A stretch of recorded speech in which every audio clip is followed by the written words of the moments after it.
Good afternoon. This is the December 11th, 2013 meeting of the Oakland Unified School District Board of Education. Can we have a roll call, please?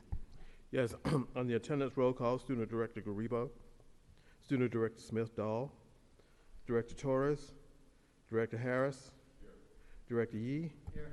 Director Gonzalez, here. Acting Vice President Hinton Hodge, Present. Acting President London. Here. President Ng is absent until January. Quorum present. Thank you. The board will now recess into closed session. In closed session, we may discuss labor matters, legal matters, public employee matters, public employee performance evaluation, and pupil matters. We will return at 5:30. We are now in recess. Thank you.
Good evening. This is the December 11th meeting of the Board of Education of the Oakland Unified School District. We are returning from closed session. We have no reportable action. Before we begin, I want to say a few words. Our last 4 regular school meetings have been disrupted by protesters. We need to establish quorum. Oh, let's establish quorum. Okay. On the roll call for attendance, Student Director Garibo, Student Director Smith-Dahl, Director Torres, Director Harris, here. Director Yee, Here. Director Gonzalez, Here. Acting Vice President Hinton Hodge, Acting President London. Here. Quorum present. Thank you. Good evening, everyone, and thank you for attending the meeting tonight. Before we begin, I would like to say a few words. Our last 4 regular school board meetings have been disrupted by protesters. We are now at another meeting where the protests may continue. I want to reiterate that this board deeply respects the will of our community to vehemently disagree with the decisions that the board makes. This is a cornerstone of our democracy, and it is critical to the success of any local government. As we have done at prior meetings, we will need to leave the stage and move upstairs if anyone disrupts the meeting, either by physically approaching the stage or by otherwise making it impossible for the board to conduct the business of the district. By making sure that our board meetings take place, we are simply doing what needs to be done in order for facilities to be built and maintained, students to have the supports that they need to succeed, and employees to have the proper permits and credentials to serve our students. Lastly, please note that you can access the bathroom through the doors in the back corner. At this point, we will continue with the agenda. The first item is, excuse me,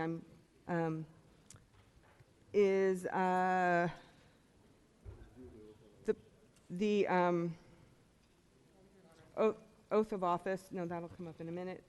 So we have our oath of office in the agenda. You can read it there. And the next item will be modifications to the agenda. Are there any modifications to the agenda? Okay. Seeing none, This is also the time when if you want to have a speaker card in, you should have a speaker card in. At this point, and speaker cards can be placed on the table at the front. Our student board members are not here at this time, so if they do arrive, we will come back to this item in the agenda. At this point in the agenda, we are moving to the President's report, and I do have a report that I want to share with you. Tonight, during the President's report, I want to honor Tim White, our beloved Deputy Chief of Facilities, who passed away unexpectedly right before Thanksgiving. Tim had gone out on medical leave in October. We did not realize the severity of his illness. I would not be sitting on this dais today were it not for Tim White. In 2005, as a volunteer parent of a kindergartner, I met Tim and asked him whether I could use my professional expertise and contacts to help the district develop a strategy for using energy more wisely and for replacing the 60-year-old portables on the campus of my daughter's school and many other schools in our district. Others in Tim's position might have blown me off. Tim welcomed me in, allowed me to be a partner as we passed the Measure B Facilities Bond in 2006, set up the Citizen Bonds Oversight Committee, and adopted green building and energy policy. Tim also welcomed the community at my daughter's school, where we were able to replace those old portables, and we were able to have the community participate in the design and planning for the rebuilt campus. Those practices are now part of the district standard as our guidelines for engagement on school facilities projects. Tim White was a leader and an innovator, open to new ideas and opportunities that would help students learn in safer, cleaner schools. Always, his focus was on what would help our students. Under his leadership, Oakland Unified became known for our work in building green schools. In 2009, we were the first district to receive matching grant funds from the state for using the criteria developed by the Collaborative for High Performance Schools. Tim advocated for many things, including the installation of solar panels on schools and building a central kitchen that will open soon and allow us to provide higher quality meals to our students. He also was a champion for policies that have facilitated local small businesses owned by people of color to work on projects funded by the OUSD bond program. I worked closely with Tim over many years, helping pass the Measure B bond in 2006 and the Measure J bond in 2012. I served on the Bond Oversight Committee from 2006 to 2008. Since I joined the school board in 2009, I have served on the Facilities Committee, where I collaborated with Tim on improving the effectiveness of the committee and developing strategic plans for facilities work. Tim had a big heart of gold, and he is greatly, greatly missed. The services for him last week were very moving in terms of the number of people who came out from all over the place to honor him. I miss him deeply. May his memory be a blessing. That is my report. We move now to the superintendent's report. Good evening, community. Good evening, board. My message is just continuing some of the blessings and remembrance of our former Deputy Chief of Facilities, Tim White. It was indeed a beautiful ceremony and homecoming celebration that we all attended last week. The church was packed with people who were former employees, family, district leadership, community members. And so it was just a testament to the huge impact that Tim had on the community and just his deep love of facilities and really creating spaces for the students and families of Oakland. I just want to highlight some of the just wonderful contributions that he's made, and just to remember that he's just left an indelible mark on the hearts of everyone here in OUSD, as well as our facilities. He had a collective of over 2 decades of service in many different districts. We know him well in Oakland. He was also loved in Berkeley and Compton. In Oakland, just a collection of 15 years where he's just did so much for the students of Oakland. For people who knew him well, he just had a huge heart for kids, and kids is always what just made him smile. He helped to secure huge amounts of dollars and resources for our buildings and to improve the quality of the learning environments for students and families in Oakland. He was also a huge advocate of supporting hiring local workers for all district projects, just so that we would have a diverse diverse workforce on the projects that we have in OUSD. He's deeply loved, he'll be missed, and we're looking forward to finding a big way within the district to just honor his legacy ongoing. So this meeting is definitely in honor of him. We love you, Tim.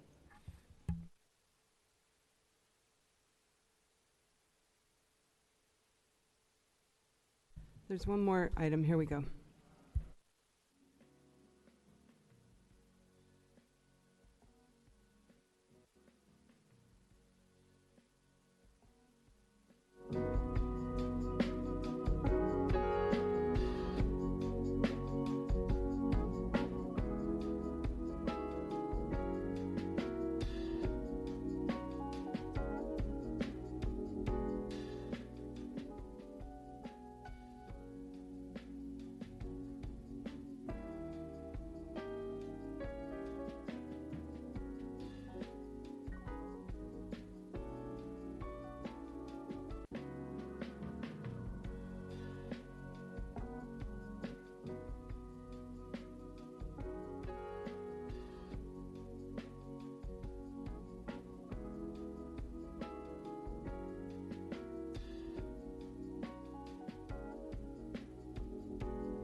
Give a shout out to the voters of Oakland who donated $130 million to this project, and we're looking forward to it being a precursor to a renaissance. I love Oakland. I just love this school district, and I think this school district loves the kids, and this is evidence of that, right?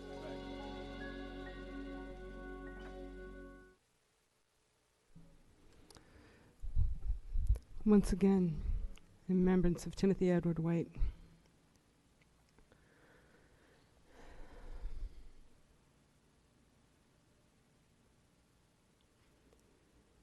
Okay, we're going to move on with our agenda. We're now on item N, which is comment by collective bargaining units. If there are any union leaders here who would like to join us, this meeting is now in recess.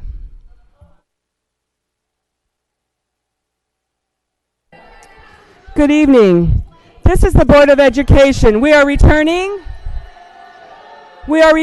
from recess. We would really like to be able.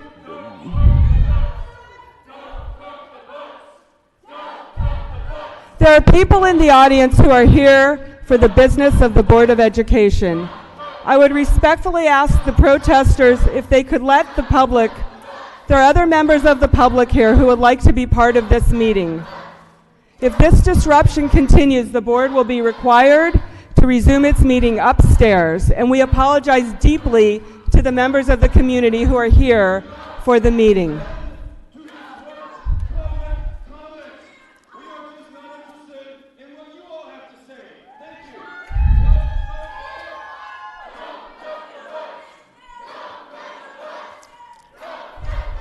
Okay, this meeting is now in recess. We will resume from upstairs.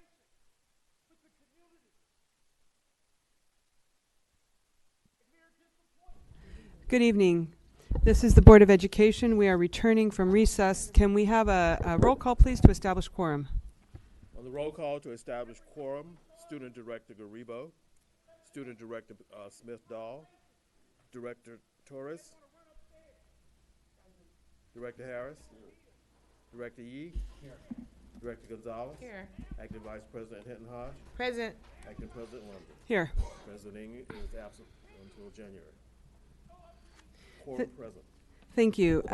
Before we recessed and resumed the meeting upstairs, I just want to note that this meeting is being broadcast live on our KDOL, I believe it's channel 27 if you have cable, as well as live streamed on the internet, so you can follow along that way. It is always our intention to meet with the public, and we had hoped to be able to, when we resumed the meeting from this location, be able to have a two-way video feed as we have in the past with the public. However, the video feed for the folks in our great room has been tampered with. So until we are able to reestablish that, we are not going to be able to take public comment at this point, which is unfortunate and something we are not happy about. As we move back into the agenda, I would like to take up the public hearing under item R, the first public hearing, which is our sunshine agreement with the bargaining unit that represents our school administrators, the United Administrators of Oakland Schools. At this point, I'm going to open, this is going to be item 19-2376, and I'm going to open the public hearing, and I would invite Ms. Joanna Lugin and others who have come with her to please come up to the microphone, introduce yourselves. If I could ask the cameraman to move the tripod, that would be very helpful. Thank you.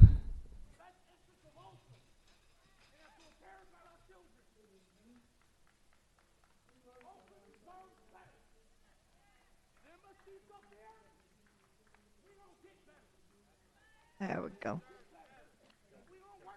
First, I want to introduce our new president of UAOS, and it's Mr. Lee Thomas. So y'all will know who the new president is. Okay. We have, and in your package, you have the Sunshine Agreement, and it has all of the things we've met with principals, coordinators, program managers. We met with them at Prescott School, and we also met with them at Brookfield School, so that we had a full range of input. We've met with our police sergeants out at Cole School to go over what are the real issues, what are their feelings. One of the things that we do know is over the last few years, with the number of changes that have happened within our district, some things went aside. New leadership came in, and some people made some instant rules. So as you go through the Sunshine Agreement, you will see some things that we want to discuss, we want to renew, we want to make new again, that will help all UAOS administrators be successful, work very hard as they do from day to day, and be able to deal with some of the issues that come before them as school administrators, district administrators, coordinators, program managers. That is very, very important. So when you go through, you will see issues that affect all of these people and their different jobs. Some very highlights is workload. Workload has increased in all areas. Other is health and welfare benefits and coverages that we need to look at. Other issues contain safety. One of the big issues that we hear, the cameras in the schools are not functional, if they even have them. Principals, teachers, SEIU members are all concerned, and we really do need to look as a district into that situation with the cameras and how we are going to have safety for everybody. You want to add something? Good evening, Madam President, Board. I think our Executive Director touched on a lot of highlights that are actually in your packet there tonight. I can tell you that U.S. members are very eager to make sure that we can begin a process that's going to be fair, that's going to be reasonable for both sides. I would highly suggest that, once you go through your packet, to just do what you need to do, but keep an open line of communication with us and ask us as many questions as we need as possible, where we are constantly open to communicating with our members in this process right now, and we want to just make sure that it's going to be a something that's going to be very agreeable and fair for both sides. Questions? So, board members, it's my understanding that the microphone is working downstairs, although the video feed is not. So we Okay. will be able to take public comment, but first I would ask board members if you have any questions or comments for the UAOS leaders. Director Yee, we'll do 4 minutes, please. Yeah, I would just want to congratulate Mr. Thomas on his election as president. Would you just share with us a little of your history with the Oakland schools?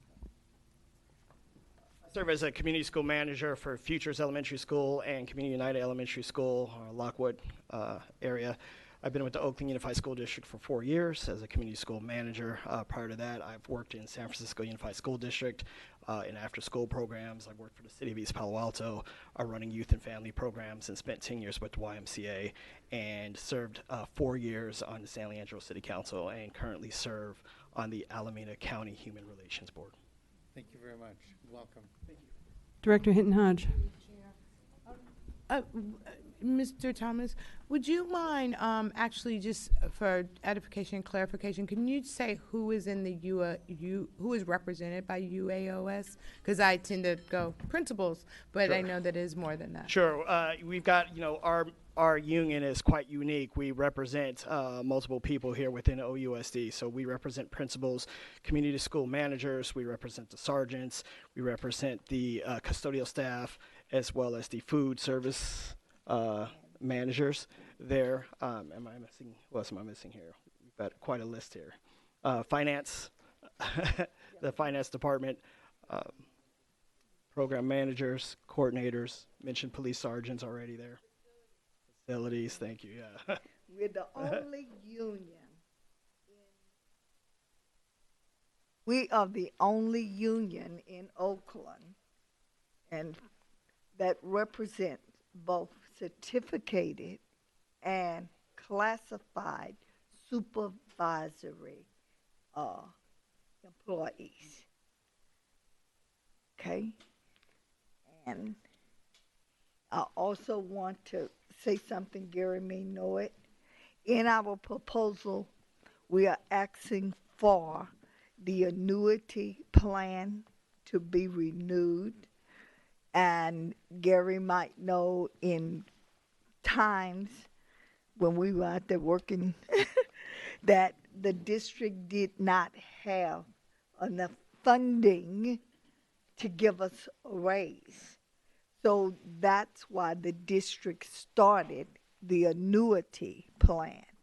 We think that that would be a good way for us in negotiations again, is to start a annuity plan for UAOS members. And I particularly am concerned that we need to look at our sergeants with the police, our police services, who there's help that we need as a district to give to our sergeants to help their job be better. And the last thing I'd like to say is the UAOS annual crab feed will be February 7th. And we would, and our principals and my office and everybody, you're invited and you can get your tickets. And if you've been there, you know we always have a good time. Okay. Thank you. If there are any members of the public downstairs who wish to offer public comment on the Sunshining Agreement proposal coming forward from the UAOS, please come forward to the microphone at this time, and you will have 1 minute. You must, we're going to ask you to remain on point to the UAOS agreement. I see Mr. Hutchinson. Mr. Hutchinson, you may need to move something so that you can access the microphone. Thank you. So first we need to know what item we're on, because we can't hear down here. We didn't see it on the screen, and you illegally moved upstairs again.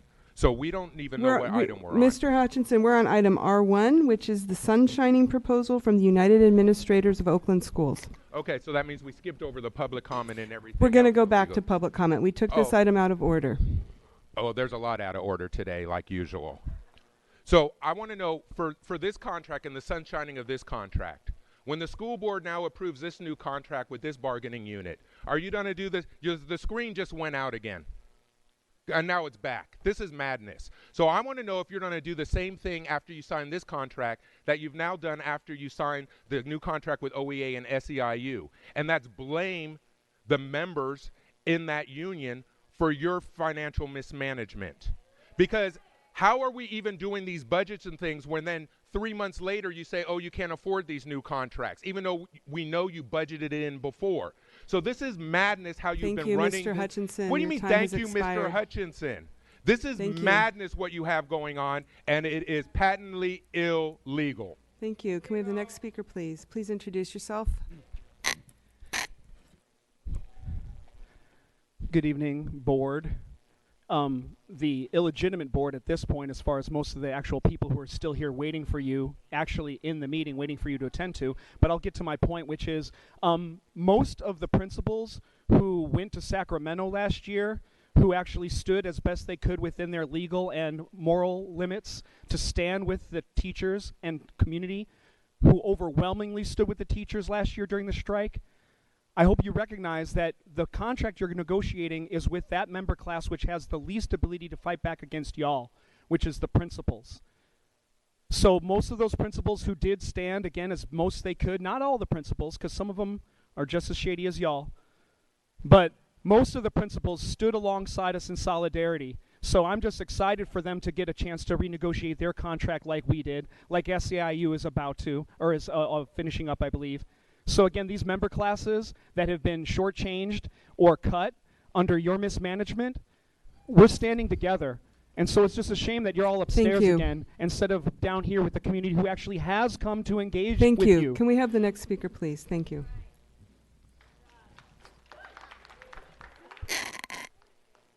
Love Life. On this item, I'm addressing the recommendations around police within this district, or the OUSD Police Department. So you identifying that you want to give them funds to pay for their sergeants to have tuition fees reimbursed up to $600 per year. Is that correct? Hello, is that correct? Ms. Olabai, you can offer comment. The proposal that you see published is the proposal from the UAOS. This is the union's sunshine proposal. Well, I'm not asking who it's from. I'm asking if what I'm saying is correct, and if anybody could respond, I would appreciate it. Mr. Thomas can give a very short either yes or no answer. The information that you see in the packet is pertaining to United Administrators of Oakland in regards to the sunshining of our contract and the information you see there. Okay, you're not answering my question, but the documents that were made available reflects that you are requesting to reimburse police sergeants tuition $600 per year. It also mentioned— Ms. Olabai, that is it. Your time is over. Thank you for your comments. I didn't finish. That was your time, though. Thank you. Are there more speakers on this item? Okay. At this point, I'm going to close the public hearing. We're going to go back. Thank you very much to our colleagues. We're going to go back now to item O, which is public comment on items A through N, the items that we heard earlier in the agenda. That is basically the report of the president and the superintendent. There were no other items earlier. Is there any public comment on items A through N? If there is, you can come forward at this time, please.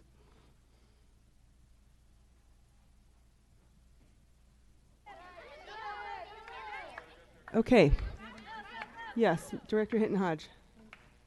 I actually just wanted to comment on your report as well as the superintendent's report, and thank you. Just in terms Excuse of me. just acknowledging. Okay. Excuse. Well, when Director Hinton-Hodge is done, Miss, we'll come back to you. Okay. Thank you. And this will be just really short. So just wanted to appreciate that. acknowledgement of Mr. White, and wanted to acknowledge Mr. Tadashi, who's here, and I know will be speaking to us later. But I think just for me, just a real, heartfelt condolences to that department, because I know that it's going to take a lot to, build off of the work of Tim without his presence. And yet at the same time, I've just been, always impressed and always excited about your department and the diversity of your department, and know that through the superintendent, just an appreciation for you and the chief of staff. I think our behavioral health department as well really showed up and showed out to support the employees of this district who are grieving, and knowing that was last week when it was a shock, but knowing that the grieving process is a process that keeps you going, and I believe that memories can be medicine. And so I'm excited about, again, as you said, Superintendent, about thinking forward around how we continue to celebrate him. We obviously stand in a place that you, Mr. Tadashi, as well, helped build on behalf of the students of Oakland. And so just knowing that, I guess I just want to personally say and hope that that you will ask for what you need in this process of transition and adjustment. And then just again, a real shout out to Buildings and Grounds and Mr. Broach and Kenya and just other folks that I know that are stepping up and stepping in terms of leadership. And so just want to appreciate you all for your love and care for his spirit, but also for this school district. So thank you, Madam Superintendent, for your taking care of your staff in a very diligent and meaningful and heartfelt way. Thank you. Thank you. To the young woman downstairs, this is public comment on the item earlier in the agenda when we were paying tribute to Mr. White. Is that what you wish to comment on? If you wish to comment on something that is not in the agenda, we'll come to that item shortly. It is not on the agenda, but I would like to speak anyway. Well, there's a point in the agenda where we have that, and you need to wait a few minutes, and then we'll come to that point. Thank you very much. No, I would like to speak No, right we're now. not at that time. We'll come back to you at that time in the agenda. Thanks. I look forward to hearing from you then. Okay, so we are now going to move, if there's no more public comment on items A through N, we're going to move now to adoption of the consent report. Is there a motion to approve the consent report? So moved. Second. Moved by Director Hinton Hodge, seconded by Director Gonzalez. If there's public comment, if you would like to comment on any item on the consent report, please come forward now. And I see Mr. Hutchinson is there. We will recognize him. His microphone is not on. Can we make sure his microphone is on, please? And then we'll reset the clock for him. I was here to comment on O. I was in line, and all of a sudden you said we're moving on, but there's people in line who were here to speak on O. I'm sorry, I did not realize that. I know, because you're upstairs and we're downstairs, but we have people lined up, and now the screen's out again. Thank you, Mr. Hutchinson. So I'm going to speak on We will go back to item O, Mr. Hutchinson. We're going to table the consent agenda until we can. Because it was improper to call O, have people line up, and then go back to board member comments. That's not how this is supposed to work. Mr. Hutchinson, your clock is starting now. Thank you for your comments. I can see what the clock is doing. I'm addressing the board president, who should have had a report. I'm addressing the superintendent, who should have had a report. This is entirely unacceptable, the way you've been running the district. The emails that I got this week from the superintendent were offensive. The fact that you can't manage the budget is offensive. The way you are treating the community is offensive. The minute that you run upstairs and hide from us, it is offensive. And you all should know better. Director London, you've been on the board for 10 years. I think you know how to run a meeting. So what is the problem? Exactly what is the problem? And why can you not face the community that elected you, and you have to run upstairs again in an illegal meeting under the Brown Act? Good job. Again, this is public comment on items A through N. Thank you. So this was on the president's report and the superintendent's report. Does anybody else have public comment on the president's report or the superintendent's report? Okay, we're going to go back now to the consent report. We have an item on the floor. It's been moved and seconded. Is there any public comment on item P, adoption of the general consent report? Yes. Thank you. Go ahead, please. Yes, reflecting that there's over 140 something items, which is totally inappropriate, but all professional service contracts, consulting services contracts, general service contracts, any contracts should have some form of a performance data that reflects what was working and what was not working. You need to have some form of a result data component where you come to a conclusion that the outcomes were achieved. You just don't have contracts approved without a performance evaluation as a component as to determine whether these items you're approving were effective or met the needs of the students, teachers, or whoever. But you're just dishing out contracts and service agreements, and you have no way of determining whether it's working or not. So what is the future performance evaluation component for anything that you put forward in terms of, say, services or contracts for the children and the teachers or anyone in this district? Thank you. Is there any further comment on the general consent report? Mr. Mordecai. Jim Mordecai, speaking as an individual, page 12, P16, 1923-69. Award of General Service Agreement. The Integral Group Incorporated Coal Administrative Center Project, Division of Facilities Planning and Management. This is corrupt. The voters of Oakland in 2012 voted on projects that were on the list. The across the street building wasn't damaged until the following year. And you're spending money, bond money, Measure J, inappropriately. If you don't tell the public the list of what you're going to do, and you got a facilities plan. That facilities plan I just read is garbage. Mr. Mordecai, we're going to have a discussion later in the agenda on the facilities master plan, Okay, so you'll be able to offer comment then. I'll explain why it's garbage. Thank what you. It lacks. Can we have the next speaker, please? This is on the general consent report. If you have public comment on the general consent report, please. I don't have a thing on the general consent report, but I still do want to speak. We're going to come to that point in the agenda after we vote on the general consent report. You can't just cut me off. You will have a time to speak when we get to the general consent report, miss. Let's have the next speaker on the consent report, please. Can you introduce yourself, please?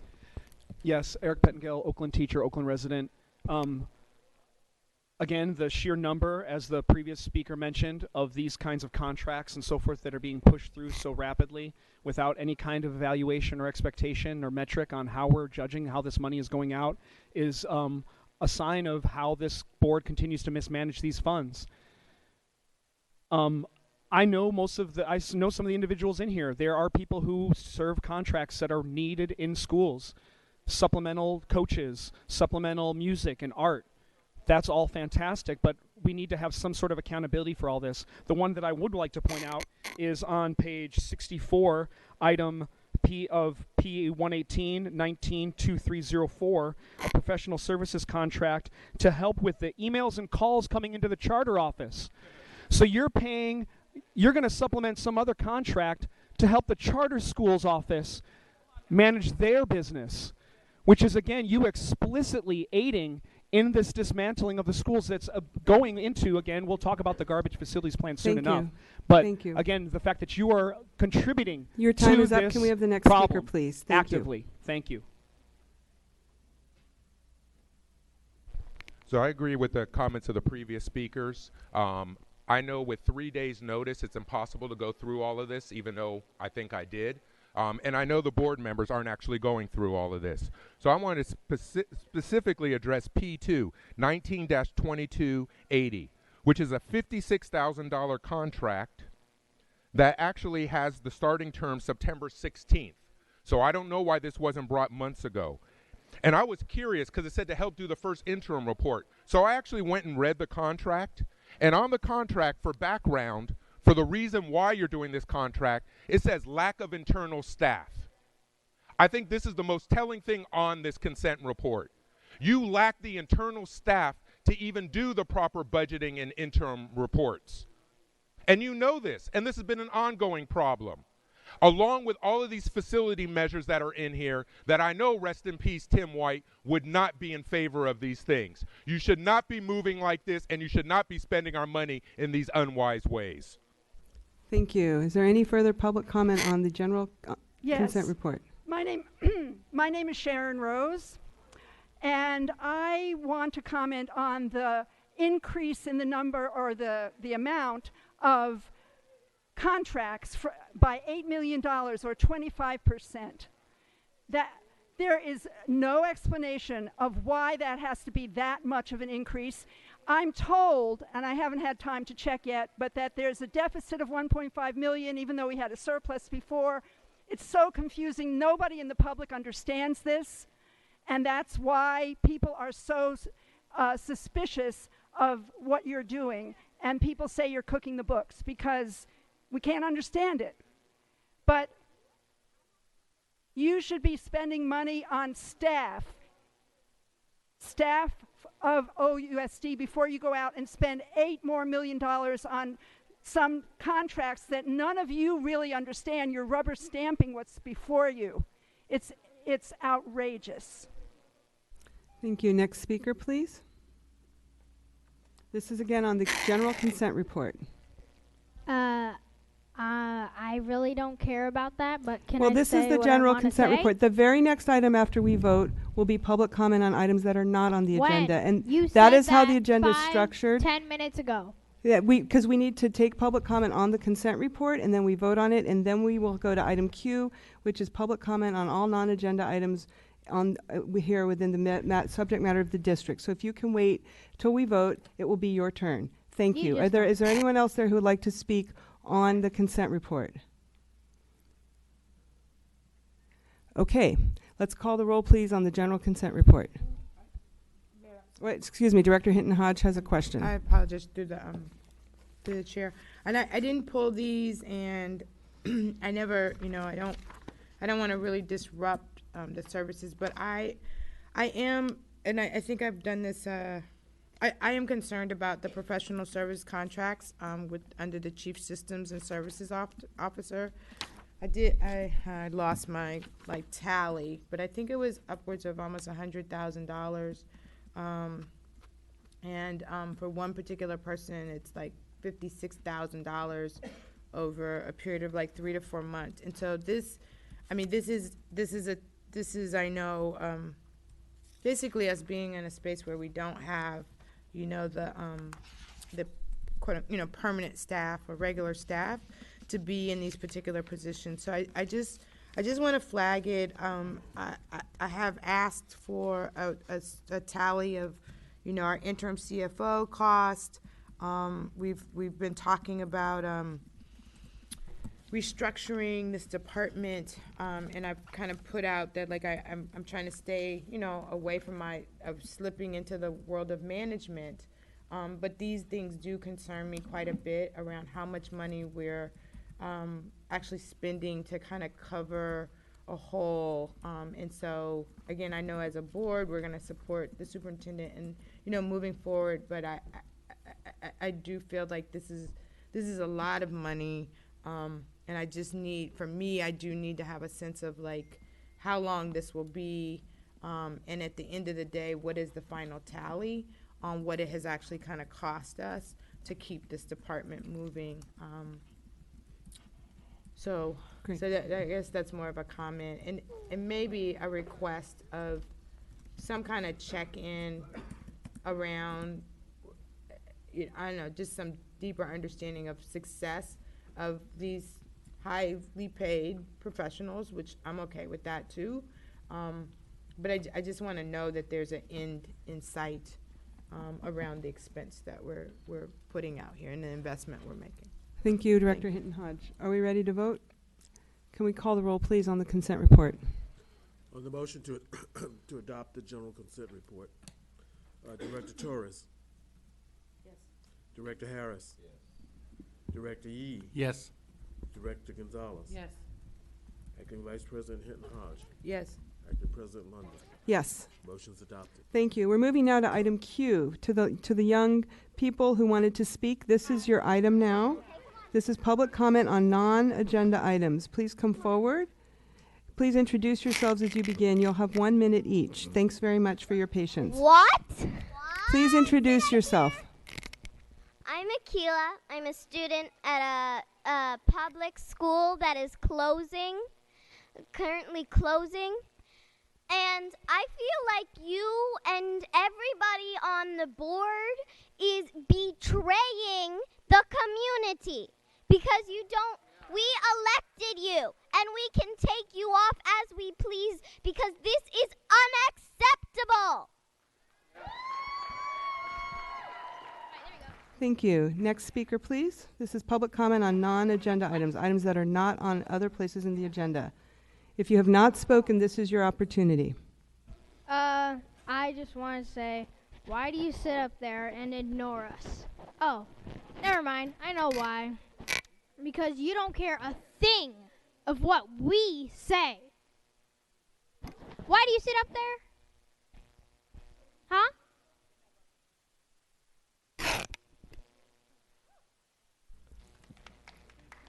If you would like to offer public comment now, this is your opportunity. Welcome, Ms. Gordon. I see you there. Oh, okay. Hi, my name is Tracy. I have 2 children at an OUSD school that will be closing at the end of this year.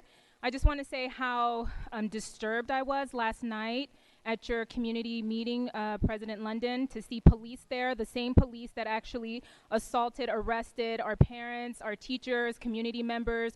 Our children had to live through that trauma of seeing their teachers beaten by police. It was very traumatizing last night. It was like reliving it again. I would really appreciate if people could be a little more sensitive to the community who's going through these, who's going through these school closures, police brutality. Please just think twice before you invite OUSD PD to community gatherings because it kind of kills the mood. Thank you. Thank you. Next speaker, please. This is public comment on items that are not on the agenda. Hi there. My name's Eli. I guess what I wanted you all to know is that what we really want is to have conversations with you all, and we really want not to make comments and have sort of this thank you, we heard you, goodbye, or even when you guys have had the community engagement meetings, you guys don't talk.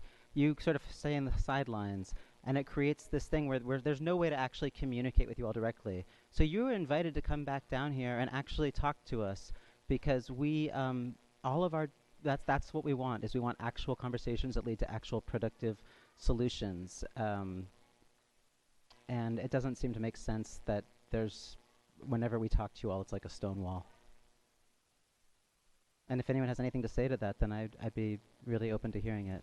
I would just offer to you that several board members do have office hours. You can contact us to find out when you can come talk with us there. The business meetings are for the purpose of conducting the business of the district, and they follow a certain format. It's a format that pretty much every public agency in the state and the country follows. So, right. Thank you very much really for your like time. Procedure as when it suits sir, you. Sir, it's time to move on to the next speaker. Oh, I have Thank 10 you. seconds left. Oh, I'm over. Oh, okay. Well. I am Miriam. I assume you know me. I've spoken at a lot of board meetings. I have a question that I'd like you to consider for probably the rest of your lives until you understand that this is not correct. Please, are you up here for yourselves or are you up here for the district? Thank you. Is there anyone else? Thank you. Alan Purcell, member of the Community Advisory Committee for Special Education. On Monday, we held our December meeting, and this was the second meeting where district staff failed to attend after committing to presenting an item to the committee. Responding to an agenda with questions via email is non-engagement. At this meeting, we were supposed to be learning about the budget process in special education, something which seems you're also very concerned about. Some of the answers to our questions missed the point, and there were many questions and other concerns that we wish raised so that the Chief of Systems and Services could take back to the Finance Department and be aware. Also, we have not had a board member in the last few meetings either. Thank you. Mike Hutchinson, and I just want to point out after I heard about that there were police at Director London's community engagement meeting last night, not one of the other board members who have already had their community engagement meetings had police there. So the question is, Director London, why do you feel necessary to have police protection? Nobody else feels that way. You're not under threat. We literally got 30 people in the room now. You have probably more people in that room up there than we have down here. And this is so far beyond what we've ever seen in Oakland. I think now, I've lost count, but I think this is now the 7th meeting in a row you've run upstairs and hid from the community. Each time a Brown Act violation. And to do that today, when you're going to be discussing the explosion in the first interim report of expenditures going up by $40 million, and you're going to have the first reading of our facilities master plan that have pages with no information. There is no school information in that report, and you don't call it a first reading. This is madness, and you all are responsible. Thank you. Hello, Steve Neat, Oakland teacher, parent, and Oakland Not For Sale. Last night at a meeting at Sankofa School, district staff by the name of Korn, the last name of Korn, I can't remember her first name, made a joke where she said that she would be happy to come to a meeting at Kaiser School. She just hopes she doesn't get beat up. So I just think that she should probably be reprimanded for that because, number one, that's not funny. Number two, it's OUSD that are beating people up, not the other way around. And number three, it just demonstrates again that all of the stuff we've been hearing from Monica Thomas and others about wanting to heal wounds and wanting to reach out and all this are clearly false. Clearly the district is continuing to try to spread its false narrative by setting up pointless, useless police presences and talking about them being under threat when it was peaceful demonstrators that are the ones that were getting beaten. And we are aware of that false narrative, and we will continue to combat it. Thank you. Next speaker, please. Love life. I'd like to give you 3 City of Oakland decisions that have been made that reflect the school district. One was that Prescott Elementary School will now have a drug treatment facility directly across the street. They have had an incident, it hasn't opened up yet, but it'll be opening soon, a drug treatment where recent released offenders will be coming to the facility. There is no security at the school, and my understanding is that you base security on enrollment, but they've had incidents over there where they need security. The second thing is that the Oakland City Auditor has released a report on many of the violations by Oakland Promise.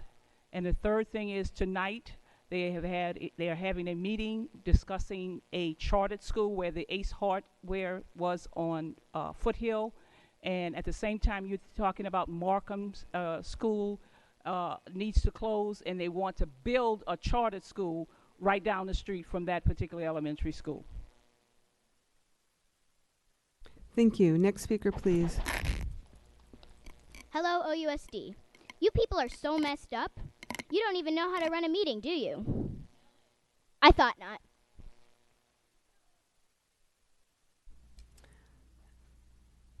Okay, Jim Mordecai addressing a non-agenda item, which is charter schools in Oakland.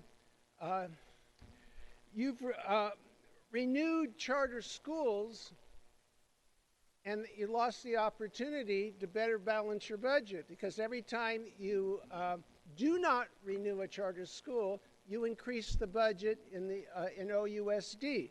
So by not being rigorous, now if you look at the charter law, it says the authority that granted the charter shall consider increases in pupil academic achievement for all groups of pupils served by the charter school as the most important factor in determining whether to grant a charter renewal. What your charter office has done is it wrote that and then proceeds to say, oh, this is the number one criteria, this is the number two criteria, and you leave out that if you don't get improvement in all groups, you could then close the school.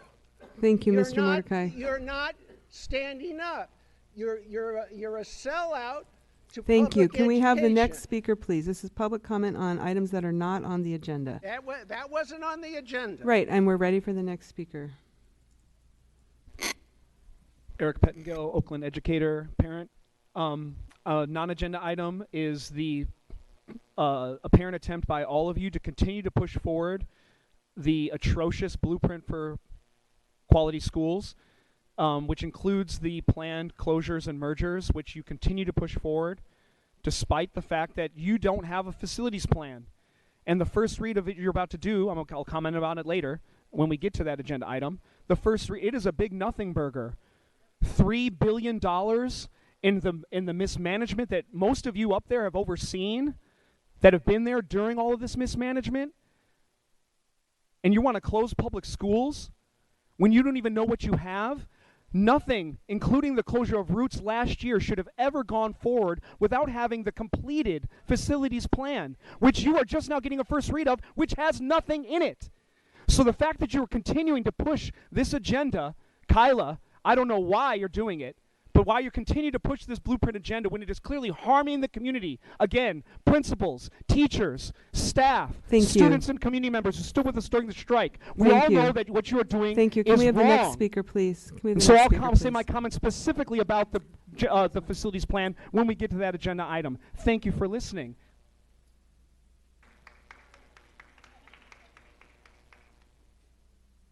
Melvin Phillips, President SEIU 10-1.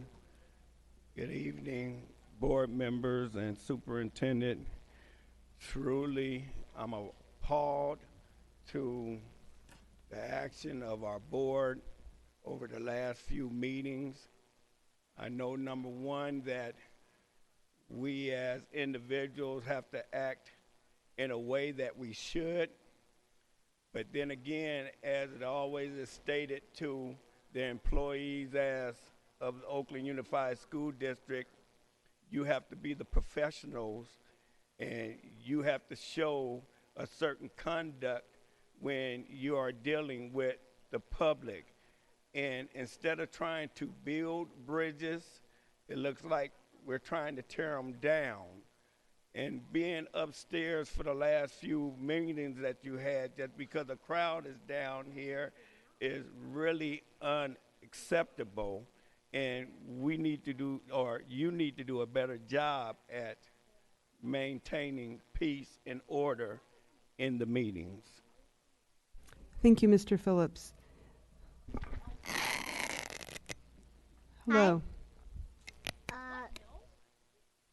I just heard from your police officers that they didn't, school security members, that they didn't beat us up Wednesday night, that they were protecting their property.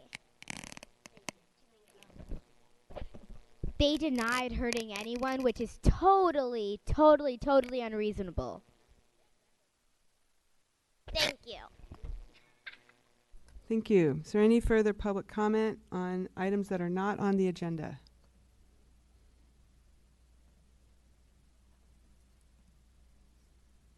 Okay. We're going to move now to item R, which is public hearings. We took one of these items. Oh. Okay, excuse me. We're going to have to wait on the public hearing because it's been noticed for 8 o'clock. So we'll go now to unfinished business. The first item here is item S1, 19-2383. This is a second reading on the temporary enrollment priority for Met West High School. Superintendent, I'm not sure who, oh, okay, here comes Ms. Maraca. Thank you. It's a voting item. Do we want a motion on it? Yes, we do need a motion. I would like to move acceptance of this enrollment policy change. Second. Thank you. Moved by Director Hinton Hodge, seconded by Director Gonzalez. Ms. Maraka, welcome and thank you. Hi, Sonali Mararka, Director of the Office of Enrollment. This is the second reading and vote on the temporary change to the enrollment priorities for Met West High School. The proposal is to grant feeder school priority up to 15% of seats for each of La Escuelita and Westlake Middle Schools. These are two schools that Met West shares a campus with. The two primary goals of making this change to the enrollment priorities: first, to help increase the racial diversity of the school. It's a high demand school that is expanding, and we want to ensure access to the school for families from all parts of Oakland. And second, to help build community across these shared campuses. I'll note that the school has done significant engagement with the affected school communities and has received positive feedback from all those engagements. With that, I can take questions or however you want to proceed. Board members, are there any questions on this item or comments? Director Yee. Thank you. I recall when you initially presented this, one of my questions was if you would be able to estimate the potential impact of the Met West feeder pattern on the other schools that the students would have attended had they not had the preference.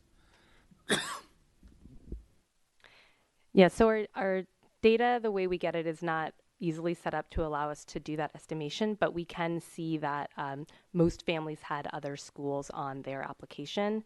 Of course, we can't tell whether or not they would have accepted those offers. Through the chair. Yeah, I'm primarily, let's see, what schools would we be talking about? We'd be talking about. So if you wouldn't mind, so yeah, I'll let you. So just I'm feeling a little anecdotal just because I don't have data in front of me, but there have been because we moved into this direction, Director Yee, was because Met West was not like necessarily fiscally sustainable, and so the idea was to increase the number. Obviously, huge waiting list. There was a data point that was brought to us a couple of years ago that said that about 50% of the kids that did not get into Met West actually left our system. So those, you know how we talk about middle school decline that happened? And so there was some tracking, and so I don't know if it's in our RAD department or not, but that was one piece of data that we knew that like people saw high quality in Met West, but if they didn't get that, they didn't necessarily stay in. So that's one piece of why we felt like we wanted more quality seats of this particular model. The second piece, and again, this is back to the anecdote, and just knowing that I know that like West Oakland kids will go to Westlake and then go back to McClymonds a lot of times, or go anywhere. But that is one feeder pattern that happens. They kind of start in the West, go to Westlake, and then kind of go back. I think with this piece, it would encourage some kids who typically might go back to MAC to actually stay, because now you have essentially, not absolutely by design, a 612 campus. And so I do think that McClymonds will be impacted. Street Academy is close by as well. So I do feel like it would be great to hear a little bit more to your question. I think our data does tell us a lot about, because there's 110% kids are wanting to get into Met West. Those are the numbers that I can kind of recall, 200%. And so there was some data around it, once again, around people leaving the district. So those are at least two schools that are in my region that I know would be impacted. And yet I really support the Met West model being in my region. Just one note on that is obviously Met West has expanded now already to take quite a few more students, and so some of the data from a few years ago could look different since now they have expanded their 9th grade class, and so they are just. But they've only expanded by 44 kids. Yeah, I mean, that's both not a lot and a lot, I think. Yeah. Right. Thank you. And so just the last piece of that is the feeder pattern then priority precede any other priorities, or take priority over any other priorities? It's after sibling, but before, and they don't have a neighborhood preference. So actually, it is before OUSD child priority and Oakland, just the general Oakland resident, but it's after sibling. Okay. Okay, well, I'm still very interested since we've been talking about enrollment patterns, Yeah. to actually see the influence of it and whether or not, as I said last time, and I didn't see it in the MedWest application, whether MedWest will consider a neighborhood focus, a feeder pattern focus, as opposed to a citywide because of this decision. Because it's basically saying, yes, it's important to have a district-wide, a citywide draw, but it preferences some neighborhoods. So that's why I think it preferences certain neighborhoods over anything else. So then why would it not be considered a neighborhood school? Yeah, and I think what we heard from the staff last time is they've always thought of themselves as a citywide school, and so it just hasn't been on their radar to think of themselves as a neighborhood school. I think this is a temporary enrollment priority, so during the next few years, that might be something. That's why I'm interested in it, in the temporary nature for the 2 years, to see whether or not, in fact, that should be something they consider. Great. Okay, any other questions or comments? Okay, we're going to move now to Director Torres, go ahead. Go ahead. No, it's actually something else. Okay, we're going to go now to public comment on item S1, which is the Met West High School temporary enrollment priority. If you would like to offer public comment, please come forward on this item, which is the Met West enrollment priority. Okay, Love Life. When you consider this item, my conclusion is this. You have selectively come up with plans to ensure that students can be located at schools to fix the problem of under-enrollment. But you don't do it for every school. So this is a bias. This is a prejudice that you selectively look at certain schools to fix their problems. Other schools that are under-enrolled, you want to close them. Also within this document, there was a statement that OUSD does not have a plan for diversity. And my question is why that has not happened. Diversity in this city is a serious issue, and nobody has taken the time to come up with a plan to create the necessity of diversity within the school district. Thank you. Eric Pettengill, Oakland educator, parent, community member. I'd like to echo some of what was just spoken to. I in no way want to disparage the great work that I hear is happening at that school. But however, you are about to put your finger on the scales which we still don't know or understand, because despite the fact that you've planned to close schools, starting with Roots and then now with Kaiser, and the merger of the other schools, we don't have any clear understanding of the metrics that you all are using to make this happen, or to decide which schools make it or don't, which programs you want to invest in or not. And we don't know or understand. The public wants to know. We've been begging for some of this transparency from some of you again for years. Some of you who have openly advocated for charters. And yet, you don't hold those charters to those metrics when they've come here. I've seen those charters get renewed, despite the fact that they openly admit that they don't serve a certain percentage of SPED students, ELLs, newcomers, and the like. And yet you want to somehow tip the scales here for this school? I don't understand. Again, I really hope I could get some explanation about why Met West is going to get this special treatment. Thank you. Again, if that was explained, that would be wonderful. But you still have not done that for any of the schools you've closed, let alone this one that you're trying to keep open for untold reasons. Thank you. Can we have the next speaker, please? Mike Hutchinson, I agree with the previous comments. This is why many of us have been critical of this blueprint process all along, because it's been clear that you haven't really had a plan at all, let alone a well thought out plan. So in these documents, it says that Met West is a citywide school that's going to draw citywide. So why are certain middle schools going to get an enrollment priority? It doesn't even make sense. You talk about, in this document, you talk about how hard it is creating a culture when you have one school co-located on two different sites. So again, why is that your plan? This is complete dysfunction. And so what you're going to do is you're going to pick out 2 school sites that get priority to attend this school. What about the other school sites? I thought just last year you approved the opportunity ticket to address this very issue. I guess that wasn't very authentic either. This is the madness that you're putting our district into. And when we get to the CCPA one, it's even worse because you're admitting that you were wrong to move Roots off that campus when they should have been allowed to stay. And again, as your documents Thank you. show, it is the African American Thank you. students that are missing out. Shame on you.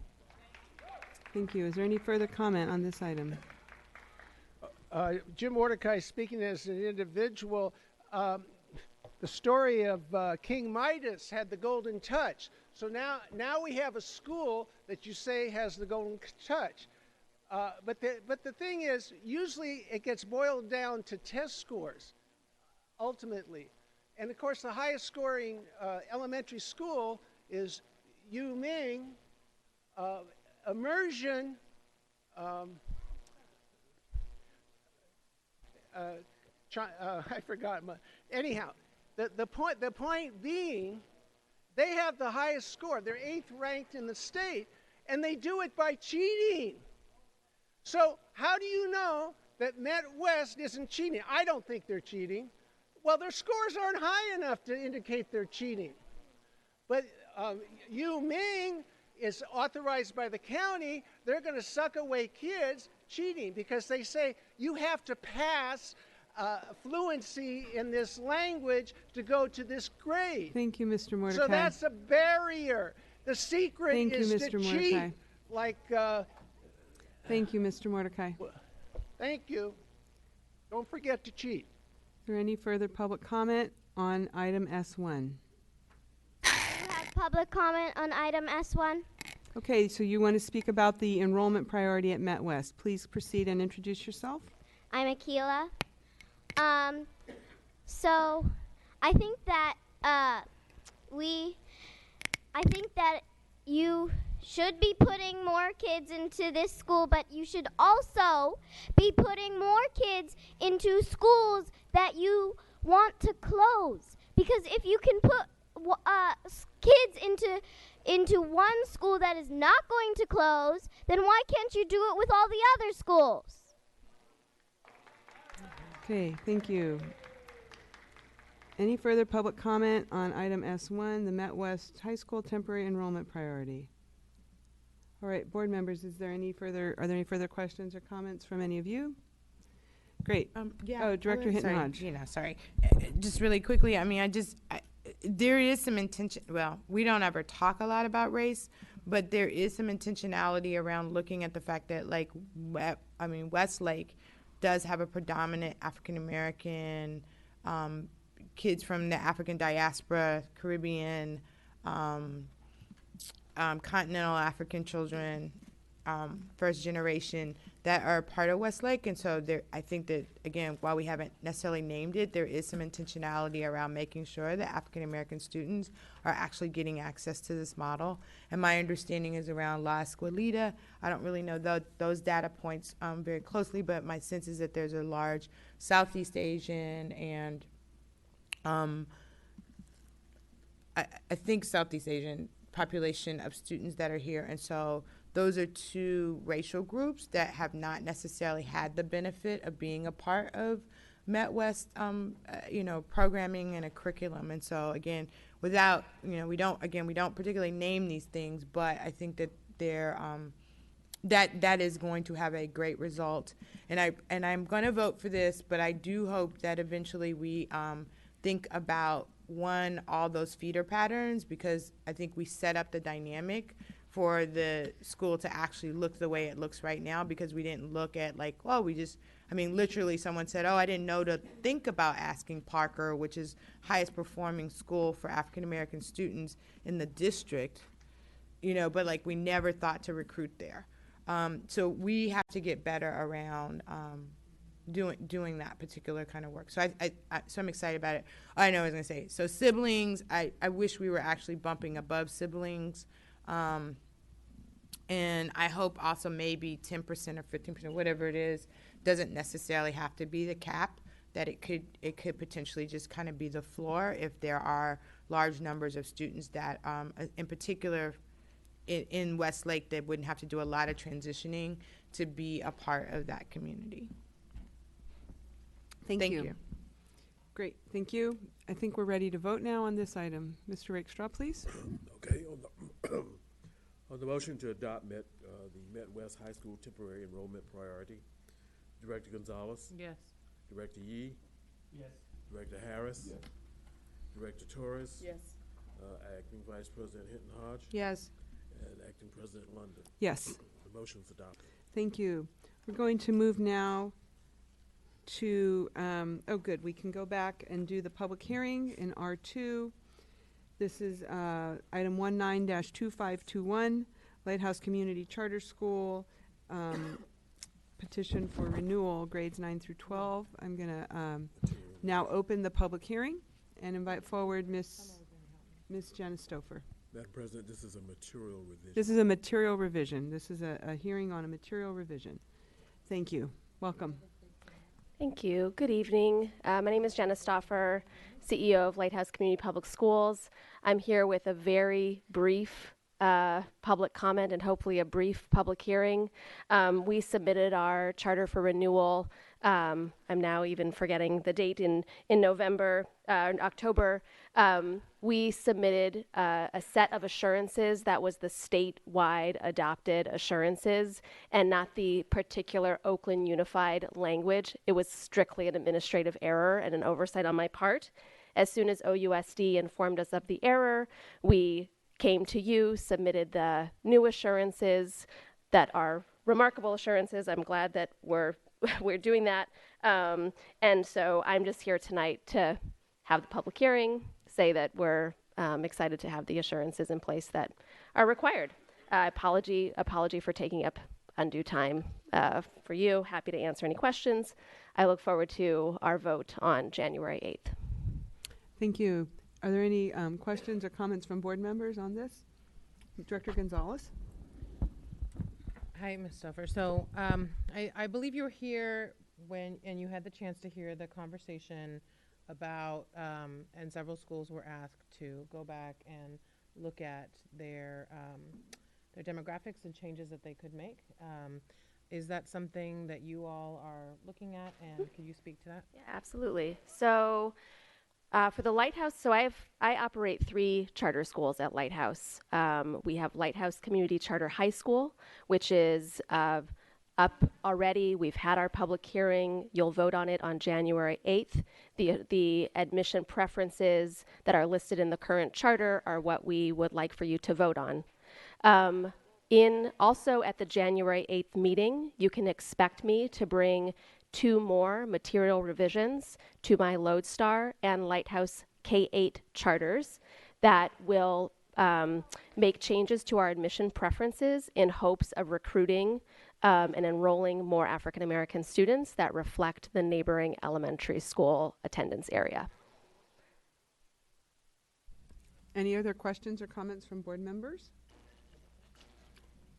This is a public hearing. If anyone from the public would like to offer public comment right now, this would be the time.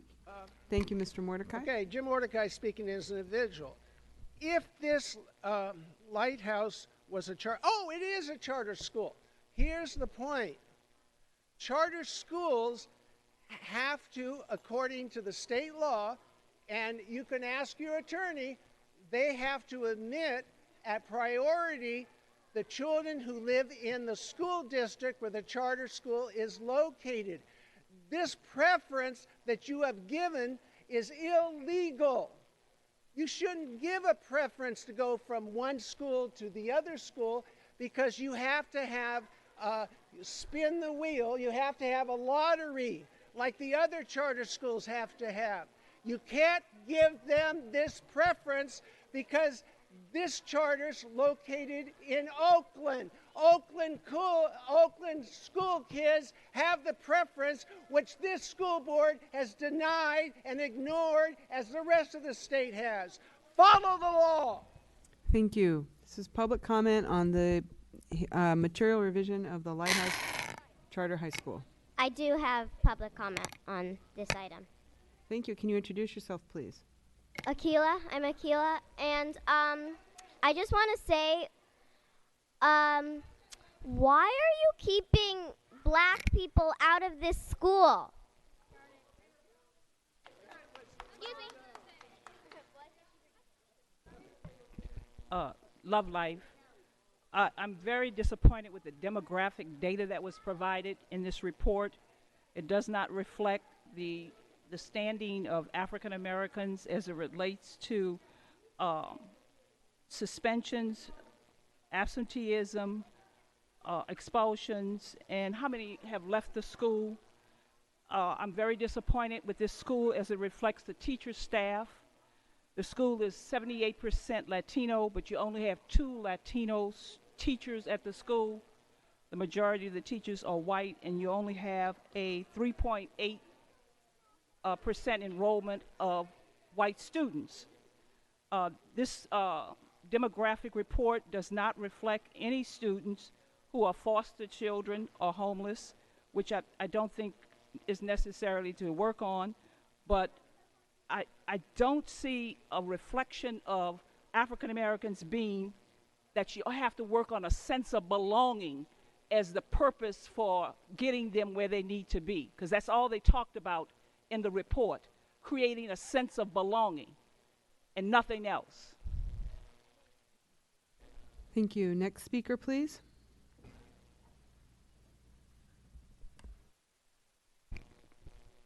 Eric Pettengill, Oakland teacher, Oakland parent.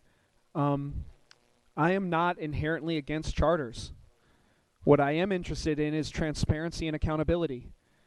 And after seeing this board, most of whom have overseen the slow rise of charters within this school district, I'm concerned about what metrics you're using and how you're judging these schools. Years ago, when I was still very much an idealist about this, I really took Antoine Wilson at his word that we would go and try to build a district charter compact. What he came back with was a district charter pledge. I would like to see this board, if I had any trust or any belief that you would do it, I used to believe that this board would have been able to facilitate that, a compact, an enforceable agreement by which the charters, when they are not meeting those obligations, or not meeting these stated assurances, regardless of whether they're the Oakland ones or the state ones, I appreciated that comment from the presenter from Lighthouse, that those assurances are being met, and that there's some oversight on your part as the board to make sure that if they are not being met, easy there, John Sasaki, watch your step, that if they're not being met, that you do not renew those charters. Okay. But I have yet to see any of that kind of conclusive data or metrics being shown on a regular basis by any of the charters that come up for renewal. Thank you. So I would move really on. love There's to see another that, but speaker most of you behind will you, be gone please. by the time that any of this happens. So that's just a shame that you have all overseen this kind of mismanagement and the allowance for charters to bulldoze you all into just taking over significant portions of our school district. And now we're on a fight for this. So that's on your watch. In particular, next speaker, please. Thank you. In particular, you, Director London. Hi. I don't feel safe with police all around the building, and that's all I want to say. Is there any further comment on item R2? Then I'm going to close this public hearing. This item will come back to us for a vote in January. We're going to move on now to item T, which is new business. The first item up today is item 19-2514. This is an update on our enrollment for the current school year. Is there, I believe there may be a presentation with this? No, okay, it's verbal, and there was a written report provided in the agenda. Thank you.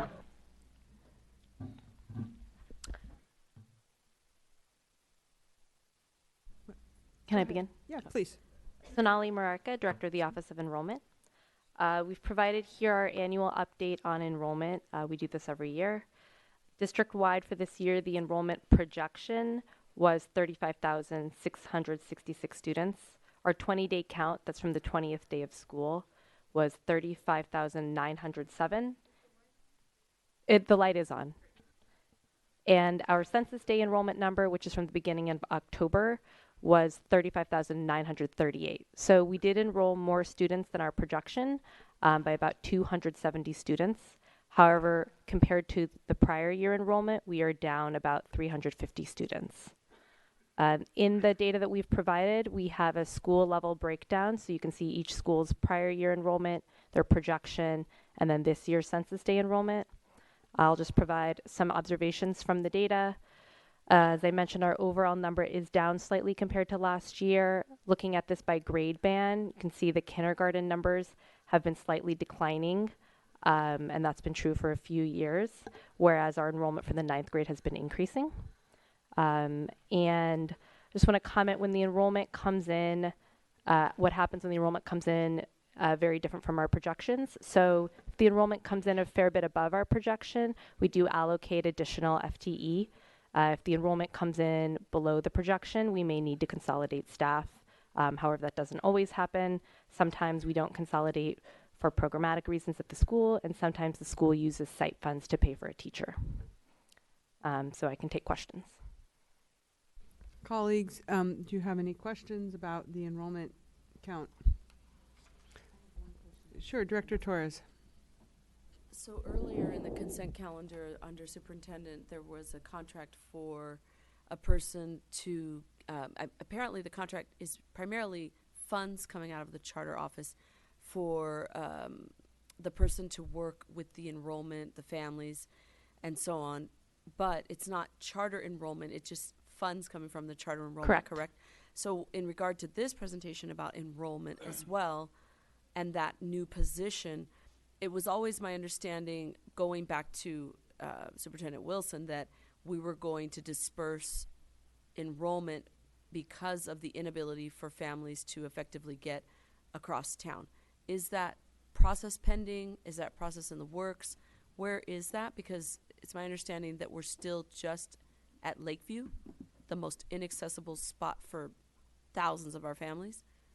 And so for 7 years, I've been hearing that groan and moan from our families about trying to get there, that don't own cars, don't have much money for bus, and have maybe 3 or 4 little kids under 5, as well as needing to go enroll whatever kids in the district. So what's the plan?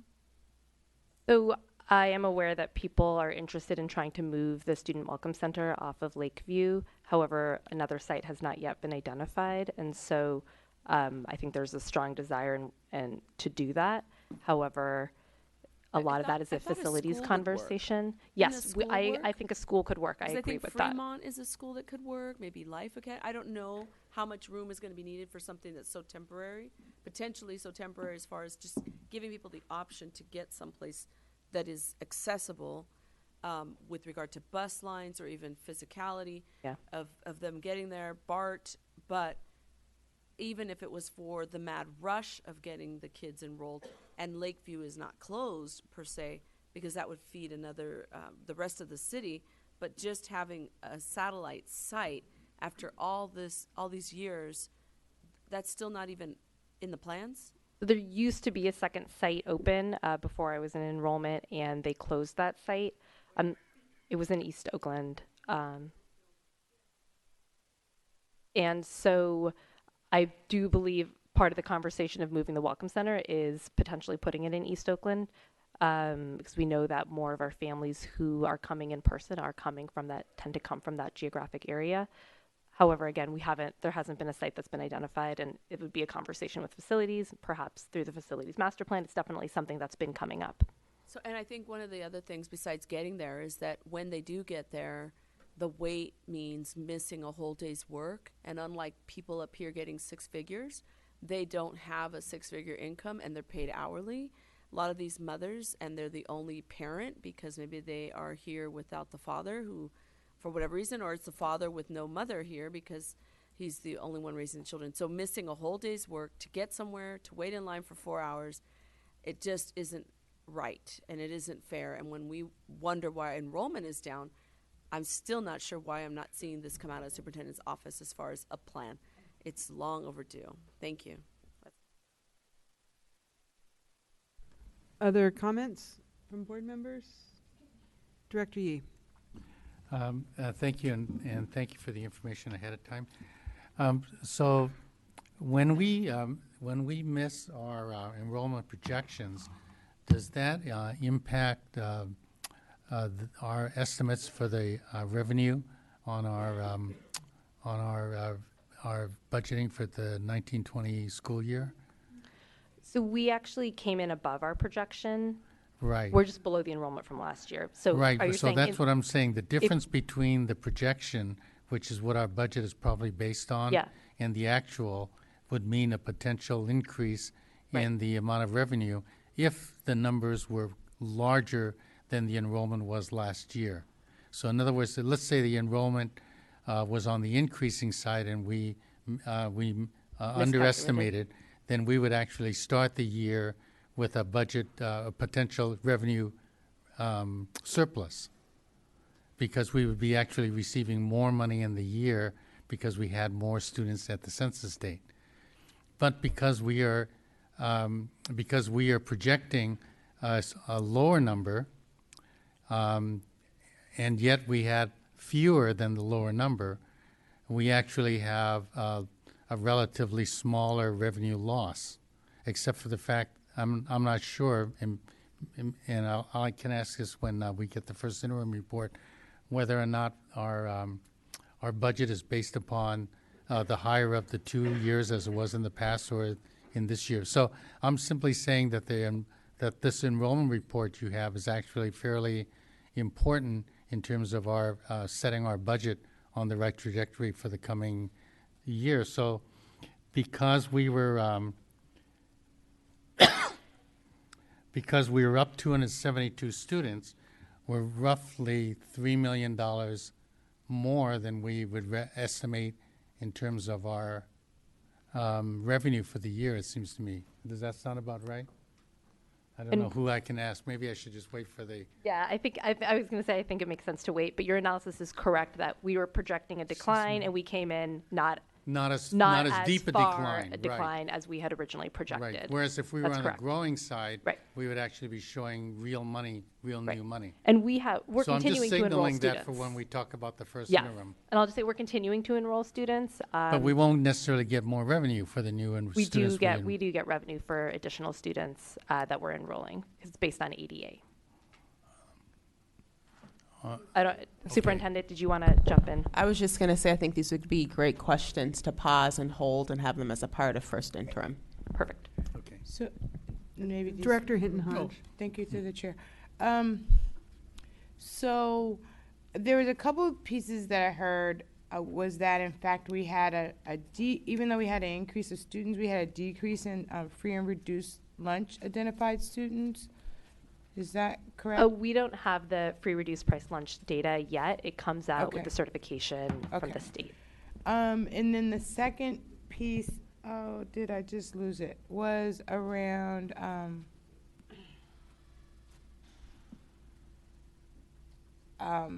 free reduced lunch. I lost it. That's all right.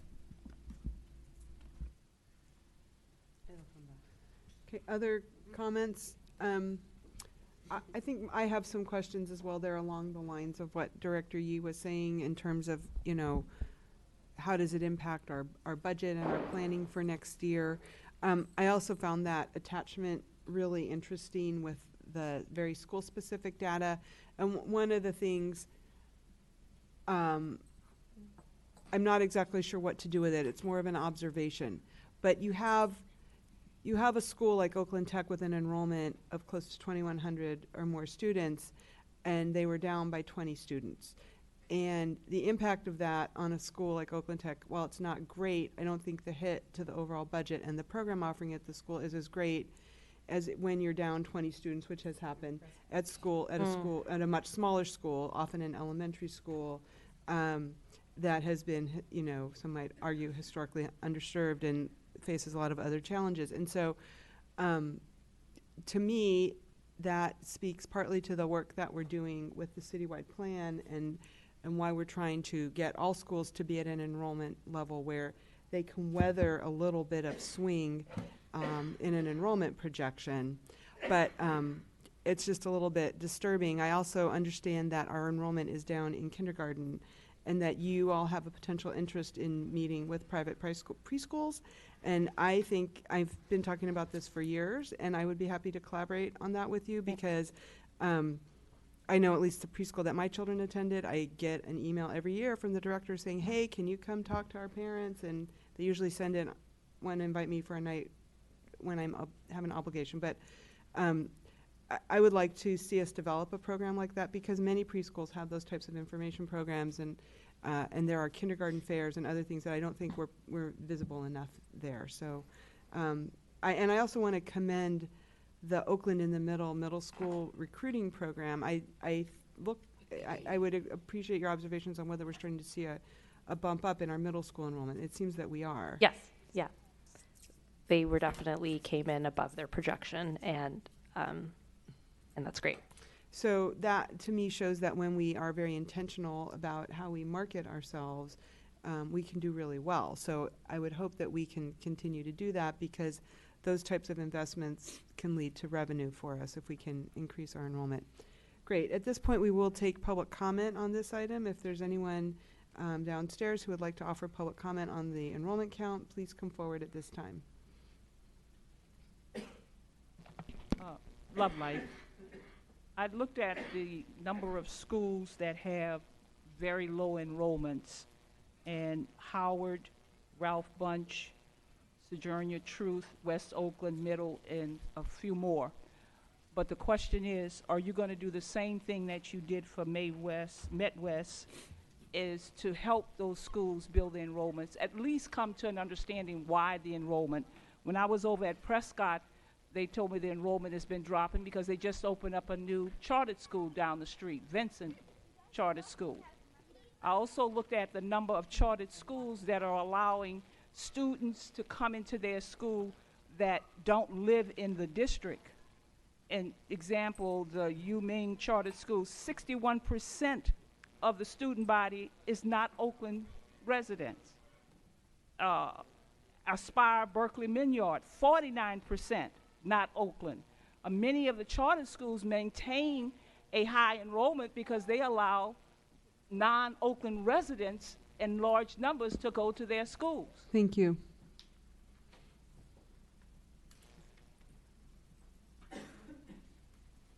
Hi, I'm here to speak on this item. Great. My name is Akila. My school was very good in enrollment, and you said one of the reasons you were closing my school was because of enrollment. How does that make sense? Thank you. Thank you. Next speaker, please. I'm here to speak on this item. My name is Miriam, and I have to comment on your probably latest closure, Kaiser Elementary. The fact that you're moving us to this other school is kind of backfiring on your plan, because they don't even have that many open seats. So what are you going to do? Add a few more portables? That takes money, actual money, not fake money, plastic money. Regular paper money, actual money, which lowers the fund for your big idea that's supposed to be super good for Oakland. So if that's actually going to happen, why don't you just not close any other schools? Thank you. Thank you. Is there additional comment on this item, the 20-day enrollment count? Okay. This is an informational item. There's no vote necessary. We're going to move now to item T2, 19-2344. This is our first interim financial report, and I will invite up Luz Cazares, our interim CFO, Chief Financial Officer. Welcome. All right, so this is in need of a clicker. Here we have our first interim report for the fiscal year. I always like to start off with this slide because it's a reminder for us that school district budgets are scrutinized publicly numerous times during the fiscal year.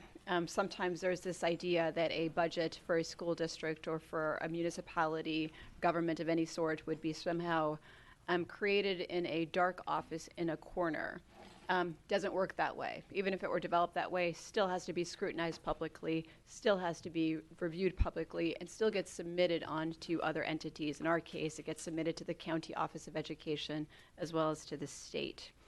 This is now the third time this fiscal year that we're looking at our 1920 financials. And so just as a reminder, we saw them at budget adoption. We saw a revised budget back in September, some budget revisions also in October, and now we're at the point of the first interim. Here are the options that we have for certification at every interim period.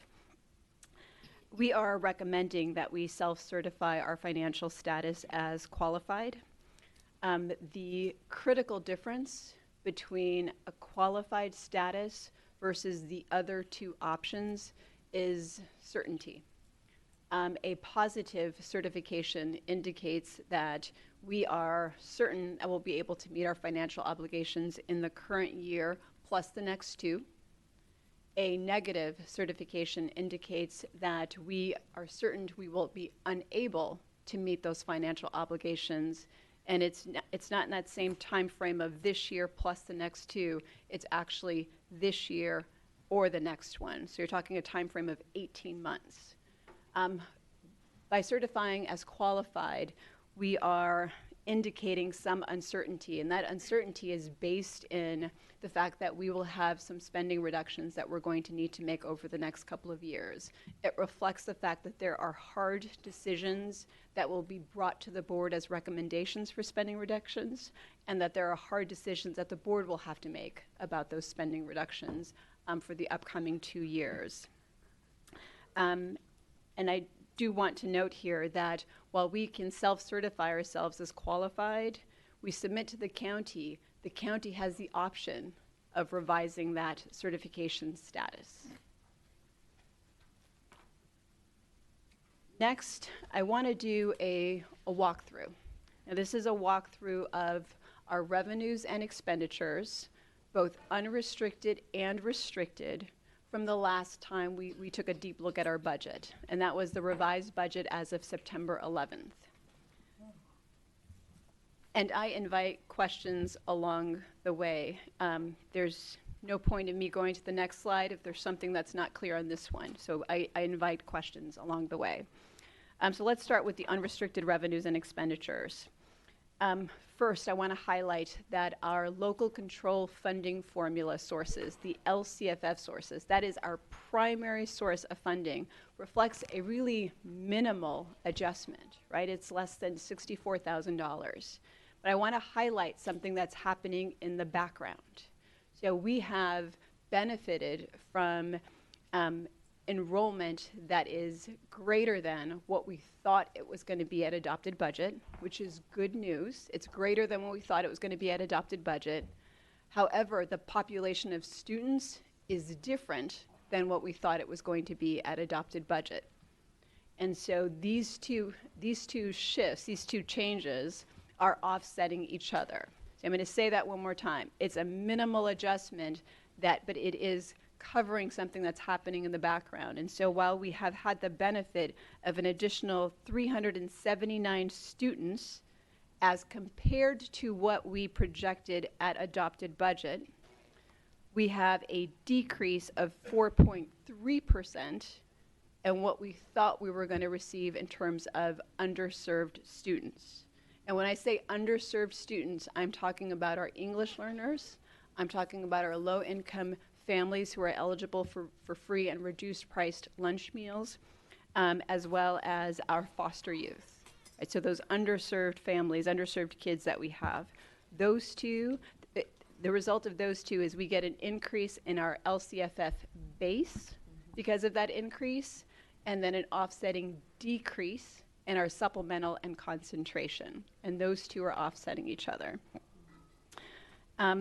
As I noted, Excuse me, Ms. Kazars, there is a question, and I Please. just realized that my bad. Go ahead, That's please. okay. So I'm a little confused about that because my understanding is that some of the students who have come in are students who have been impacted by the mid-year closure of We can't hear Shanti. We can't hear you. Please speak into the mic. So my understanding is that some of the students that have come in are students who were impacted by the mid-year closure of Epic Charter. And my understanding is that those students are by and large English language learner, low-income students. So why isn't that reflected in the numbers of LCFF eligible, the supplemental concentration eligible students? Well, my guess at this point, so two thoughts here. One, we are at a point in time where we do not yet have a certified CalPADS count. That'll come later this month, and once that comes, we will be revising our enrollment projections and our underserved count. But we can't do that until we actually have a certified figure. But once we have that, then are we eligible to readjust and get the supplemental concentration dollars from the state in this year's budget? And yes, in the multi-year. Well, what about this year's budget? How does that work? So two different things there. So one, in terms of average daily attendance, as students attend school, we're able to count them. And so even if they weren't enrolled on day 1 or day 20 or on our actual CalPADS day count, so long as they enroll and eventually attend school, we're allowed to count for the attendance piece of it. Now on the supplemental and concentration piece, that's different. That is based on that count of where we were at that point in time. That said, though, it is not. The CalPADS the CalPADS information isn't certified just yet, and so that's in process. And we will see where we land. I have a couple of thoughts about those pieces that'll come. I'll discuss a little bit later about what we might be thinking about when we think about our underserved populations. Great, and thank you. And while we will be letting board members clarify information in the course of the presentation, we will take public comment at the end of the presentation. Thank you. I've noted before that when it comes to our LCFF calculation, we want to be stellar at it, right? We want to, it's our primary source of funding, and so it's critically important that we be as accurate as possible when it comes to calculating that revenue, projecting that revenue. And so I point that out as just something for the board to know, and those are questions to pose at each reporting period to note how accurate are we when it comes to projecting our LCFF dollars. Those are critically important. Okay, thank you. I think this is the appropriate time for me to ask then, because we have the 279 students on our 20-day census, which is different. Let's just assume that carries through for the rest of the year. Then that should then result in a net increase in our revenue for the 2019-20 year. Is that correct? Yes. So we are seeing an increase in our base LCF of about $2 million. The unfortunate piece is that it's being offset by that decrease in our underserved population, and so we're seeing a decrease in our supplemental and concentration dollars. So we have the good news of additional kids, and then the different news of a different type of student. Gentrification. I see. Okay. So then the overall money in the budget was actually fairly accurate then, if it's based upon the LCFF money.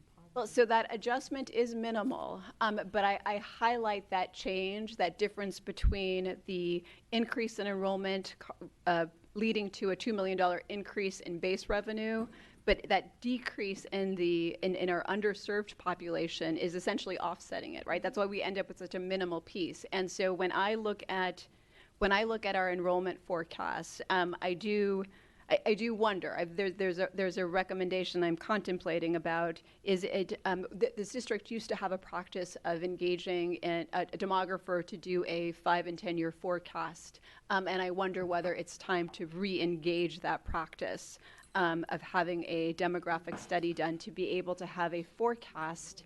To be able to look at certain populations. So one, just the changes that are happening from new development, to what's happening with our newcomer population, and 3, what is this shift that we're seeing in our underserved population? So is it possible that we're undercounting our free and reduced lunch?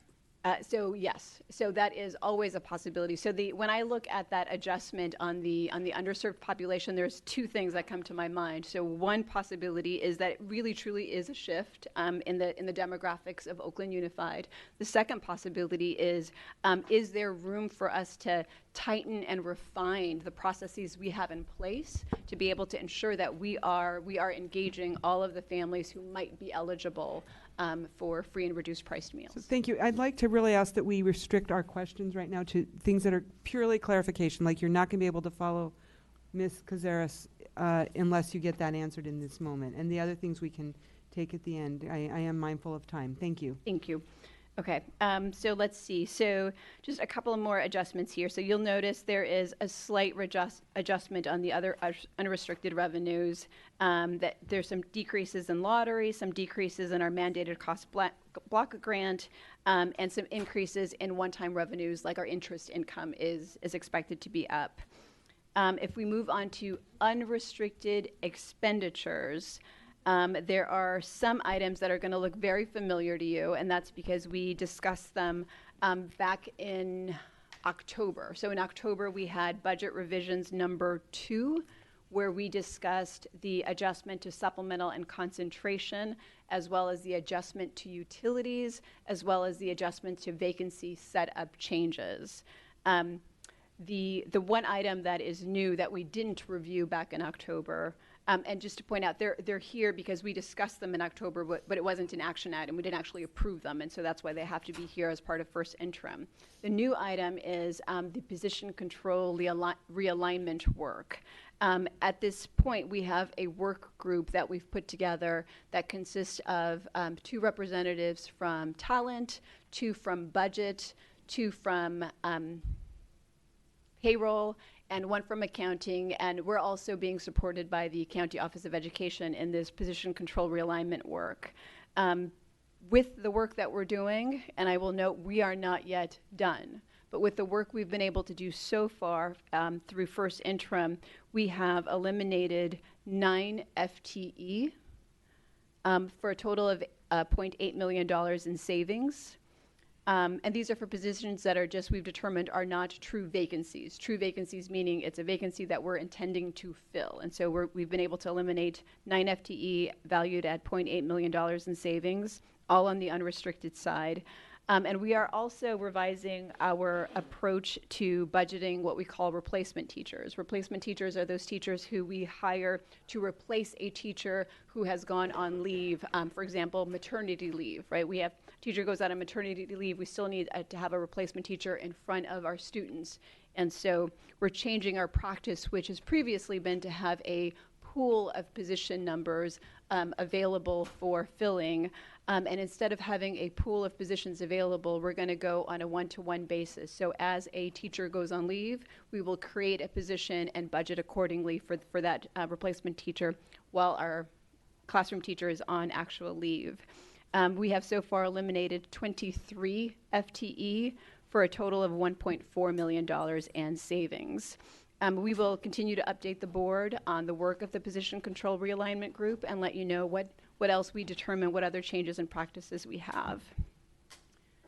Onto the restricted side. And I'm going to point something out on the restricted side.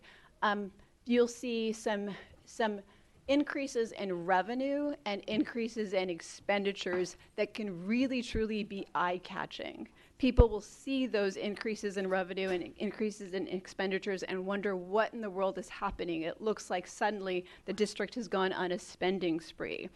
If you remember back to some of the conversations we had at previous reporting periods, we shared that this is expected to happen. This is what happens when we spend our prior year carryover balances. And so that's what's reflected here.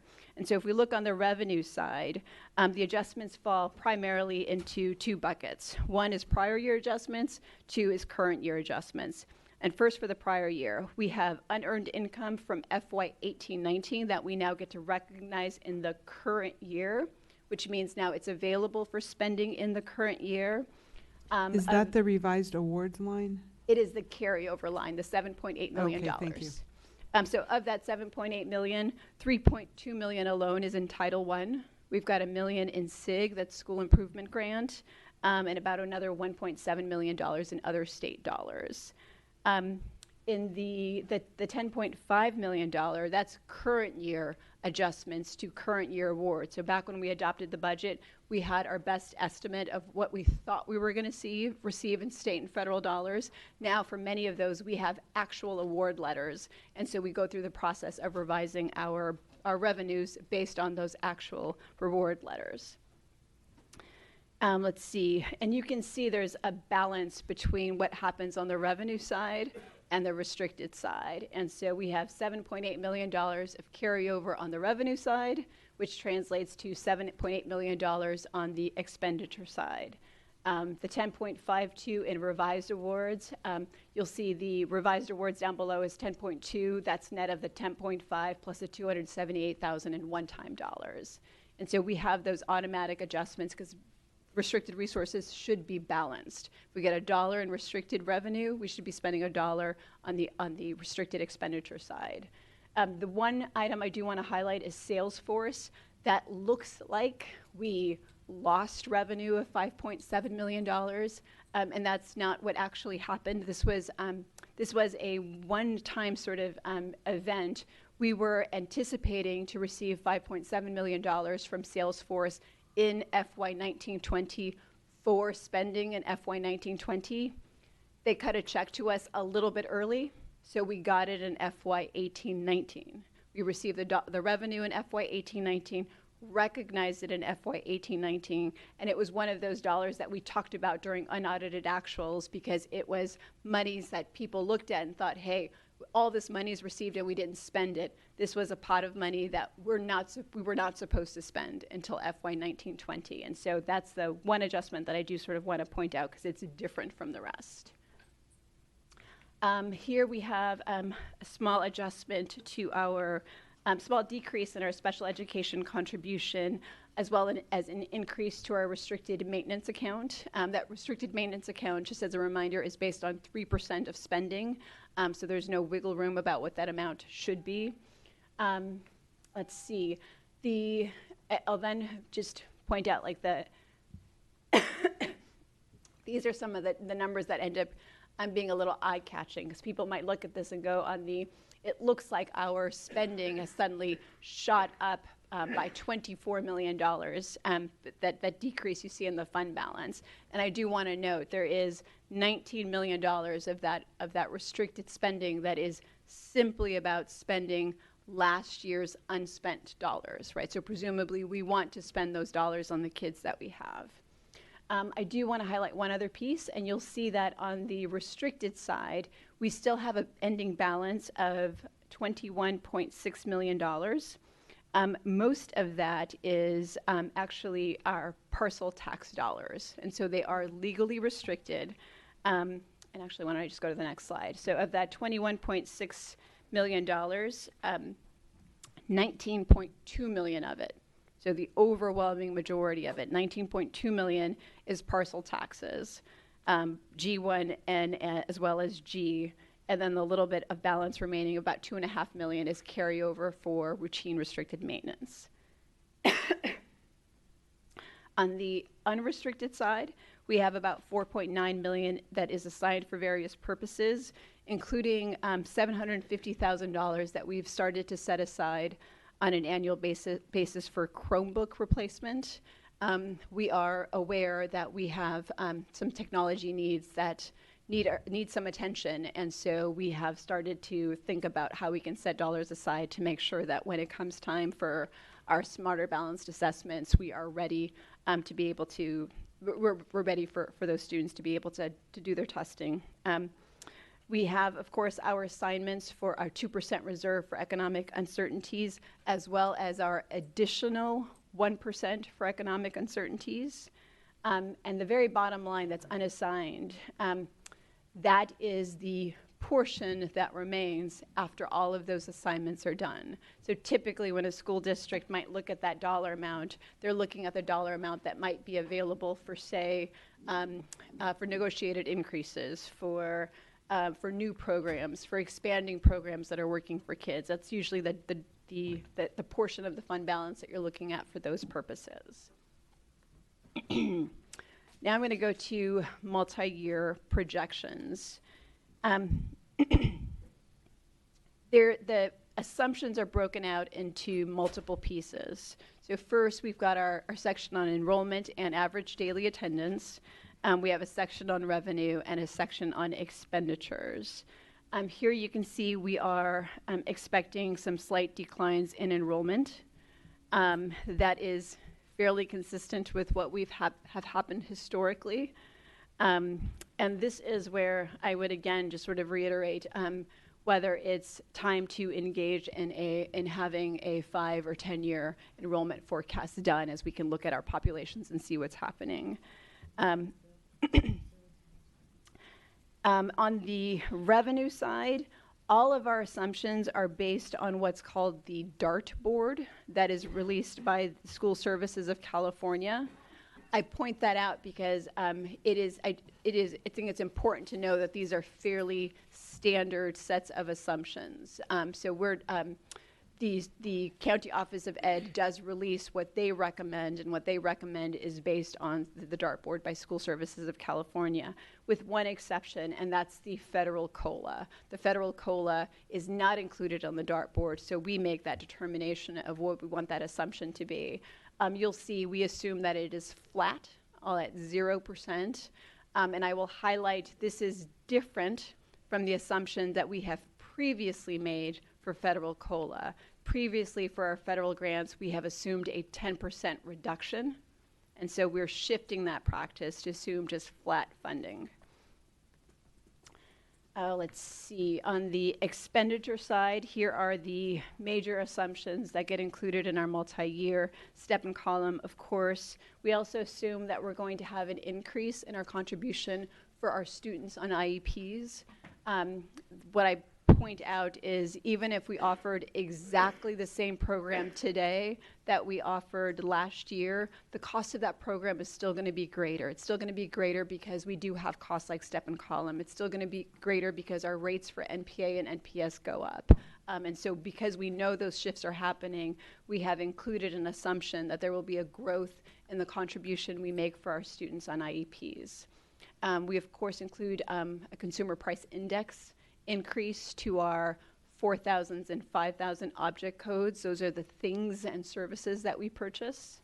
And then our CalPERS and CalSTRS rate, our pension costs for our employees, those are still continuing to increase. And so we, of course, recognize that increase in our multi-year projections. And that's okay, and what does the indirect cost rate include? Because that climbs quite dramatically in the out years. Yes, so our indirect cost rate is what we get to, is a rate we get to apply to not all of our restricted grants, but many of our restricted resources that supports our unrestricted side. And so essentially the idea is for the administrative costs, the indirect costs of serving, say, a Title I grant, we get to charge it an indirect cost, and that helps offset some of the costs we endure on the unrestricted side.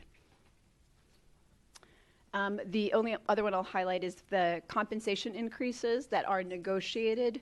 Those are not included in our multi-year projections until they've actually been approved by the board. So they have to be negotiated, ratified by the bargaining unit, and approved by the board, and then they make their way into our multi-year projections. We don't assume where we're going to land before we actually land there. When we put all of that together, we have our multi-year projections. One other piece that I'll note here is we do our very best to pull out any one-time pieces. So as an example, spending of carryover this year, that's a one-time expense, right? You get to spend carryover one time, and so we do pull that out in the subsequent year. So just as an example, on the federal revenue, you can see that in FY20 we're at $53 million, and then we drop down to $45.5 million next year. That's because we're pulling out those one-time deferred revenues, and then you can see our 0% COLA, it remains flat the year after that. You can see those small increases in LCF sources, and that's because of the statutory COLA that we assume for LCFF. And all of those other adjustments, the assumptions we discussed on the expenditure side is there as well. you can see the impact on our ending balance, right? It goes down pretty quickly. And why don't we just go through components of it? Our ending balance, I didn't say this earlier, but I should have.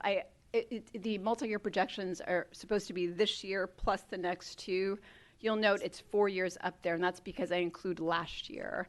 I like to have 1 year of reality to look at as we're looking at projections for the current year plus the next 2. And so it just gives us sort of something to look at that's done and has landed as we think about what's happening in the out years. So here we have, what you see here is that decline that's happening in our ending fund balance, right? So it essentially assumes nothing happens. If nothing happens, we end up with the ending fund balances that you see at that very top line. We know that we have to maintain our 2% reserve for economic uncertainties. We know that we want to maintain that additional 1% for economic uncertainties, and we know we have some set-asides that are important for us to establish. And so with those pieces all assumed there, we're looking at spending reductions of about $15.5 million for next year, and then an additional $10.5 million for FY 21-22.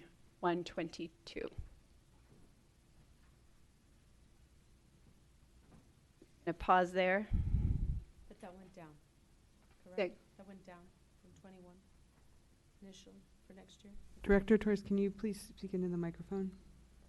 The 15 million is less than what you anticipated previously, or am I wrong? Wasn't it 21 million potentially? As of adopted budget, it was estimated at 10 million for FY 2021, and for the subsequent year, it was estimated at an additional 10.5.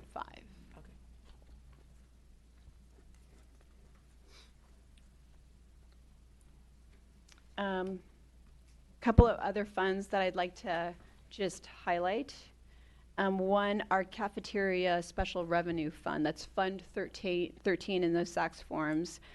We do have an inter-fund transfer from the general fund to Fund 13 at about $500,000. And for central kitchen, the only cost that's included currently as of our first interim report is for 1 FTE. So we have 1 FTE included in our budget as a first interim for central kitchen purposes. The team is in the process of refining what we think might happen on the revenue side, refining what we think we're going to need on the expenditure side, both in operations as well in terms of capital outlay. And so with that thinking, we're anticipating being able to come back to the board with that refined budget that shows, well, here's what we think is going to happen on the revenue, here's what we think will happen on the expenditure side, and here's how we anticipate funding it, whether it's with an additional support from the general fund or with some outside resources that we would be seeking. We also have a clarification from Director Hinton Hodge. So I've been, I think for a number of months, I've been able to, I just go central kitchen, but for me, I'm needing this broken out a little bit more, because how I feel like I actually think about central kitchen is I think about the kitchen, and that has a clear plan of 60 million meals, X amount of FTE and staff members, operating at a particular, whatever level. But then I think about an instructional farm that's connected to that. So some program dollars, I don't know if that's soft dollars, I don't know if that's LCFF, I don't know, right? Is it kitchen money? I don't know. Cafeteria money? I don't know. And then I think about the learning center that's connected to it as well. And there's definitely there had been some vision and ideas around some of those, I think all 3 of those components, this is just like my delusion of how I've been breaking it down. Each component had an ability to generate revenue, right? There was some thought that this was going to support us in that way. So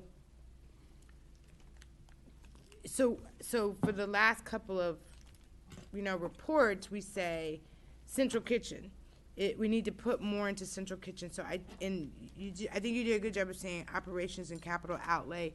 Is there? Could you just go a little bit deeper for me around what that really looks like? Because one FTE, I mean, are you talking about a middle manager position?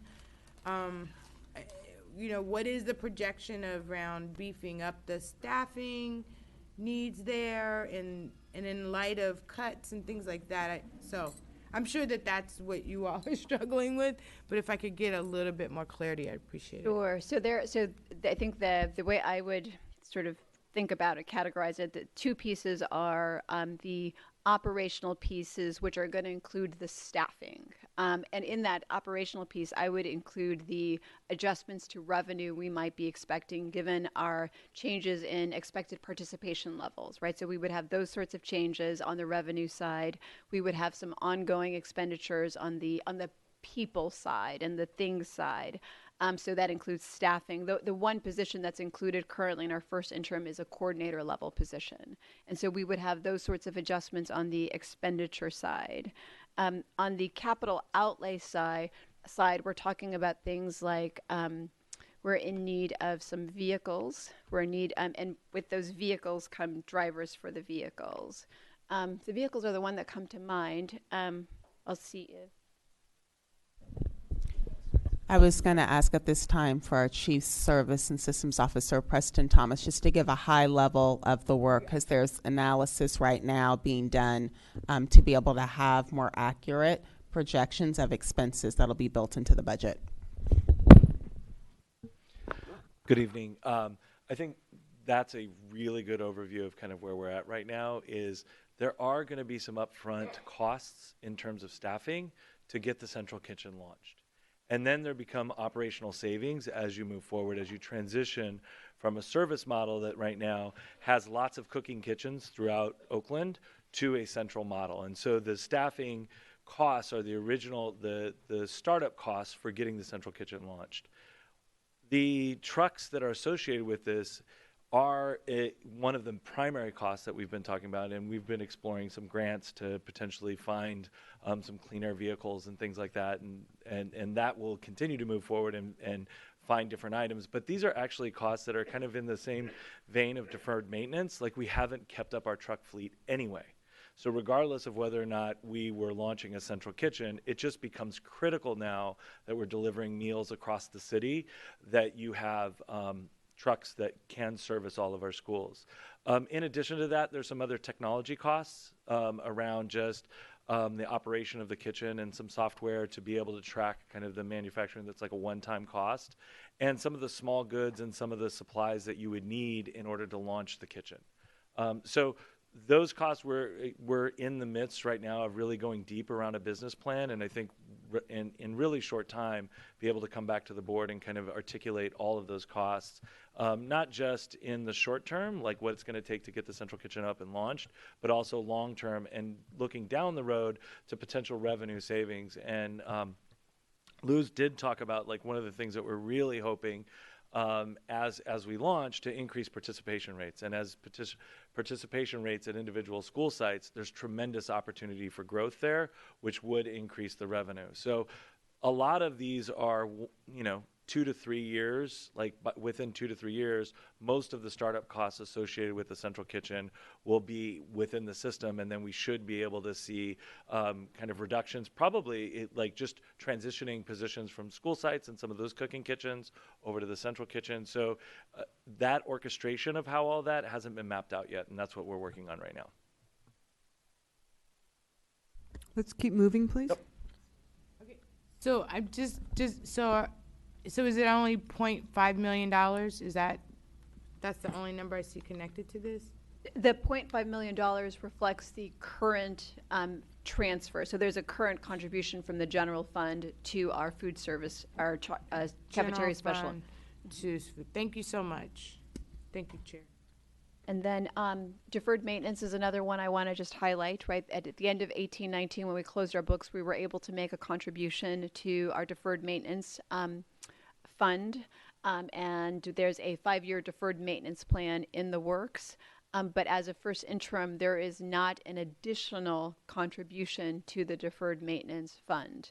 And so that's an area for us to contemplate, right? So obviously it's important for us to maintain the envelope of our facilities, and that's generally with our deferred maintenance dollars that we're able to do so. Actually, the deferred maintenance and the routine reserve maintenance account master plans are both on the Facilities Committee agenda for this Friday at 8 a.m. for those of you who are early risers. Let's see. We have our special reserve fund for capital outlay projects. We did make a small contribution over to that fund for this year of about $800,000, and those dollars are being spent. And then finally, the self-insurance fund is one I've highlighted a few times because I want to preview for you that there are going to be some significant changes in what's happening in our Fund 67, our self-insurance fund. In 1819, we made some adjustments to what we were recording in that fund. We brought those changes to the attention of our auditor because we wanted to make sure that we were using it appropriately and we were following best practice. And so our auditor has looked at that. He has some recommendations on how we might otherwise think about those dollars that we shifted into Fund 67. And so I am expecting by second interim, once our audit report is issued, so by second interim, bringing back to you a Fund 67 that's going to look different than it does as a first interim. And I don't want it to be a surprise, and so I'm just previewing it for you so that you know changes are coming to Fund 67. We treated it differently in 1819, and we're now going to be looking to make those adjustments back based on what our auditor recommends. And then coming up, we've got some notable pieces of information that we will use to update our current budget as well as our multi-year projections. Okay, so I want to be clear about that. So one, in January, no later than January 10th, the governor will be releasing the governor's proposed budget for the upcoming fiscal year. So that's for FY 2021. I noted in the executive summary that the Legislative Analyst's Office has estimated that the COLA for next year was going to be at 1.79% as opposed to the 3% that's estimated currently.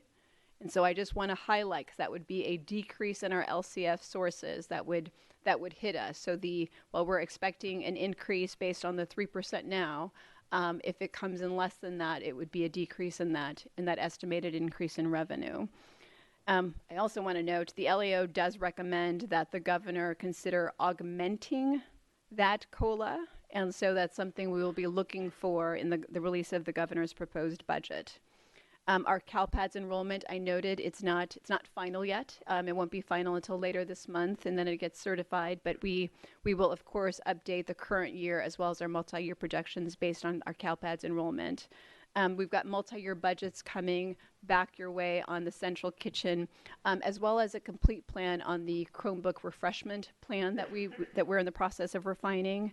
And then, of course, negotiations. So as we complete negotiations, have the TAs completed, ratified by our bargaining units, and then approved by the board, we will be bringing those back, and they will, of course, then result in an update to our multi-year projections.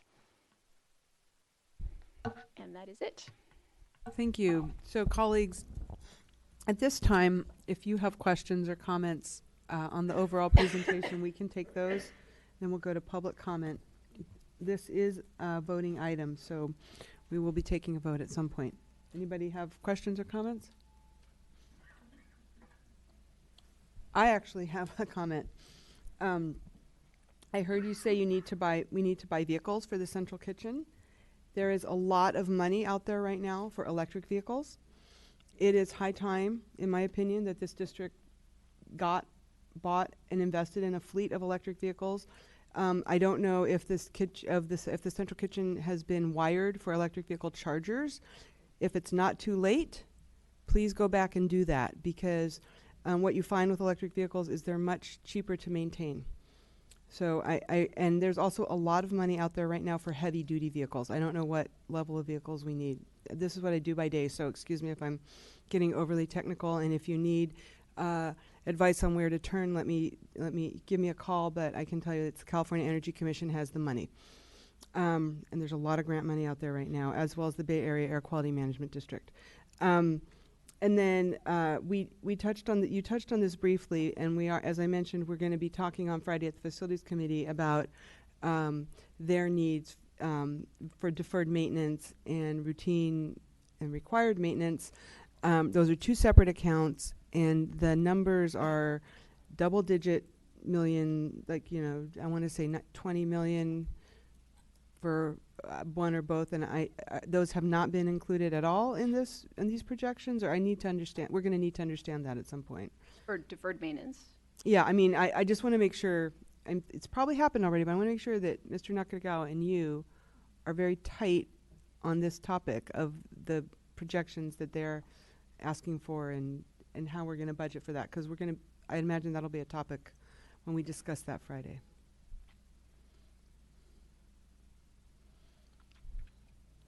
Anybody else have? Director Gonzalez. Thank you. Ms. Casares, can you go back to the first slide?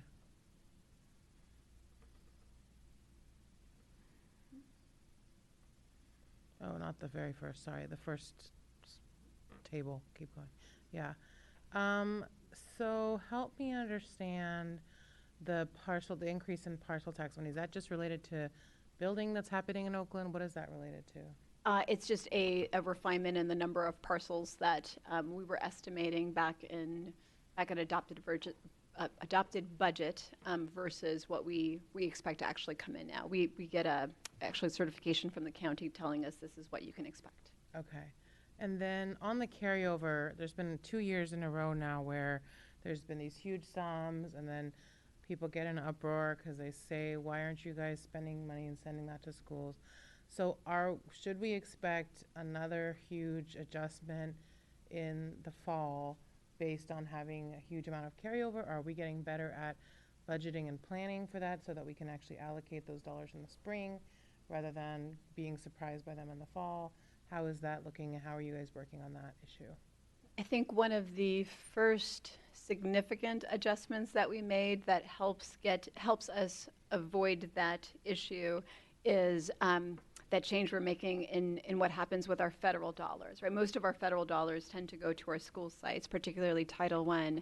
And in the past, we've assumed that we're going to have a 10% reduction, which means that we were making an assumption of losing revenue, which means we weren't allocating it out to the school sites. And then by the time we did allocate it, right, we're months into the fiscal year, right? And then they have to adjust their SIPSAs, they have to get it approved by their school site council. All of that takes time. So by undoing that one assumption and just assuming a flat COLA, it means school sites are going to get those dollars early on in the year, and they can actually plan on it. And so when they get their allocations, their projected allocations for next year, it's going to be the better number. It's going to be it's going to be an allocation based on the best information available to us, which is going to be a flat revenue as opposed to a significant decrease in revenue. Okay. So schools that are Title I schools should expect to see perhaps more money in their budget for next year, but they won't be getting a bump in the fall because we will have already allocated the dollars. Is that okay? My other question was, like, what are the long-term implications of the position control realignment? How does that change our long-term picture? So this is, I think, one of the pieces I'm enjoying the most about that work in particular is that it is going to lead to a much more refined budget on the most important thing that we spend, right? It takes people to educate kids, and that's where most of our budget gets spent, is on people.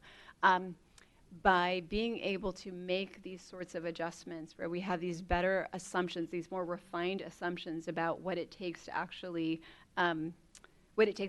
provide those services, have those right staffing levels, it means that budget isn't tied up in something that might be needed.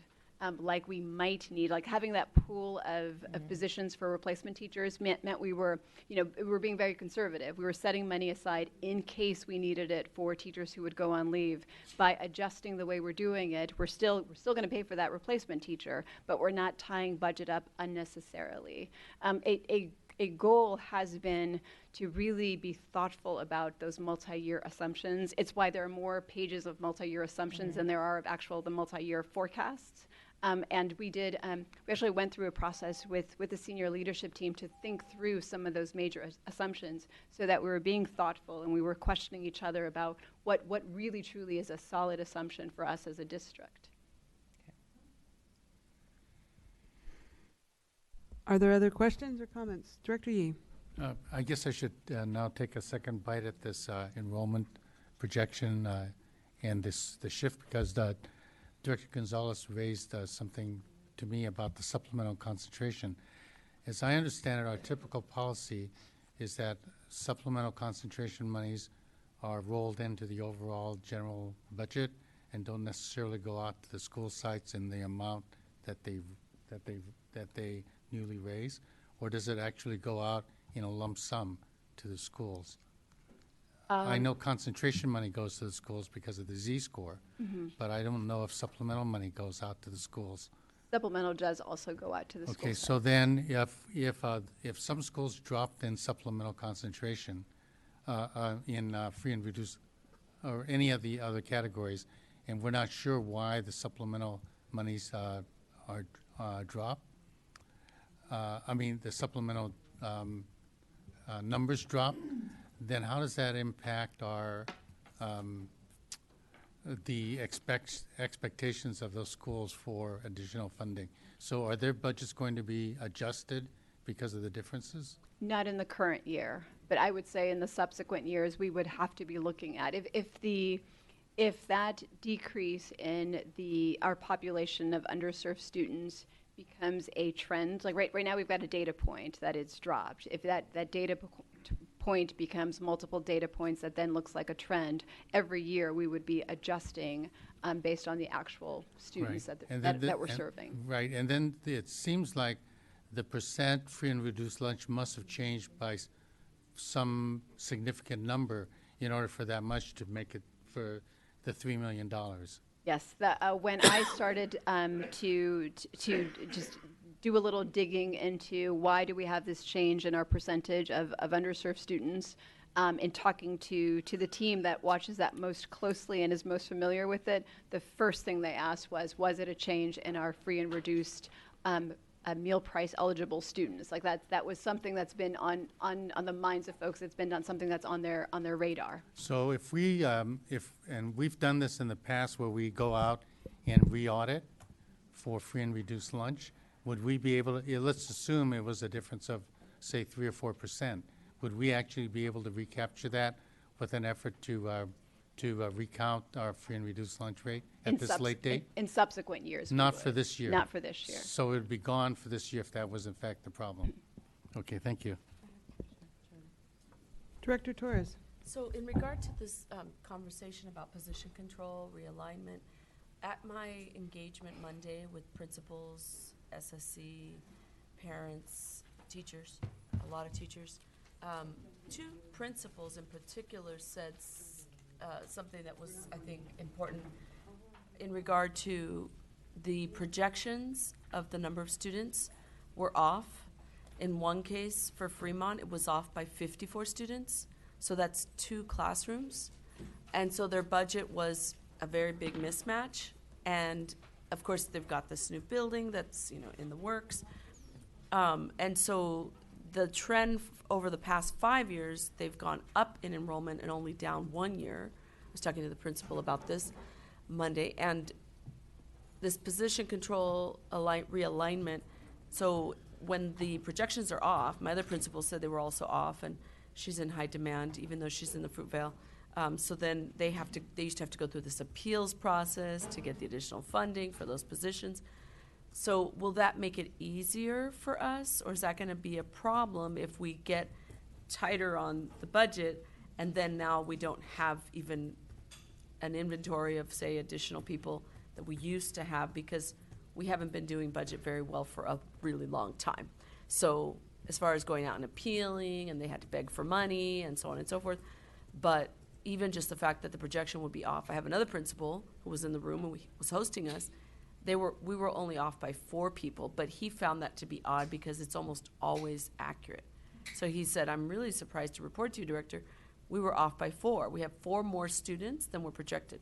But 54 and then like 30, that's a lot. So I guess I'm just wondering how this is going to fit into that scheme, because my principals are concerned about the next topic, the cuts and the changes, and definitely wondering if that position control realignment is a good or bad thing, considering projections being so terribly off. All right, so I would say they are related, but it's tangentially related. And so what we're doing as we're going through position control, the first engagement work has been looking at vacant positions. And that's why replacement teachers are one of those batches of vacant positions.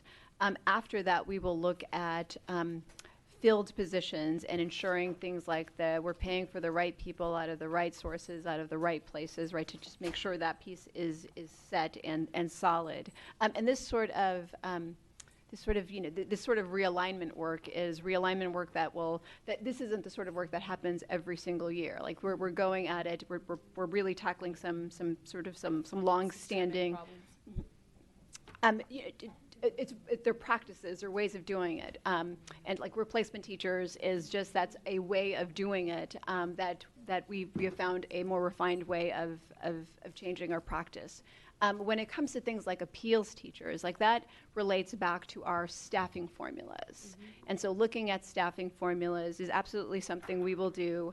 We want to make sure that we are staffing appropriately. We want to make sure that, while we recognize we have schools that are low on the enrollment side, we also want to make sure that they have the staffing they need to be able to provide a rigorous program, right? And those two can have some tension between them, right? So with small schools, there's a lot of wonderful things that come along with wonderful schools or small schools. One of the pieces that does not come along with small schools is efficiencies, right? And so we have to find those ways of balancing those needs.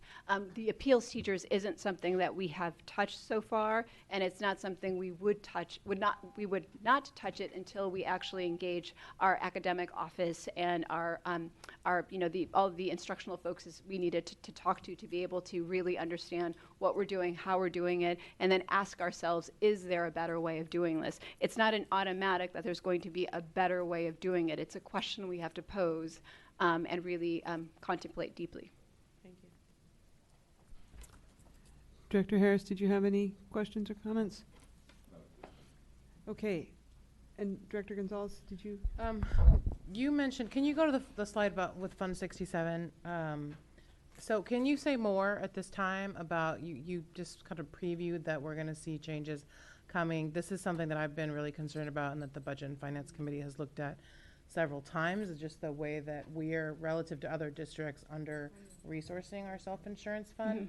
And so I'm curious to hear you say more of what you're sort of previewing about the changes that we're going to be seeing. You brought up a second issue, so thank you. The piece that I'm previewing, probably more cryptically than I should. I didn't mean for it to be cryptic. It's just we had a change in practice in FY 18-19, where we have taken our health and welfare costs, our major medical benefits, and we're now showing that within Fund 67. Fund 67 is a self-insurance fund. We are not self-insured for health and welfare, and so it's not an appropriate place to have it. There was good thinking about why we might put it there, but just it's not going to pass the test of the auditor of whether it should be in there. And so we had a change in our practice in FY 18-19. We brought it to the attention of the auditor when he joined us this year, and then we've been looking at, okay, how do we take what we've done in 18-19 and undo it, and it would be an audit adjustment in order to undo it. And then the second piece is going to be, and then how do we change it in 19-20? Because what we did in 18-19, we've continued in 19-20, and so we've got to fix it in 18-19 with an audit adjustment, and then we're going to change it in 19-20, and it's going to look like some swings when you're looking at the second interim report. And that's why I want to highlight it, because they're going to look like big adjustments in the same way that it looks like some major adjustments on the restricted side in terms of spending that carryover, spending that fund balance. Okay, but in terms of the contribution rate, to try and get it to a more secure level. Is that changing at all as part of the assumptions for next year's budget or for the multi-year projection? Not for health and welfare. So health and welfare will get pulled out and then put into the general fund, most likely a sub-fund of the general fund. What actually does, what is in the self-insurance fund that belongs in the self-insurance funds are things like our workers' comp program. For our workers' compensation program, our most recent actuarial evaluation shows a decrease of $4 million in our liability. But I do know our director of self-insurance is actually, our risk manager is recommending that we look at increasing our workers' comp rate. We're currently at 6%, and her recommendation is we get to 6.25%. And so that'll be an adjustment we're looking at. Okay, but it's not reflected in the multi-year projections as of now. Correct. Okay. Great. Is there public comment on this item? Please come forward.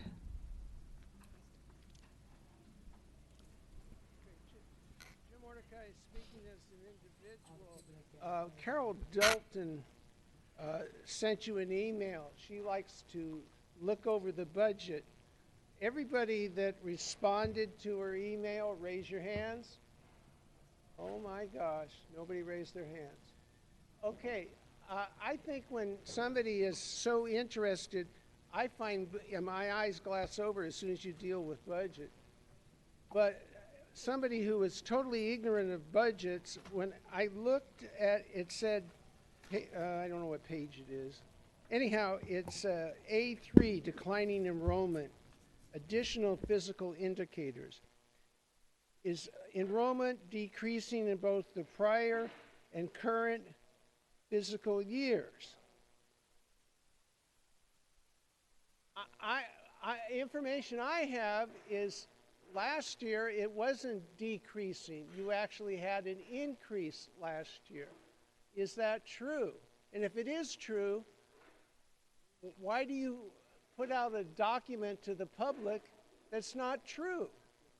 See, I can't ask Carol's, but if you don't respond to Carol's email where she gives specific questions and you don't respond to that, that is on you. And I will inform the public through this medium that you didn't respond to her. Okay, thank you, Mr. Mordecai. Respond to Carol.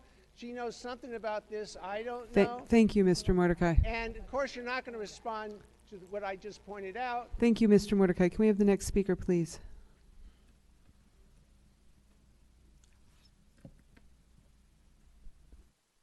So I would like to know where the overrun for the central kitchen is in the big book. And also, I am looking at the revenues, expenditures, and changes in fund balance for restricted and unrestricted. And I'd like to know why there is a $14 million increase in item 5800, professional consulting service and operating expenditures, that this board seems to not be interested about at all.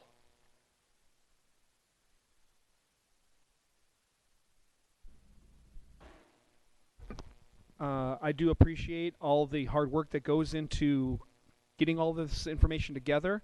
I do want to take a little bit of offense at the sort of condescension that was started with this report.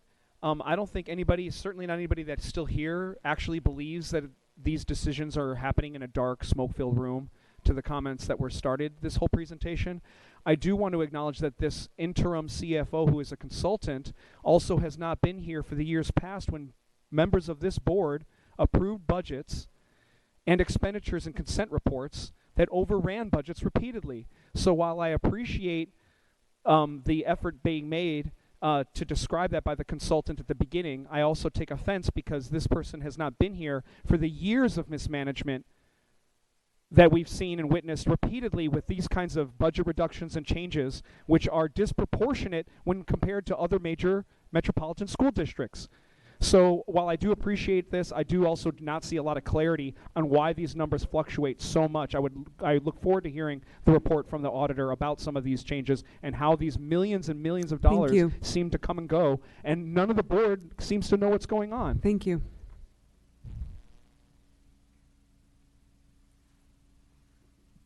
Mike Hutchinson. I want to point out, while you guys are still hiding upstairs, there's only 5 people down here, and you're still only giving the community 1 minute to speak each on a $600 million budget. I thought it was very disingenuous, this report that was just given here, because if you look in the Sachs report, they lay it out very differently.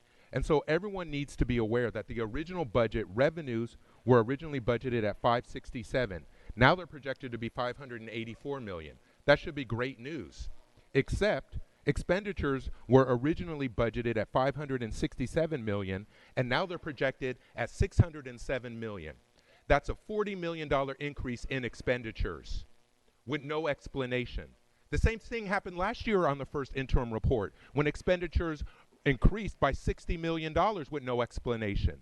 And then what happened at the end of the year, at the closing of the books, is it turns out those weren't the real expenditures. So why are you cooking the books? Where's the explanation of the $40 million increase in expenditures? And how can they increase expenditures with no school board vote? This is the 3rd year in a row you've turned a $500,000 surplus into a $23.6 million deficit. You are cooking the books with no explanation. And just so you know, we can see you, so when you're leaning back in the chair not paying attention, we still see that. This is awful optics and an awful way to do business for the budget. There's only 5 of us here. Why don't you come down and face the 5 of us? You all got us outnumbered. Love life. I question if good decisions are being made related to fiscal responsibility. And I say that because I've been concentrating on Oakland Promise, and I saw tonight that you allocated in the consent calendar $15,000 to Oakland Promise. This is an organization that has been identified that does not have a 501c3. This was found out yesterday by going up to Sacramento and speaking to the Attorney General. They do not have a 501c3. They have a budget of $30 million, but you are giving them money. I don't know how much, because the city of Oakland has given them $4 million over the past 4 years. So irresponsibility in funding Oakland Promise, that's one thing. You need to get off of 1000 Broadway. You cannot speak to problems related to the budget when you're sitting up in a luxury office and it's not necessary that you be there. You need to listen to the public and stop funding this police department that is a heavy expenditure but unwanted and unneeded. Thank you.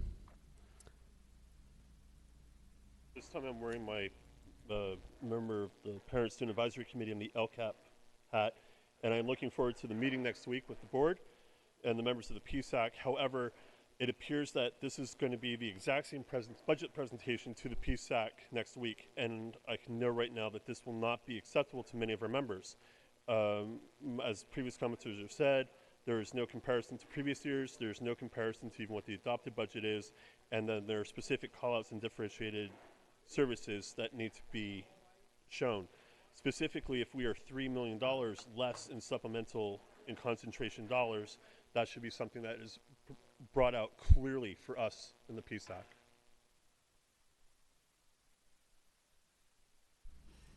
Thank you. I believe that concludes public comment. Colleagues, are there any further questions or comments? I do have a question if nobody else does. And I meant to ask this earlier, and I'm sorry I got distracted. If you could go back to the main slide at the beginning that gives that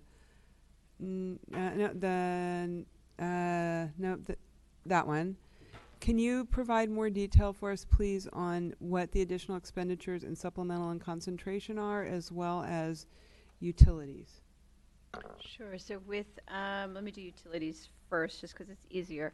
There are 2 pieces to that increase of $1.6 million. So I point that out just because I don't want you to think that the cost of utilities has gone up $1.6 million from this year to last year. It actually reflects one that in 18, well, let me backtrack a little bit. Oftentimes when budgets are developed, the budget for the new year is developed based on a point in time in the prior year. And so when we developed the budget for 1920, it was in part based on where we thought utilities were going to land last, I would want to say about April, was that when we had that budget set up.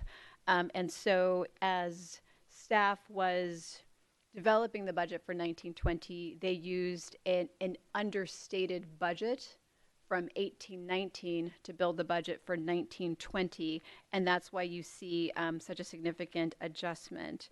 I'm looking through the executive summary to find the actual dollar amounts. I want to say it's 1.4. Yes. So there's an increase. The increase of 1.6 million has two components. It's 1.4 million, which is just a catch up to what we spent last year. That would be level spending from 1819 to 1920. And then we assume about a 2% increase in the current year for utilities, which is about where we expect we're going to land this year. So again, it's not that our utilities costs went up 1.6. Okay, I'm going to have some response. So if you can move on to the next one, because I have 4 minutes. Yep. I'm sorry. What was the next one? What the 8.7 in yes, for supplemental concentration. So that is, we are, just as a reminder, back in October, back in October, we brought to the board that our supplemental concentration was not, our expenditure, our budget was not matching up to our LCAP. And so the LCAP approved certain expenditures. All of those expenditures were not actually budgeted for in our 1920 budget. And so this is catching up to that. Some of the major items were things like professional development. There was some textbooks, some curriculum that we needed to purchase for our English learners. Those were the two big ticket items. And so those items that had been, that were not reflected in our adopted budget are now being reflected in our first interim budget. So I have two requests coming out of that. First of all, can we get a breakdown of what the components are of these, of that, like what is the professional development? How is it that it comes to 8.6 million? Who's going to provide it? Is that, all that time in relief, like teachers being out of the classroom or whatever? And then on utilities, I really feel like a broken record. I have been asking for 10 years now for reports that show year-over-year spending in the following categories: electricity, natural gas, water, waste. Those are our 4 big utility centers. I know for a fact that we have a new sustainability manager, and he comes to us from PG&E, and I hope that part of his job is to be doing a tariff audit and make sure that every account is on the right tariff, and that we're using the right assumptions. And then the other question that I've been asking for about 6 years, since we installed nearly 4 megawatts of solar, is our solar energy, are those systems performing as expected? So I would really appreciate an answer to those questions, because I'm very tired of asking them. Thank you. And does anybody else have further questions or comments? Director Harris. Clint, just on the components of fund balance slide, you outlined the spending reductions fiscal year 21, 22. I see 15 million, I see 10 million, and I see 31 million. How do those numbers work together? Oh yes, thank you. So that 15.5 million, the assumption there is that it's an ongoing reduction, and so the value of cutting $15.5 million next year would then results in $31 million worth of savings across those 2 years. And so that's why you see it there. It's not that it's an additional 31, it's the value of that $15.5 million across those 2 years. Okay, so in order to, how could you put it to someone that may be watching, what's the takeaway here if we don't make these reductions over the next 2 years? What happens to the district? I guess I'll start off by making one point first and then getting to that. So one, I do want to note these projections are based on the best information available today. We know the information is going to change, and as that information changes, right, the governor's proposed budget comes out, we're going to revise our projections based on the governor's proposed budget. We get our enrollment solidified with our CalPads, we update that way as well. Without making that $15.5 million reduction in the upcoming fiscal year based on the best information available today, it would mean we would not make our 3% reserve, right? So that's, we would be short of our 2% required reserve, and we would certainly not have enough to have that additional reserve that we aspire to have. That the county is already deeply involved with our school district. at the point where we're not making that 2% reserve, that starts to get defined, that school district would start to get defined as fiscally insolvent. We don't have to reach a point of not being able to make payroll to be determined to be fiscally insolvent. It's those points where we show we can't meet our minimum requirements, right? If we think back to those definitions on our certification status, right? I noted that the difference between positive and negative is certainty. A negative school district, right? And that's what happens when you get a loan from the state. It is essentially you're putting your hands up. You're saying, I can't do it. And that time frame in which you can't meet your financial obligations is a really short period of time. It's 18 months. That is not a long time. And we all know what is the most important financial obligation we have? Payroll, right? Payroll. That is the most important financial obligation we have. And if we can't make it, if we can't meet it, we are fiscally insolvent. Thank you for that. And a follow-up question to that would be the raise that was, there was a strike, there was a raise granted. What years did that raise count for? Just for the average person watching television at home, how does that raise work in terms of payout? When does it, in fact, end? Or it doesn't end, but, so what years is that raise active? So the increases are reflected in the current year for OEA and SEIU, and they're reflected in the next year. Actually, let me just go to multi-year projections. In FY21, FY21 and FY22, we have additional components of those increases happening. So the ones that have been negotiated and ratified by the bargaining units, approved by the board, are all reflected in the multi-year projections. The ones that haven't been are not reflected in the multi-year projections. Okay, so in 22, what happens in 22? Those whatever are the ongoing raises that were negotiated and agreed to, they're there, and they will continue on in every subsequent year. And so we have to pay for those. So any additional raises would be additional cuts or additional revenue needed by the district. Right. In order to, it's essentially, you can think of it as that balance, right? If we are short $1, it means there's either a new dollar that has to come in revenue, or there's a dollar that we're spending that we have to think about not spending that way and spending it in a different way. Thank you. Thank you. So yeah, I would just say to the folks that I represent in District 7, we talk a lot about maintaining an environment where teachers can survive and make a living wage, and here we look at numbers that show us being solvent if we make reductions to 22. Beyond that, we have identified no funds to give an additional raise. So what does that mean for our teachers? What does that mean for our school district? We're looking at half of the picture. So you can see $25 million in cuts over 2 years, but what I see is the need for more money to pay teachers an additional raise.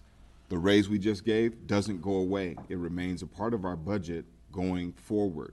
So what are we going to do to prepare for 22? If you're watching at home, do you think it'll be more or less expensive in 2022 than it is now? So thank you for the report. I think we have every reason to be diligent about what we're doing and how we're doing it. So this is all related. I think we followed this presentation with a memo that the board will vote on and talk about our commitment to make reductions. So stay tuned. I just wanted to highlight those things, but thank you for walking me through it.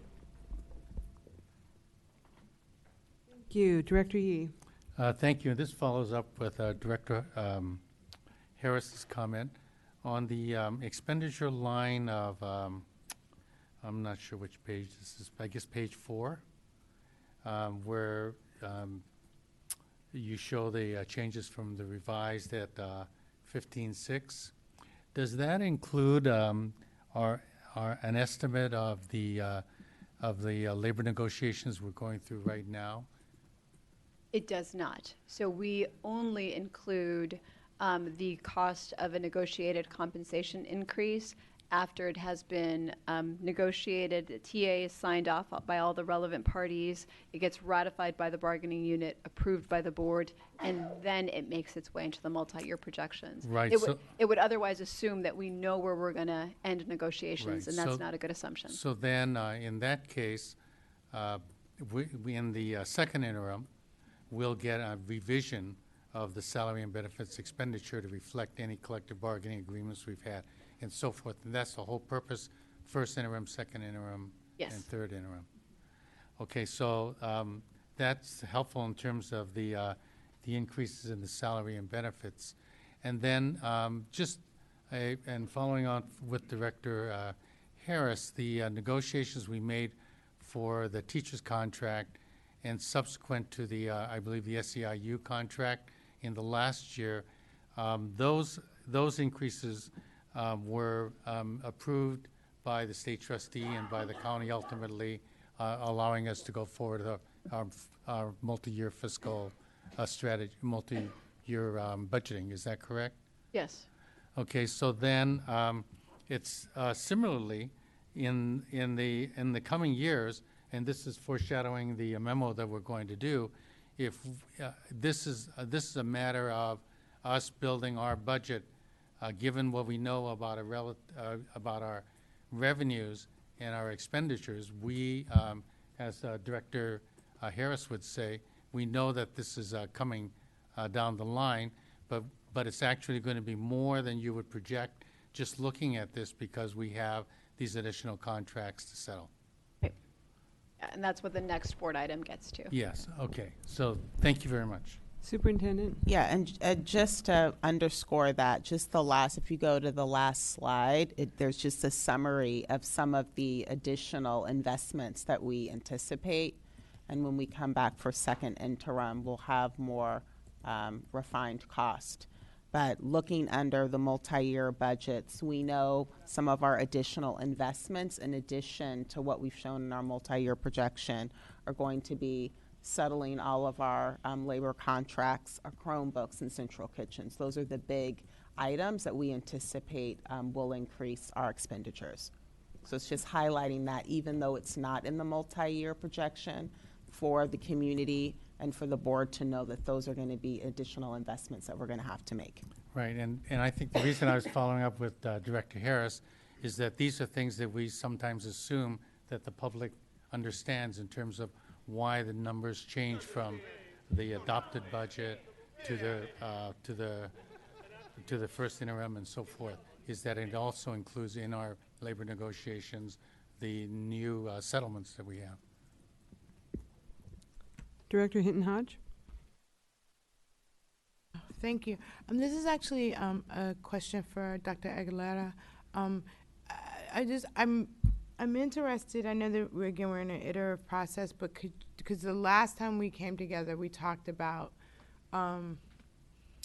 under projection of Title I dollars and restricted dollars. So I just wanted to hear a little bit more about that practice, and then I actually could not hear the public speaker very well about the PSAC piece. So could you just kind of let me know, like, am I understanding that they're going to be reviewing the first interim through PSAC, or what exactly? Is there a clarifying, especially around the fact that we didn't have LCAP aligned? Is that information that's going to be given to PSAC?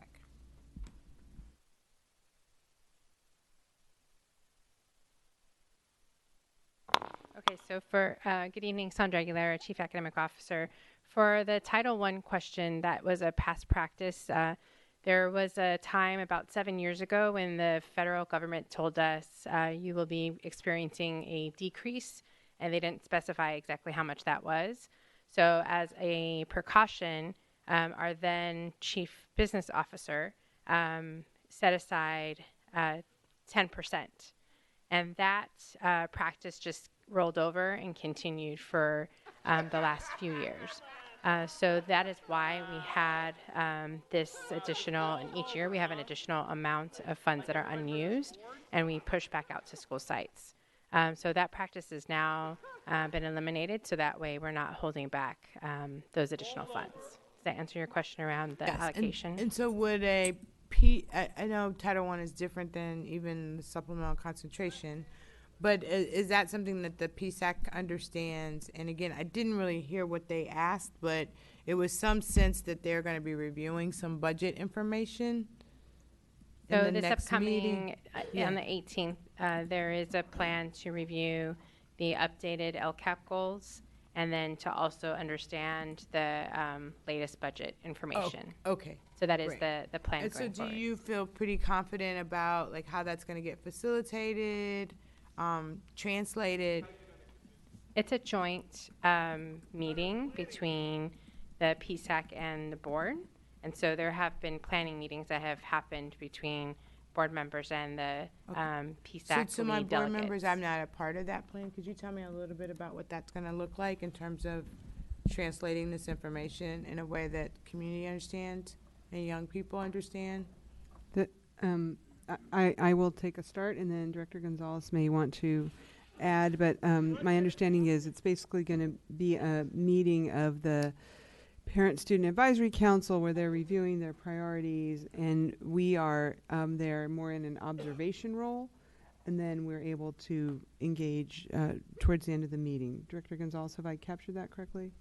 Yeah, I think we're mainly, yes, there to hear their concerns and hear their reflections on the budget and the things that that they have questions about. And then I think they mainly want to hear how we're thinking about priorities as we have to reprioritize in the coming year. That's my understanding. So, so the two of you, I can't have the two of you all speaking directly for me if I don't even know what the presentation is. So hopefully you're sharing out information around what that looks like. And then the next question really is for the staff, because if it sounds like the board's not doing facilitation, I just would love to know as we get closer. And I know Cynthia Molina I'm seeing her emails in a lot of ways, but so I just think that like here's this moment where we should be like really clear and sharp. Whatever people's, what can we anticipate? Not the Who Riders, right? But what can we anticipate around what's difficult to understand? What needs to be broken down a little bit better? What is a practice that needs to kind of be changed? So I just hope that staff, through the superintendent, that is something that we take some care to do. The lead delegates, they will run the meeting as they normally do run the meeting. They have assigned roles and they divvy up the responsibilities. So it's run as a regular PSAC meeting. And staff has been provided questions from the PSAC in which they would like some information. So that's what we are providing, answers and details to the questions that they have posed to our team. Okay, this is a voting item. We do need to approve this. Have we moved this? I'm sorry. No, there was no motion. Is there a motion to approve the first Move interim report? adoption. Moved by Director Gonzalez, seconded by Director Torres. Can we call the roll, please? On the roll call to adopt 192344. Director Torres? Yes. Director Yee? Yes. Director Gonzalez? Yes. Director Harris? Yes. Acting Vice President Hinton Hodge? Yes. And Acting President London? Yes. The motion's adopted. Thank you. We're going to move now to T3, 19-2253. This is a resolution regarding budget reductions for next year and funding to school sites. Is there a motion to? Yes, Mr. Rickstra. Oh, yes, we do need a time extension. Can we have I'm going to make a motion that we extend this meeting to 12 a.m. and hopefully we'll be out earlier. That'll be incentive for us. We're going to move. I hope there's no objection. Objection. I take that as a second from Director Torres. So we're going to move now to item 192253, which is this this budget revision resolution. Is there a motion to approve? Move adoption. Is there a second? I will second. Can we have presentation, please? Thank you. Briefly, so here are the goals for this item. Just at the highest level, the idea here is to ask the board to approve a new budget resolution that addresses two things. One, the way we think about the budget reduction, sort of shifting from an actual number to the goal of maintaining our 2% plus our 1% reserve for economic uncertainties, as well as discussing a recommendation regarding the reallocation of dollars, of one-time dollars to back to school sites in the current year. Just as a reminder, back in June of 2019, it wasn't that long ago, when the board adopted the budget, we were looking at some reductions for the upcoming 2 fiscal years with specified dollar amounts of $10 million and $10.5 million. It was, of course, based on what we knew of the adopted budget at that point in time, and it also included the single TA that we had approved at that point in time, which was our contract with OEA. Subsequent to the adoption of the budget, we have also the SEIU TA that was approved by the board and is now included in our multi-year projections. And we're looking at about $15.5 million of reductions based on the best information we have today. And we recognize there are some things that are missing from, right, we've got the central kitchen we're talking about. We've got some other items that we know we're going to be adjusting for. Given those pieces and given that desire to maintain that 2% minimum required reserve plus our 1% additional reserve requirement or preferred reserve, we are proposing to think about, as we think about our reductions for the upcoming year, thinking about those additional costs that are not yet reflected in the multi-year. And while we know that 15.5 is sort of a minimum based on what we know today, thinking about where the actual target might be as we start thinking about revenue enhancements and spending reductions. We recognize that it's an estimate, and that estimate is going to be refined and adjusted over the upcoming months. We do know some folks have noted that there could be changes in the way we're funded or the dollars that become available to us with some possible changes. But until those are real, we can't count on them, and so we will not be revising our revenue projections based on something that hasn't actually occurred. And so what you see in the resolution, I'm sorry, there's one more resolution piece. That was the component of the resolution about returning $3 million in reductions to site discretionary budgets. Just as a reminder, we didn't actually cut $3 million. We actually cut $2.5 million. And we have adjusted spending allocations to those sites that have actually exceeded that $2.5 million that they've lost. So they've received about $4.8 million since the start of the school year. Of course, that offsets that loss of $2.5 million, and it increases it by another $2.3 million. The school sites have more funding, and so we are asking the board to undo that expectation, that direction, that we provide an additional $2.5 million to the school sites. And we do note that at where we are with our budget now, if we were to give an additional $2.5 million, $3 million, it would increase the amount we have to spend in the upcoming fiscal year.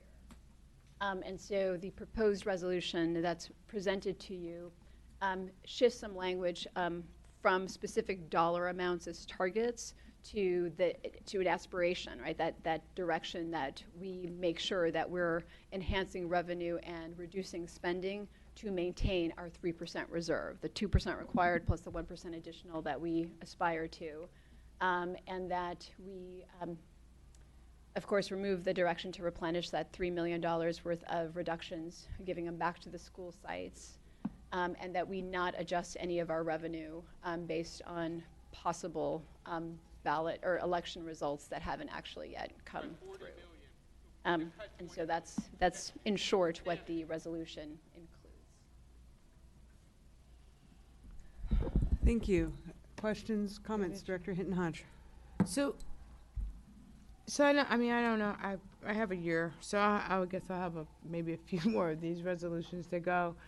So I just want to be like on the record. I mean, I think you made a solid point around we can't necessarily project about revenue that may come, but through the facilities master plan, through surplus property, through mergers and consolidations and closures of schools, maybe the last part, I would just like to start seeing some hard numbers of what that actually looks like, because I just feel like we talk about revenue generation a lot, but we haven't. I know again we have some aspirations and we have some ideas that show up, but so again, I always feel like I vote for this with the promise that there's going to be this other thing that comes, because I don't think we need to cut all the time.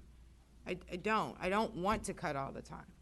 I'd actually like to leverage the resources that we actually have. There is a building across the street that has been sitting and rotting for a number of years. So these are things that like we're not courageous enough. We're not being bold enough. We're not, pulling in the right partnerships as far as I'm concerned. So again, I'm voting for this, but I just think that there's a whole bunch of other stuff that we could be doing that keeps us out of the realm of always having to, do these cuts. So, and I'm appreciating the level of space you're allowing yourself and wiggle room. So if that is about, and I don't want to sound really rude. That sounded so arbitrary. Knowing that this is a budget, this is an iterative process. We know that there's information that comes and shifts inside of our system, and that feels responsible to me as you place this in front of us. This feels none of it's easy for you or for us, but at least that feels responsible to provide some. Again, I don't know if the right word really is flexibility or not. So, again, we're going to see the facilities master stuff, and we're going to talk about that being rolled out. And so I just want to note that I just feel like I'm going to continually be pretty aggressive, from blueprints to citywide plans to facilities master plans. We've got to show the thinking behind being a $1 billion organization. The thinking behind an organization has assets of over $1 billion, right? We are not doing that leveraging type work well enough as far as I'm concerned. So I'll stop, and definitely, is there a motion already done for this? Yeah, I believe we had a Okay. motion and a So second. I'm definitely supporting it, and thank you for the work. Thank you. Anybody else? Director Yee. Thank you. I have a question about the attendance rate basis of the multi-year plan that we are going to adopt. And I wanted to separate it out from the free and reduced lunch question I had before.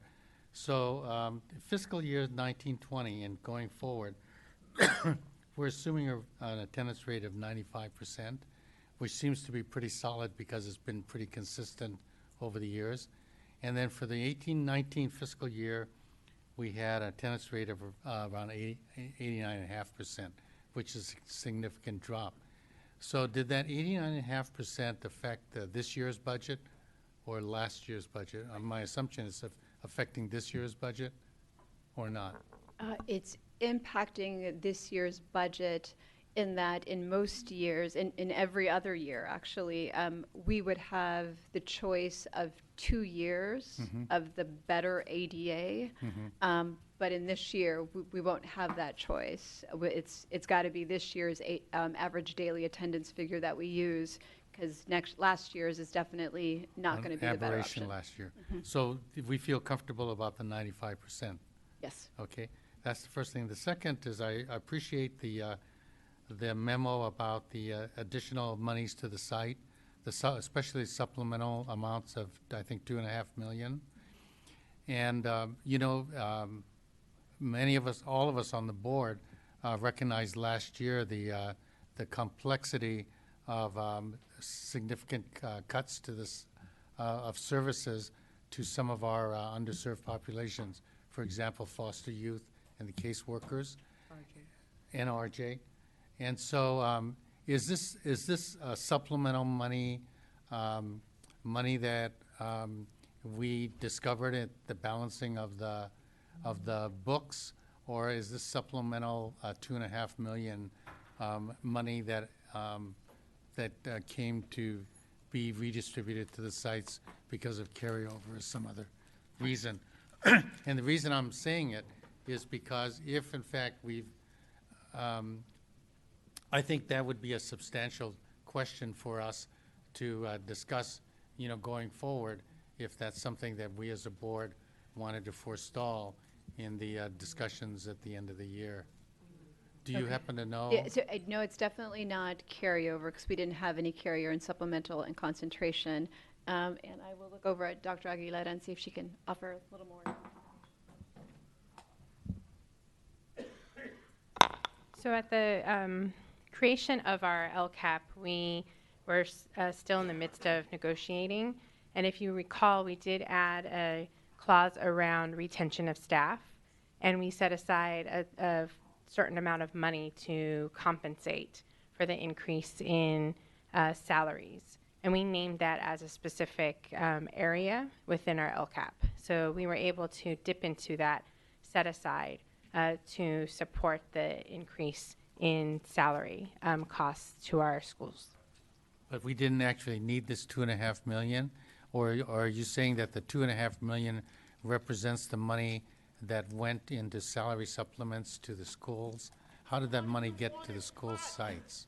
It was for salary increases. So we set it aside in anticipation of the increases, and we named it as a specific retention investment in order to compensate our employees. Okay, so that wouldn't be a discretionary amount then that the PSAC, let's say, could discuss for the upcoming budgets, because that money is already built in as a long-term commitment to the school sites in terms of budget?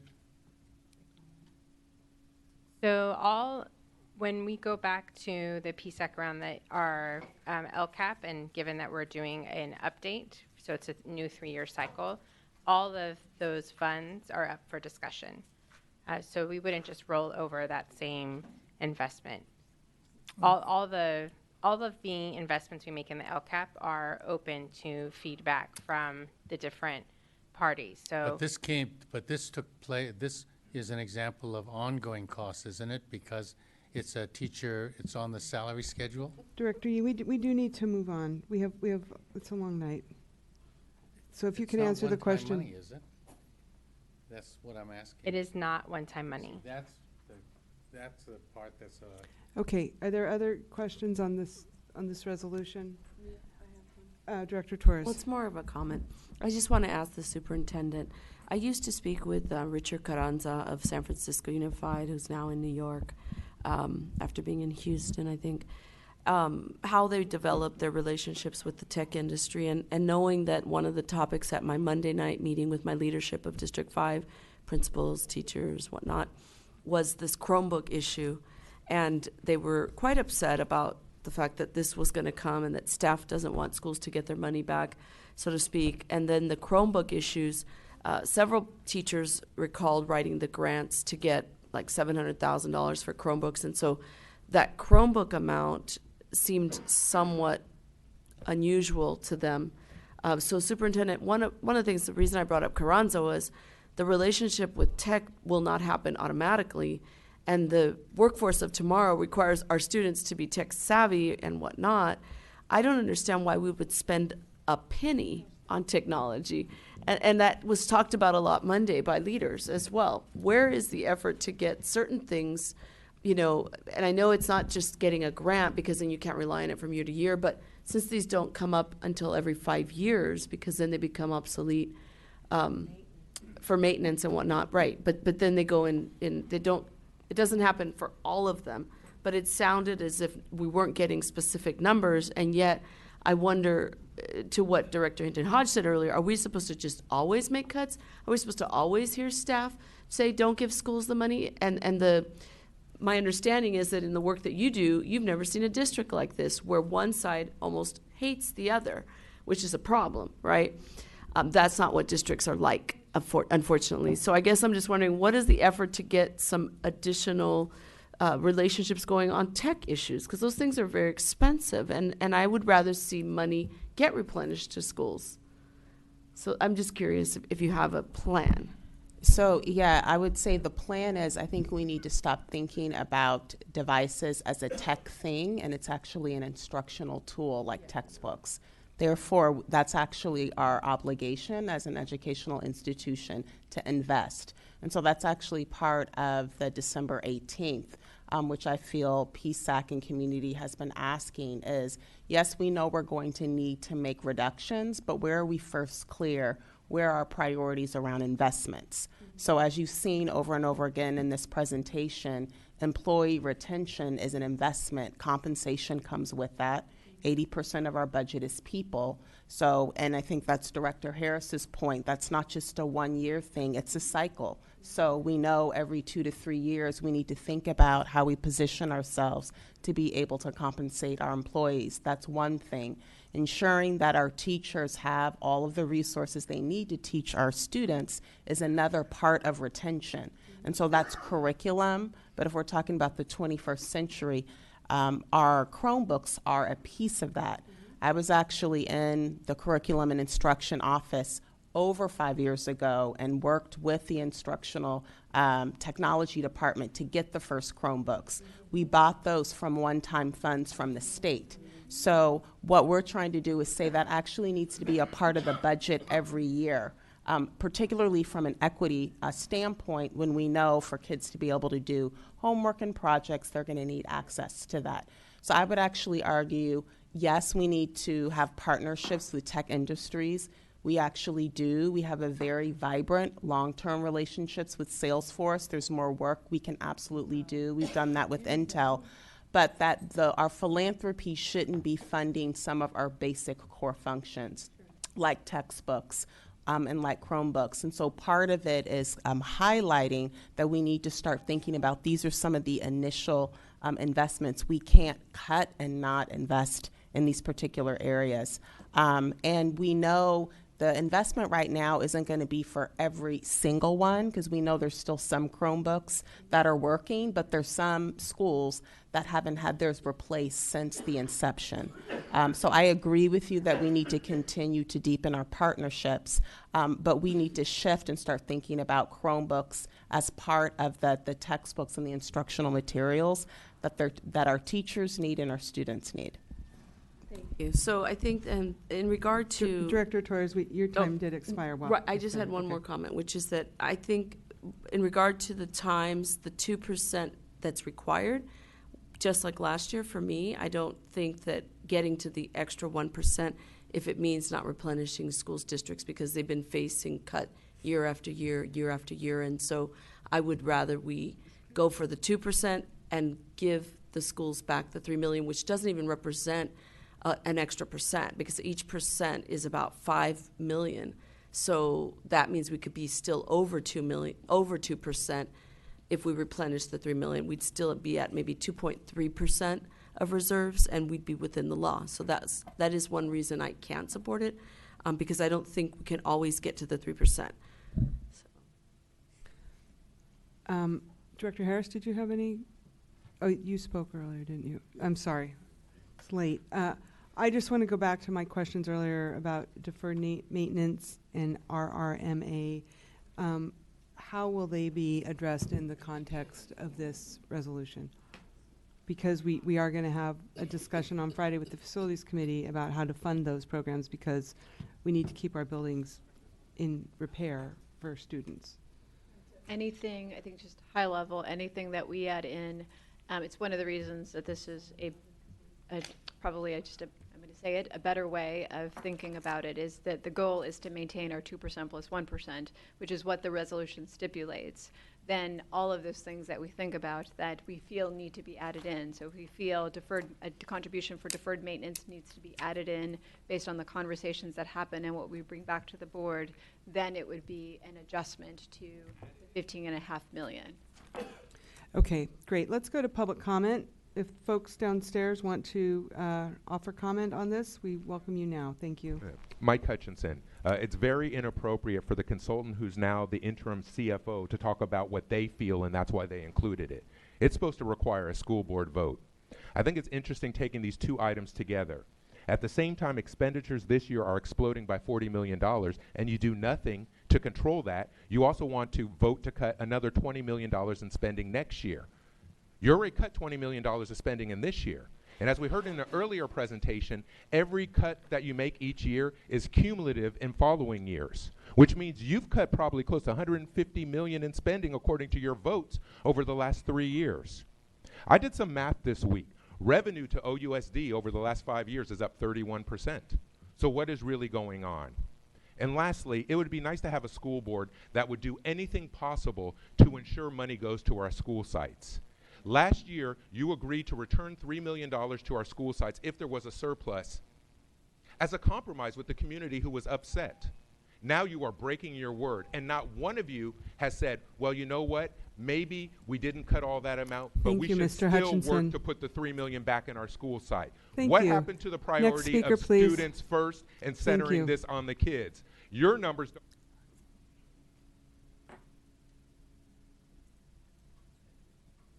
Next speaker, please. Is there anyone else who wants to speak on this item? Love Life. Responding to a comment made by board members saying not pulling in the right partnerships, I totally agree. Your partnership with Oakland Promise is going to cause you a lot of regress, especially when you have to go to the voters very soon. And the voters understand because of Measure AA, they've lost a lot of trust in public officials. So you're going to the voters requesting funding, but you are right now creating a lack of confidence that you have the capacity to efficiently and effectively deal with the money. And how is that going to help get what you need in terms of approval of anything you decide that you want to put on the ballot? Thank you.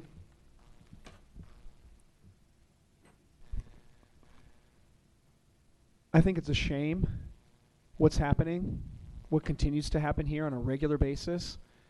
You're going against your own budget resolution. I'm under the impression that the current consultant interim CFO was working on some of this stuff last year.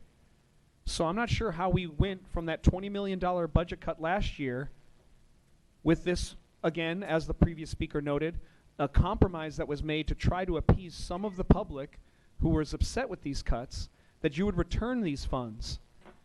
I do appreciate Director Torres from at least acknowledging the fact that you don't have to do this.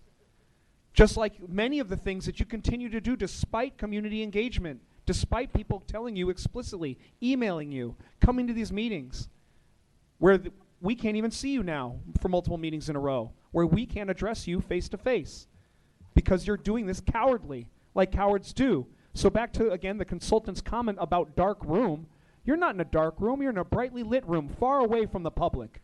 And you're continuing to push this through. Thank you for your comments. So We have I'm, the next speaker, again, you please. allowed the other speakers to finish. You can give me an extra moment. In fact, since there's only 4 or 5 of us here, you could have extended the time.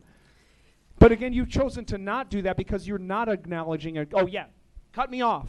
That's your go-to, London, because you don't want... I'm done with him.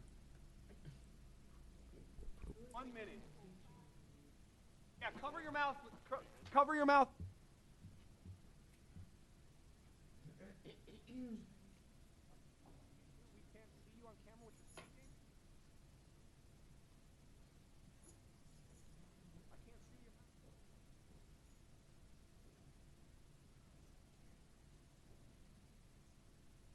My turn. At the November budget and audit meeting, Director James Harris pointed out the increase in supplemental funding is not apples to apples compared to what was cut. Title I carryover is funding that sites should have had and spent the previous year. Also, where's the list of schools with the funding that was cut and what supplemental funds were cut and what funds are being added to them. There was a huge list last year of all the schools with a cut and the cut per pupil. And if money is being returned, I would like to see what money is being returned to which school, because I'm hearing from several compatriots on SSCs, specifically Rudsdale continuation, that are seeing an actual $60,000 cut to their budget this year, and not increased money. Thank you. Is there any more public comment? I have one question for you, Ms. Cazares. Or maybe it's a question for the superintendent or for Mr. Thomas, but I would like to understand what is being done to ensure that the issues that we appear to have confronted this year around matching up budget to LCAP and using the right assumptions, or the more accurate assumptions, I should say, on estimating our utilities budgets. What's being done to correct those practices? Because these are the types of things that get us in trouble year over year, and it's very frustrating to see this year over year. I'll share a couple of things. So one, it is why we are explicit about some of those assumptions, right? Because we want it to be known. As we, between now and second interim, as we hear some comments, we take some feedback, we can continue to refine the assumptions that we include so that we're all clear on what are those assumptions that we're using to build up our multi-year projections. The other piece I'll add is that we went through a process with the senior leadership team to specifically go over some of those major assumptions, and it's in part because I would submit to you that all of us own the multi-year projections, right? They are based on assumptions. They are based on our best guesses. They're supposed to be sound guesses, solid guesses, but they are still guesses at the end of the day. And we want them to be solid. We want them to be reasonable. And so as opposed to having an individual who's responsible for them. So, but is there something being done to develop systems so that you're an interim CFO, when we hire a permanent CFO, what I want to understand is what are we doing so that the organization is buffered in a way that it is plugging in the right assumptions, it is making the right, doing the right double checks that need to happen. What's going to happen in practice to make sure that the people who are sitting in your chairs in 7 years are going to be doing things in a way that's going to be more reliable, to put it quite bluntly? Yeah, so these are the changes in practice, right? Having those assumptions explicit this way, having the group be responsible for owning what those assumptions are, being clear that step and column is always included as we develop our budget from one year to the next, but we never include negotiated compensation increases until they're actually approved by the board. So is there like a handbook that people follow? I'm trying to understand, like, what is the device? What does it look like for this to be systematized? There's a couple of places that I can think about. So one, in the executive summary that's presented to the board with every interim reporting period where we have to include a set of multi-year projections, that's a place where they can be included and explicit. And so you would be able to see our standard of what we expect, that growth in our special education contribution to increase is estimated at 4.5%. If suddenly someone new comes in and they change it from 4.5%, which matches up to our experience, and it goes from 4.5% to say 1%, you're in a position where you can ask questions because you know we've been setting it at 4.5%. And you could ask questions about what's the basis of changing it from a 4.5% to a 1%. Okay, thank you. Anything else? Let's call the roll call, please, on the motion. On the motion to adopt 192253, Director Torres. No. Director Harris. Yes. Director Gonzalez. Yes. Director Yee. Yes. Acting Vice President Hinton Hodge. Yes. Acting President London. Yes. The motion is adopted. Thank you. Colleagues, with your indulgence, I'd like to move next to item 19-2517. This is the Facilities Master Plan update first reading. If we could call up that presentation and ask our Acting Deputy Chief of Facilities, Mr. Nakatagawa, to come forward with Josh Jackson from MK Think. That would be great. Thank you.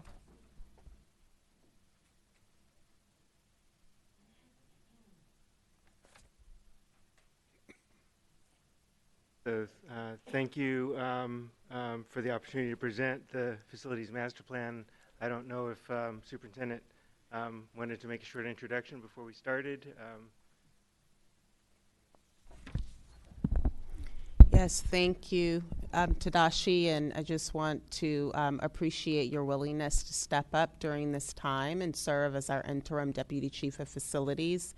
And thanks to NK Think for your consultancy and partnership around the facilities master plan, but also being a part of greater citywide plan conversations.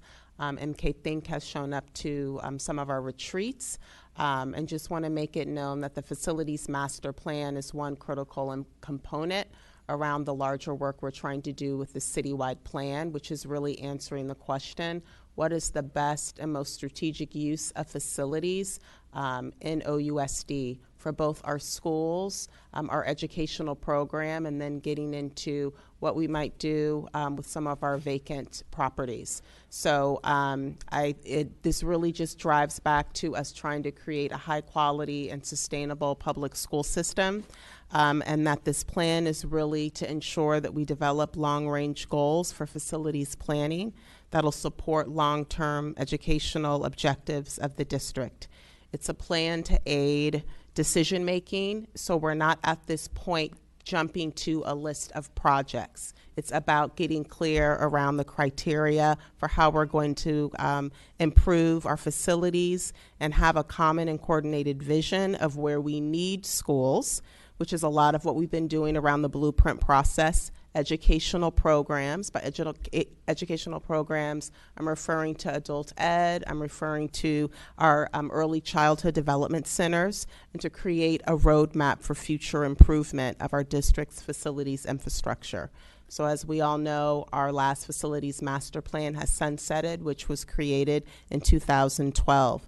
And so you're going to hear what some of that roadmap is like in order for us to receive feedback. So with that, I will turn it over to Tadashi. Thank you. Thank you for that excellent introduction, and thank you to the board for this opportunity to present. I just want to jump off a little bit and just thank the superintendent and the board for the remembrance of Tim at the opening of the board meeting. And a lot to us. Thank you. So I am Tadashi Nakatagawa. I'm representing the facilities department. With me is Josh Jackson from MK Think. We're going to team up on this presentation here. So we're going to focus on the community update PowerPoint, which is sort of summarizing the concepts and major information data points that we've been working on. But we're also happy to go into any depth on the actual facilities master plan draft document if you have any questions about that as well. So just starting off here, what is a master plan? This is what we're going to go through tonight. The guiding principles, goals, and process for that. Data that we've reviewed and compiled and coordinated. The types of projects that we know that we need to consider and include. And then the next steps after the facilities master plan. So what is a facilities master plan? It is describing a set of building and renovation projects that a district will pursue to support its educational mission. Examples of projects may include modernizations and improvements, modernizing aging campuses and improving deficient buildings, and replacing facilities too deficient to improve. It also could include physical alignment of spaces, constructing or modifying buildings to align with changing demographics, or changes in educational technology. And 3, optimizing operations, which is investing in facilities to improve operations, such as food systems, energy efficiency, or transportation. So the guiding principles that we've used are incorporating the primary OUSD mission, to build a full-service community district, and our facilities goals, which are aligning with other OUSD planning efforts, transparency to the public, enabling funding for future projects, and smart asset management. These combine into a master plan guiding principles, which are to engage with OUSD community, pursue a system-wide approach, support the citywide plan, cultivate data-driven decision-making, pursue financially sustainable facilities, and fostering environmental sustainability.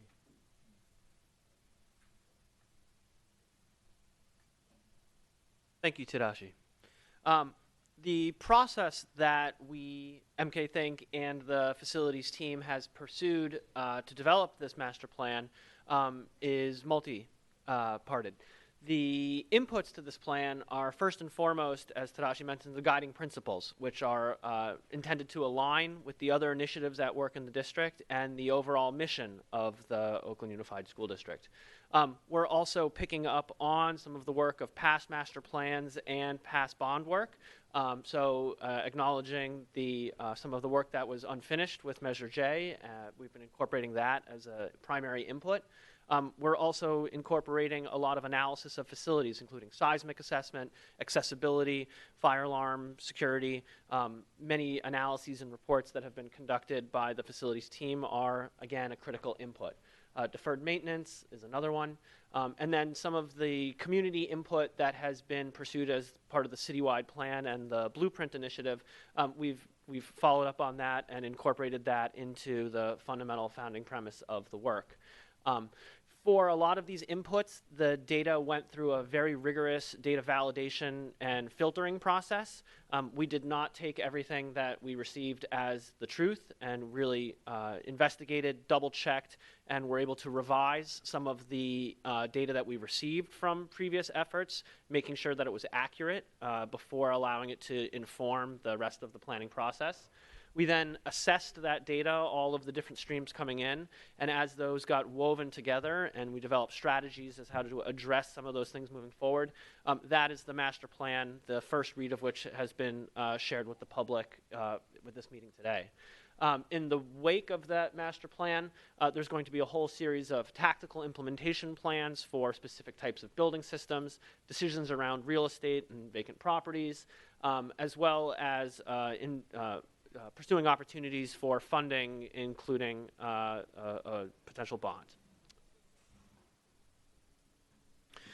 Just to give a sense of the scope of what planning OUSD facilities entails, there are 108 distinct sites in the district that are owned by the school district.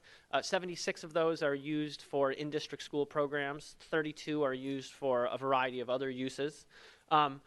One fun metric that we found is the 6 million square feet of the entirety of the facilities is equivalent to about 6.5 Oracle arenas, or I don't know if it's called the Oracle Arena anymore, but the arena formerly known as Oracle. And then additionally, there's all kinds of interesting facilities going on. There have been more than 12 new turf fields installed in the last 7 years. There are 5 sites that have been identified as pilots for living schoolyards, and 34 schools act as community schools, which have facilities that accommodate a range of activities, health centers, family centers, and all the wonderful things that the folks in this district are doing. Josh. So we do want to go a little bit more into past projects because this does help inform the future work that we might be doing. Most recently completed or will soon be completing as part of Measure J are Fremont High School, Glenview Elementary School, Madison Park Academy, Greenleaf at Whittier campus, and the center, our new central kitchen. In terms of more site support type projects, we've done restroom upgrades at 12 sites in addition to those major projects that we identified before, field and paving improvements at 13 sites, play matting and play structures at 19 sites. And one of the first projects that was done with the Measure J funding was our California Solar Initiative project, where we installed solar panels to offset our energy consumption at 17 sites. And that's just Measure J. We have a long and successful record of of building from previous master plans. Examples include the portable replacement project at Chabot Elementary and the renovation of Castlemont Auditorium. Another critical input, data input for the facilities master plan is looking at the overall enrollment of the district. This chart on the very top, the gray line is showing the school age population from the American Community Survey that's offered by the U.S. Census. That's essentially showing the maximum number of students that could be attending the school district. The dark green bar is showing, on the bottom of this chart, is showing the in-district OUSD enrollment, and the two lighter green bars above are showing OUSD authorized charters and county authorized charters. And understanding the demands on facilities coming from the sheer number of students that we need to house is one of the most important data points that we're tracking. And we were very interested in hearing about the projections earlier, and we'll make sure to incorporate that new information into the study. Beyond the sheer number of students that are attending, we're also keeping track of distinct populations that have facility needs either different or above and beyond conventional facilities. Our engagement with some of these groups has informed us that early childhood education seeks to create hubs across the district, as well as providing smaller facilities so that every community has access to early childhood education opportunities. There's also goals from adult education to create a center that has good access to transit, as well as identifying opportunities to co-locate with career tech and community college type offerings. We're also keeping track of the different types of diverse learners present in OUSD.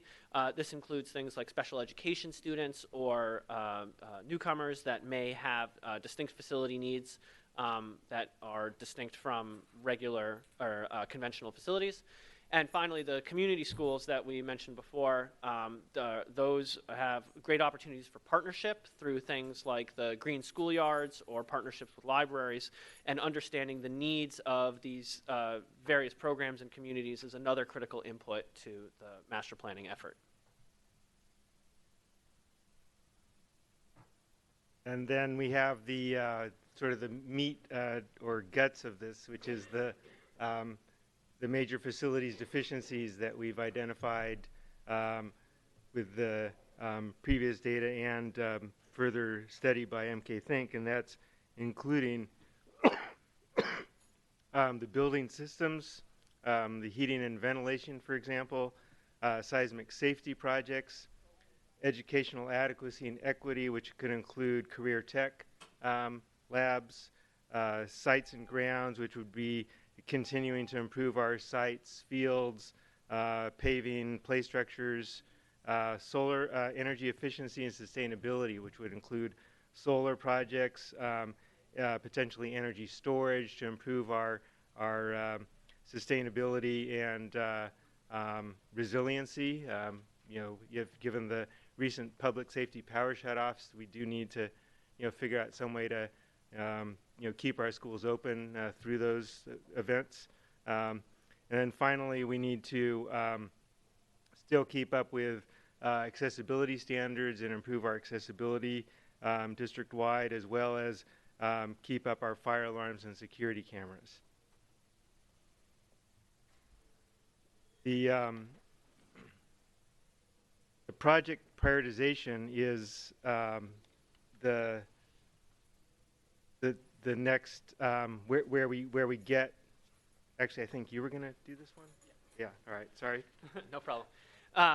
So in a moment, we will take a look at a summary of the expected costs of addressing all of the needs that Tadashi described on the previous slide with the deficiencies.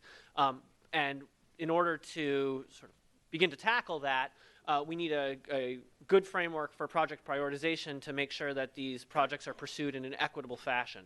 5 of the key priorities that the team will be using to prioritize these projects are: first, completing deferred Measure J projects, finishing the work that was promised.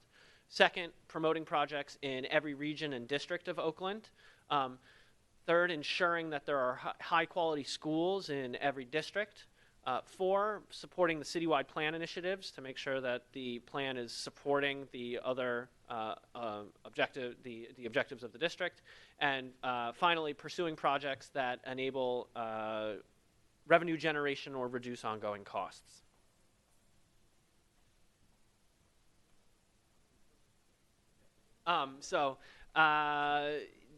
When you take all of the various deficiencies that were described a couple slides ago, sum them up across the entire district, you get a sobering figure of more than $3 billion of need across the entire district. The majority of this is coming from building system upgrades, but across the other categories there are substantial needs that need to be addressed.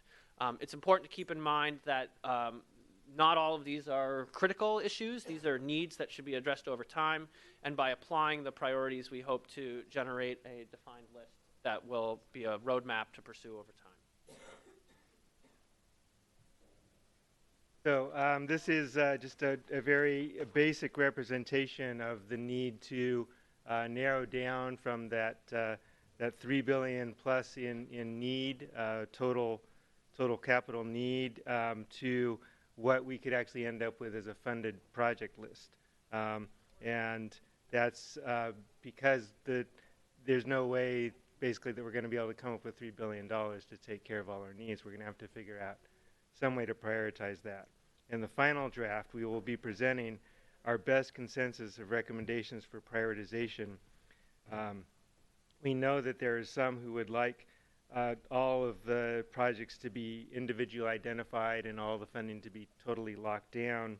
An obvious source of a list of those projects would be projects that were approved in the current spending plan, but that there is no available funding for. However, it should be noted that these unfunded projects may exceed the total funding available just by themselves. 2, that these unfunded projects may need to be reduced as priority when evaluated over district-wide plans basis. And 3, no funding would be available to support citywide plan improvements moving forward. These would be projects that we would identify as we move the citywide plan forward, even past the bond campaign, the hopeful bond campaign. So to summarize, we have our next steps here. We have the engagement. We are planning, we've identified 3 tentative dates in January for district general engagements, and we are preparing to support any individual board member engagements that the board members may want to sponsor themselves. These will be our main means of incorporating priorities from the community. Master plan projects will be updated based on community input. Then we would move to adoption of the master plan by the Board of Education. This is a formal step that basically says here is the master plan, and that then is a document that we can use to pursue a local bond and or state grants and other capital funds available. And then following that, you know, if we're successful in getting funding, we would assign projects against that available funding, and at that point there would be opportunities for project-focused engagement as the projects are assigned and started. And then finally, we'd move into an ongoing implementation of smart asset management. We've been working very closely with the research and assessment department to develop an in-house database that this master plan will live on and be totally a district owned document, so that, you know, the next time that we need to update this, we'll need less resources from outside consultants. So that concludes the major presentation. But you know, we are. Oh, sorry, Josh wanted to make sure that we pointed out the final piece, which is we do have already up and live a platform for community input, and we'll be publicizing this and refining it as we go. But that is the web address for the current input survey that we have, and we encourage everybody who's viewing this presentation to get on that and start letting us know what they think. So with that concludes the formal presentation. But as I said, we're available to dive into the actual master plan document or answer any other questions you might have. Yeah, we're going to do 4 minutes, first round. Oh, you want to do 3 minutes, Director Hinton Hodge? All right, we'll do 3 minutes, and then we'll see if we need to loop back. Thank you. We'll also leave some time for community as well. Okay, because I'm just going to go. So what's really important to me, I went into school at the beginning of the year, and it was just like I felt like climate change had occurred, right? It was an old building. It was crazy hot inside of it. People were scrambling to put in fans. So for me, this master planning and this bond that we move towards is really just about making sure that our buildings are not uncomfortable for our learners, right? Like that they're warm, they're cool when they need to be. And so, yeah, so I know that there's a lot of energy around that. I was like, oh, we're going to make a green school. But I just, like, in West Oakland, Prescott doesn't have any trees around it, right? It is filled, it's asphalt. So I just want to make sure that as we build, we're nuancing those types of things. My schools are surrounded by freeways. So how do you adapt in that particular kind of way? And I know you were saying some stuff is just rudimentary of what you would be doing. It's not like rebuilding a school. There are a few schools that need to be rebuilt. I'm very much in a I told you so kind of space with my colleagues. And I'm going to feel like I'm going to say it all the time, because in 2018, we could have been moving forward with this. We got intimidated. We lost our courage. And now we're sitting in this place of we're somewhat desperate. And I feel like people are going to try to punk us again. And we cannot be punked. My kids deserve it. If y'all don't feel like your kids deserve it, my kids deserve it. And they need better schools. So I'm going to fight for that aspect of asking for money. And then I love this rad idea and the data. So there's 2 things that I'm going to be, I feel like I don't want to see the top of the iceberg around, and that is charter conversations in these facilities, the citywide plan, the blueprint, whatever you call it, your cohort, whatever. I'm not in management, but I hear people say, oh yeah, we met and we got together. But I don't know if you share the same values around this work. I am encouraging that we are talking about transforming this district through our facilities for something that is going to be here another 50 to 60 years, right? And tearing down some things and letting go of some things to evolve to some newness, right? And so some people in this district don't like charters. So that's going to play out. There are some people that are supposed to be responsible for actually creating a balanced portfolio of charters and traditional schools. There are some schools that share, charters that share. So all that ideological, political stuff is going to play out in this. And I just would hope that there's some level of honesty around what this is about. Because at the end of the day, me philosophically and ideologically, they are Oakland kids. And they are entitled to these buildings, and they're entitled to these buildings being safe, warm, and available for them to learn in. Thank that's you, Director me Hodge. Philosophically speaking, and I hope that leads into you all's work. Thank you. Director Gonzalez, did you want to offer some comments? I didn't see this on there, so I want to make sure that it's happening. There's a lot of building going on, residential property, Oak Knoll in James's and Director Harris's district. Right here, Brooklyn Basin in District 2.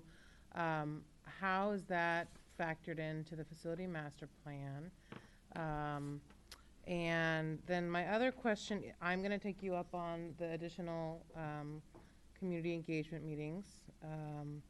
So I'm glad that there's already one scheduled for District 6, but I need to have ones at Skyline and Melrose Leadership Academy as well.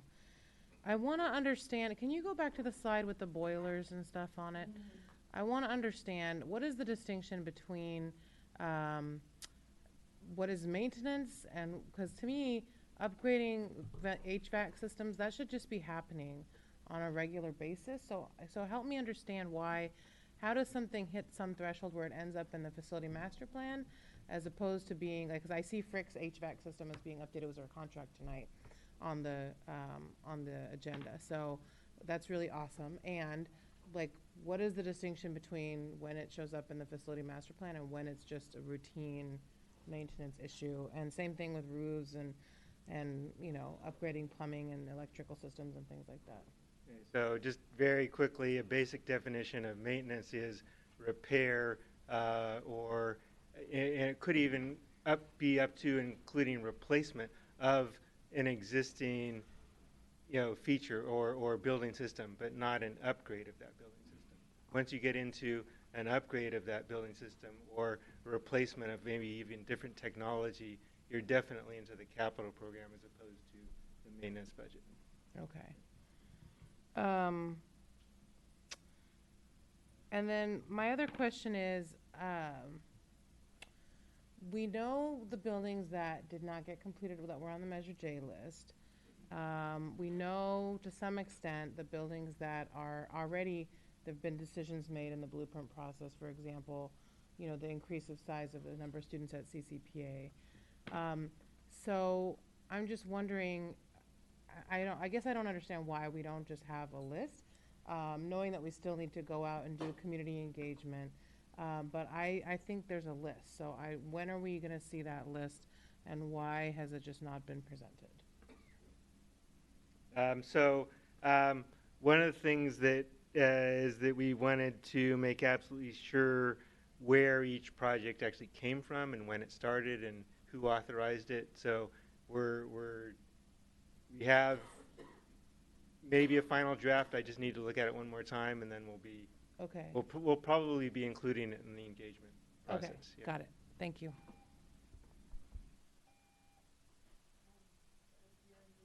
Director Yee. Thank you.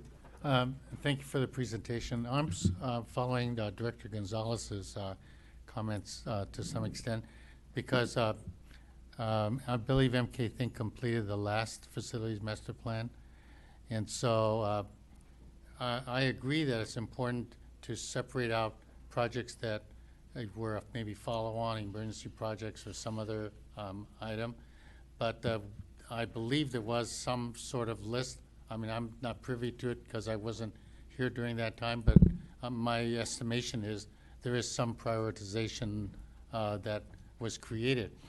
Right. So I actually like your project prioritization part, and especially because it says complete the deferred Measure J projects. My guess is that if we completed the deferred Measure J projects and completed facilities, safety and heating and so forth, which you put under building systems, we would already have the amount of money that we would be asking for.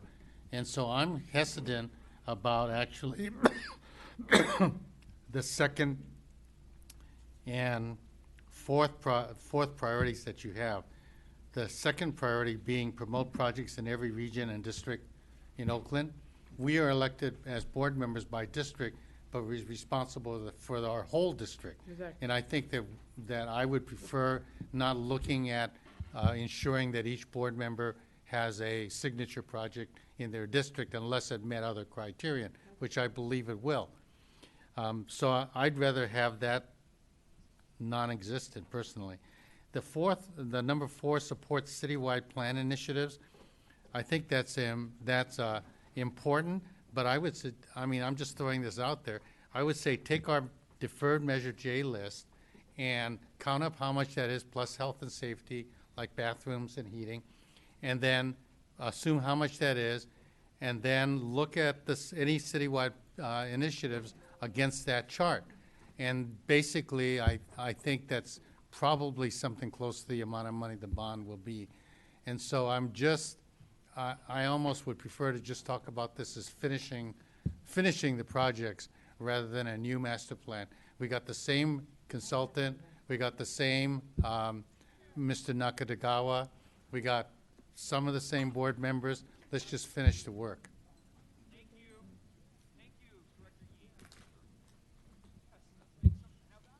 I probably have something else, but I've forgotten it now. Are you wanting a response, Director, or are you just? Thank you. Yes, then in my remaining time, maybe a response. So Oh, and then also the administration building. That's what I wanted to be sure that's on there.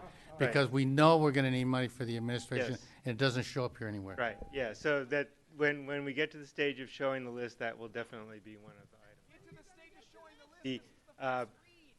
I don't think we mean item 2 to mean that we're going to just divide the money equally between the districts. It's to basically say that there are needs, they might not be of equal priority, but that we are going to be spending in all areas of the district, you know, at least for some elements of the capital program. So, you know, one site, yeah. Right, right. Keep going, though. Director Harris, did you have any comments? No. I want to offer just a couple of observations. First of all, we know that the state is going to be putting a $15 billion bond on the ballot for March. It's important that we have our facilities master plan updated and adopted so that we can be eligible for matching grants. You don't have to answer this now, but it would be helpful to know what we anticipate our eligibility might be in if the state bond is to pass. Because I know we don't get the money up front, but we are able to go back, and it helps us stretch our dollars. So I think that's an important thing to think about. And also in the facilities master plan, I think it would be valuable to include somewhere data on the amount of matching grants that we have brought in over the years, because I think those numbers are sizable and they fall into different categories. And I think that's helpful for the public to understand that we do everything we can to stretch our dollars and also to build beautiful award-winning buildings like the one that we're sitting in now.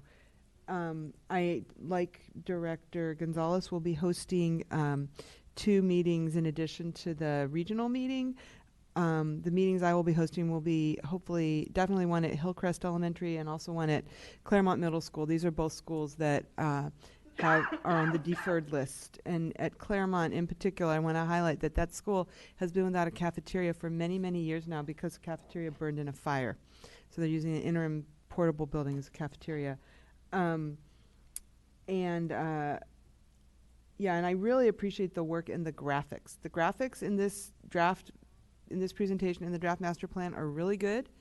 And I would commend to the superintendent that these would be models for ways we could communicate about other areas, particularly our budget. So with that, unless Director Harris, well, I was going to go to public comment and then come back. It's just a one. Okay, go ahead. So I said charters, but it's actually special ed and special needs. I remember last time we talked about the idea of designing schools that were more you know, just appropriate, and I feel like state of the art. Like I've seen some stuff in DC. Sorry, there's 2-liners.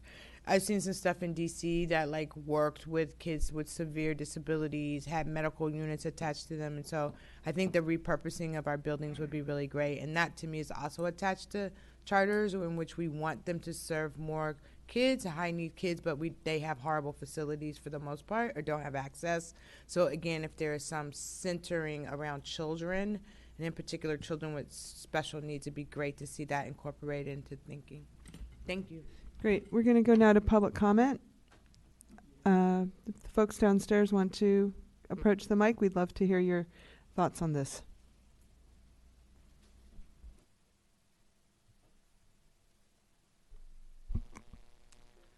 Thank you. Eric Pettengill, Oakland teacher, parent. Earlier I mentioned that I believe that for the most part this master plan is a nothing burger because it is not a plan. It is lacking the pertinent information about all these facilities. The $3.2 billion, the same organization that did this last time told us it was $900 million. MK Think was, I believe, in the April meeting, was given a minimum of $95,000 up to not to exceed $299 some thousands of dollars to create this report that doesn't say anything yet. So while I appreciate their comments that some of this stuff is forthcoming, most of this is useless because we don't know what you have. You don't know what you have. Pushing forward again with the blueprint for quality schools without actually having an actual plan is atrocious. And I don't understand how many of these board members, like Director Yee thankfully pointed out, have sat here and seen the same report done by the same consulting firm, done by the same people. And I'd like to one last comment, if you won't mind giving me just one moment to finish. And that's that, considering that we did not hear from the president or the superintendent other than to acknowledge the unfortunate death of Tim White, I do want to acknowledge that at one of the first meetings when he returned to try to clean up your mess, he acknowledged that part of what has happened in your mismanagement is that many of the deferred maintenance projects have turned into capital projects. That was one of the first things he came back to report to you about your mismanagement. So rest in peace, Tim White, because I think he very clearly understood how you all have continued to fail the Oakland community and their students. So some of what you other directors have mentioned is ideal and appreciated. But again, unfortunately, for even the loss of Tim White, we still don't have a master plan. This is not a master plan. This details what you should have in the master plan. Thank you. Thank you.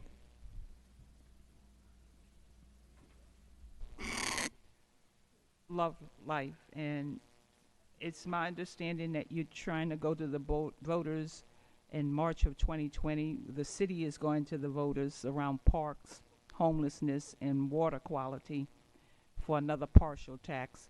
And just a reminder, the voters already paid 30 parcel taxes, and there is a big turnoff because of Measure A about voting for anything. I'm concerned about these charter schools. Epic Charter School had to close, not because they wanted to, they were forced. They had toxic tanks under the building that were emitting these vapors, and they tried to move, but the school they moved to had mold. So I didn't see anything about lead, mold, asbestos, even bed bugs. Elmhurst Library had to close for a substantial amount of time a few weeks ago because of bed bugs. Security cameras should be a high priority because of the volume of thefts that has happened recently, and alarm systems. I didn't hear anything about compliance with the Americans with Disabilities Act, and I could have missed it, but that is a requirement for which you can't prioritize. You have to take care of that everywhere. Code compliance, I didn't hear anything about that. Emergency site use, the preparation in case of an earthquake or any emergency, how the schools would be prepared, the facilities prepared to accommodate that. So going back to this issue of prioritization, it should not be that we prioritize. Every school should be fixed as needed. And to even be comfortable with the discussion is insulting that some are going to be fixed, others are not. And you said the prioritization. Did you do a needs assessment based on what principals and teachers and parents identified at their schools, the facilities, what they need, or you totally relied upon the people who work in facilities to tell you what the schools needed? Thank you. Ms. Olabai, I would just say that on your question of accessibility improvements, if you look at page 10 on the presentation, it clearly names accessibility improvements. Next speaker, please. Okay. Jim Mordecai, speaking as an individual, I'm totally frustrated because what you did in the past with Measure J, and you play a game with your lawyers and you bait and switch. You tell the public and you say you're going to do this. Now, I even think that a lot of people say it with sincerity. They think that that's what's going to happen. But then you can reserve the right to prioritize. And that prioritizing means you add projects. And that has to stop. It's in violation of the Constitution of California. You don't get to add projects. And then you can't take the Measure J money that paid for these people to write this piece of junk that doesn't tell you as a property owner, I want to know how much I'm going to pay. You're up against something like 2% of the total amount of money that you can charge my property. Thank you, Mr. Mordecai.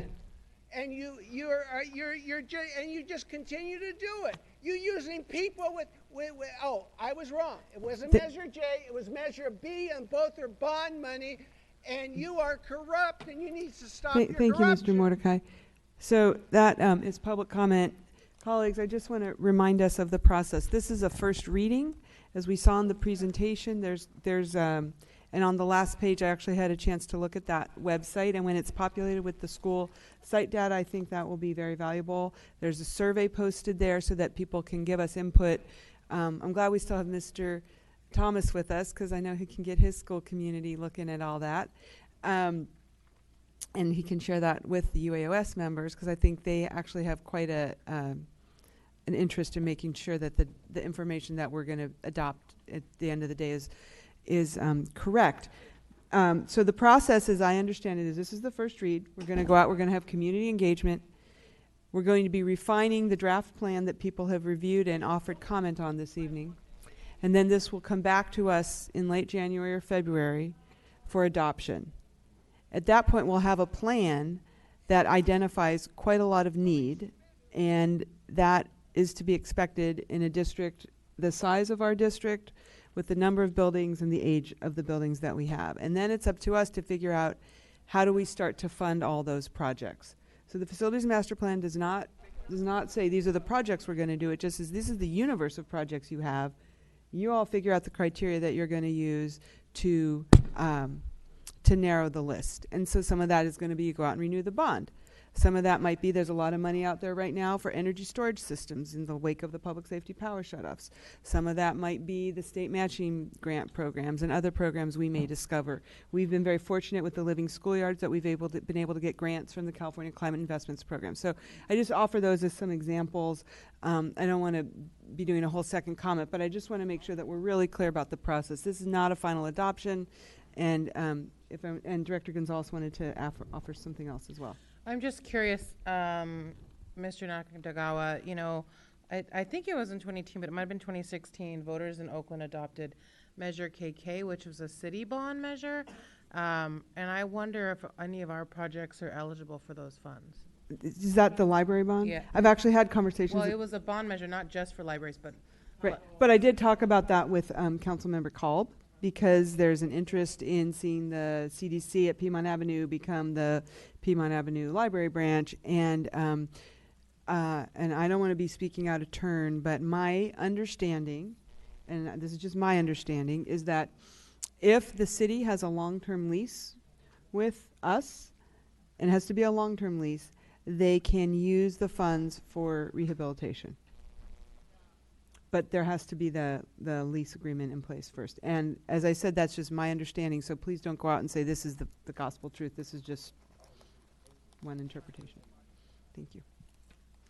Okay, anything else? Okay, we're going to go back and thank you both very much. Thank you for staying. We're going to go back now to item T4, 19-2515, Coliseum College Preparatory Academy Temporary Enrollment Priority. This is a first reading. We're going to invite up our Director of Enrollment, Ms. Maraca.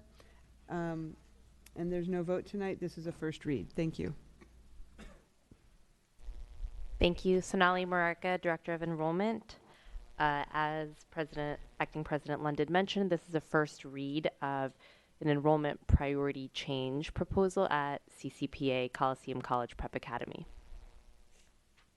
Some background, CCPA is a high-demand school. It's started to expand this year. It currently serves around 550 students, up from 489 the prior year. The sixth grade is now about 128 students, which is the goal cohort size approximately for each grade level as it goes through the expansion.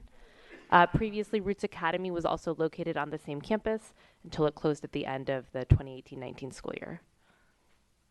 So we have here the demographics of CCPA this year on the left. and then the demographics of the whole campus last year when Roots was on the same campus. So you can see they are somewhat similar. However, the percentage of African American students at the campus this year is 5 percentage points below the campus last year. So some of the current challenges faced by CCPA, as we just mentioned, the demographics of CCPA do not fully reflect the population historically served on that campus. As the school is expanding, the staff is committed to this goal of ensuring equitable access, in particular for African American students, and within that in particular for students who would have otherwise attended Roots. And so just a note here that in the last year of Roots, 33% of students at Roots were African American, and that's compared to, as you can see on this previous slide, 14% of students at CCPA. So this proposal that was developed in conjunction with CCPA, unfortunately, they weren't able to attend tonight's board meeting. There are 2 priorities they would like to propose adding. This would be temporary, as we are doing with the Met West enrollment priorities. The first one would be priority for students living in 3 nearby housing authority sites. And the second one would be a priority for students who are currently attending Futures Elementary School. This was the top feeder school to Roots, and that school is also 41% African American. So as I mentioned, it would be temporary for 2 years would be the proposal here as written in the resolution. And the priorities, these 2 priorities would be sequenced after siblings and before neighborhood. A few considerations. The first one, this is similar to what we discussed around with Met West, that the OUSD does not have a stated strategic plan around diversity. So this one and the Met West priorities, the 2 together are intended to be pilots for this year to see how these sorts of pro-diversity enrollment policies could look. These are the only 2 we're planning to bring this year in this vein. And we know as part of the superintendent's work plan this year, we are planning to more comprehensively start thinking about our enrollment policies and priorities. But that will take some time. Another consideration around the futures piece, futures and Qs will be merging. And so the futures priority will only be relevant for, I think, this year and next year. So we'll want to be thoughtful kind of going forward. Is there a way to identify the families who we believe would have gone to Roots or otherwise identify the African American population that we believe should be attending that campus and has a right to attend that campus? And the third consideration here, again, same thing as we talked about with Met West, enrollment priority alone does not guarantee diversity. School needs a comprehensive plan around recruitment and school culture climate. These are things the school is definitely, CCPA is thinking a lot about already and has made some moves in that direction for sure. So with that, I can take questions. Any questions, colleagues? Director Yee. Thank you.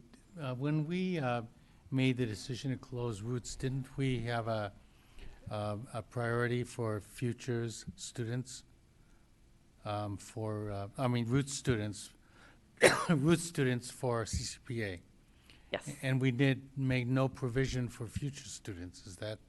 That's correct. There was a, in the vein of the opportunity ticket enrollment policy that was in place for that 1 year. Okay.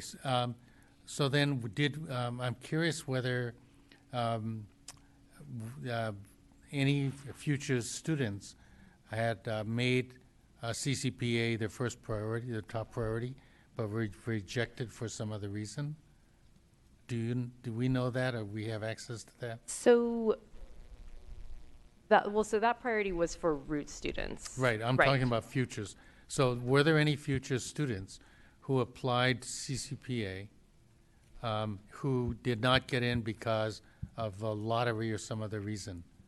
So there, from this past year, there were about 6 future students who went from futures to CCPA. Primarily, they are either not applying or not listing it as a top choice. So there is some concern potentially that the sibling priority, there's some concern from the school that the sibling priority takes up a number of seats at the school, but the school does certainly have seats available after they accommodate the sibling priority. And so we are hopeful that adding these priorities, will prioritize the students from Right. futures above the neighborhood. So that's, I guess, I was wondering why we wouldn't just make the futures. Excuse me, I have an emergency, please. I do not have access to any bathroom. Thank you, Ms. Olabaya. We will ensure that the custodian is dispatched right away. Thank you. Thank you. Then why wouldn't we, since this is only for a year, why wouldn't we just prioritize futures applications above everything else to see? Above siblings? Above siblings. So, Because we actually want to see, in this test year whether CCPA is actually a draw, except for the following reasons. Either there's no space for them, or maybe there's some other reason. we can pull the numbers, but it is highly unlikely there will be enough future students applying that we would have needed to prioritize them above siblings. So given the school's expansion to 128 students in their 6th grade, even after accommodating siblings, there should be more than enough space for future students as the next priority. So I can pull the numbers on how many siblings. Well, if that's in fact the case, then why do we even need the 1 year? Because otherwise, either they are, depending on where they live, the full priorities aren't here. They, when we get to the neighborhood priority, they're either being mixed in with those families and have no particular priority above other families from the neighborhood, and or if they're not from the neighborhood, then they're going after the neighborhood families. And so Right, this so brings that's what I'm this brings saying. them to the top above the rest of the But why not on neighborhood. the top of the sibling? I'm saying I don't think it would be necessary because there should still be plenty of space after we accommodate siblings. Right. And so I can pull those numbers So I for guess you. that's what I'm saying. Yeah. Then the test is really, if you don't obstruct if you don't under-prioritize future students in any way for the first year, wouldn't you get a better read as to whether or not CCPA is an attractive school to future students? I'm saying I don't think it'll make a difference given the number of students at Futures who we think will apply, and even just if all the students at Futures frankly applied, and the number of siblings we're accommodating. And so I can pull the data and show you that to show how many siblings get in, and then how there's more than enough space right after siblings for all students who apply from Futures to get in. Well, let me just try one more time. Okay, If Director, and then that's we're in going to fact move the on ca- if we can. If that's in fact the case, then we don't actually need this. We do need the priority because otherwise they get looped in with all the other neighborhood families, and they aren't at the Well, end of the except you said neighborhood. there's plenty of space for everybody. There's plenty of space if we take them after siblings before neighborhood. If we just loop them in with neighborhood, all the rest of the families from the neighborhood, then other families from the neighborhood who aren't from Futures have an equal chance of getting in. Okay. And so they get no special That's my priority friendly in. amendment. Since this is a first read, I would say take a look at that. Okay. Because you really want to know, if you took out all Yeah. the obstructions, what would be the likelihood of Future's kids? And as you said, it may not be disruptive at all, in which case then it doesn't really matter.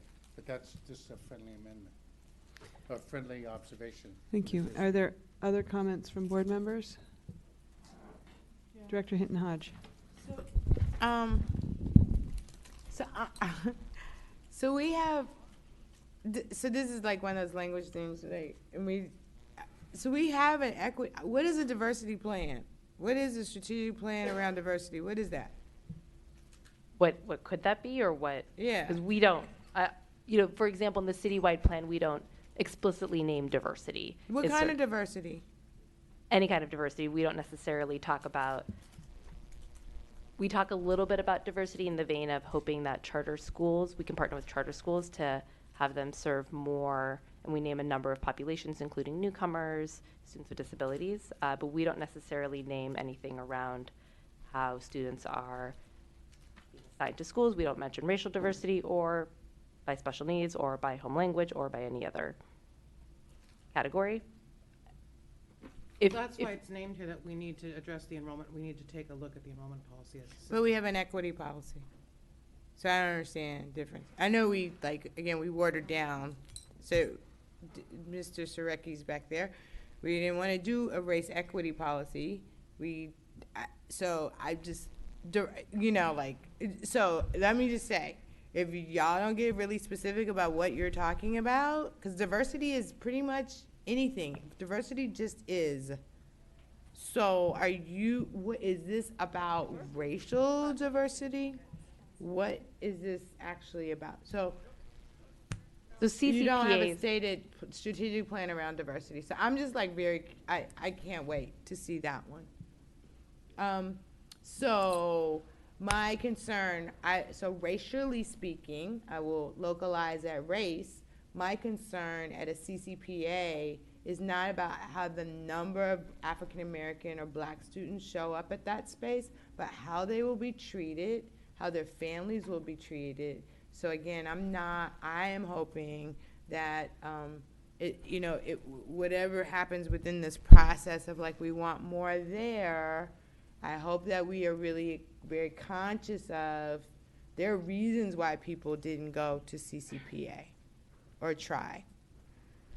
There were some barriers, but there's also some other reasons why.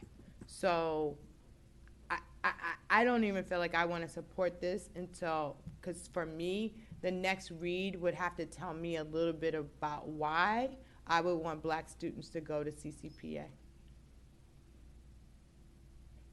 Maybe especially in light of not having a diversity plan. That could be a real setup. I don't know. So I feel really different about the Matt West one, but this one I don't know why it just doesn't feel right for me. And then we had a lot of Roots students go to Elmhurst and all that, and then in the last month or so we've been dealing with teachers literally saying that we dumped children onto them, we dumped Roots kids onto them, and then the language was incredibly offensive to me. And so I just want to know in community that these things are being dealt with. Because again, I don't want Futures kids to feel that way. I don't want Black kids to feel that they got dumped into a system and then someone writes us a letter, kind of doing all that. So we're about to do a policy piece, but I just want to make sure that we're talking about like these kids in our practice a little bit better. And one thing I can do is ask the school to follow up with, because I believe they've put in place a number of practices to support the culture around African American students who are attending this school, and they've been trying to be really intentional about it, but I don't want to speak for them, so I can ask them to follow up with what they've been working on. Thanks. Thank you. Anything else? Let's go to public comment. If members of the community would like to come forward. Thank you. Love life. It is very concerning when at Met West and this school, I think that's the correct schools, you're talking about African American children being able to make them feel like they belong. And that means something is wrong. And so you have a school where children did not choose to go there. The other thing is the order of priority that's listed here. Continuing priority, sibling priority, opportunity ticket, students who live in housing authority, school staff priority, Oakland resident priority. It is inappropriate for any school, particularly a public school, to have a priority component. Every child should have an opportunity to go to any school. And priority is inappropriate. Prop 209 says you can't have prioritization or preferences. How did we get so out of order with how we allow children to go to schools? This is so inappropriate, but it's going on throughout the district, and that's why we have all of these schools with either one race or another at the school. Thank you. Thank you.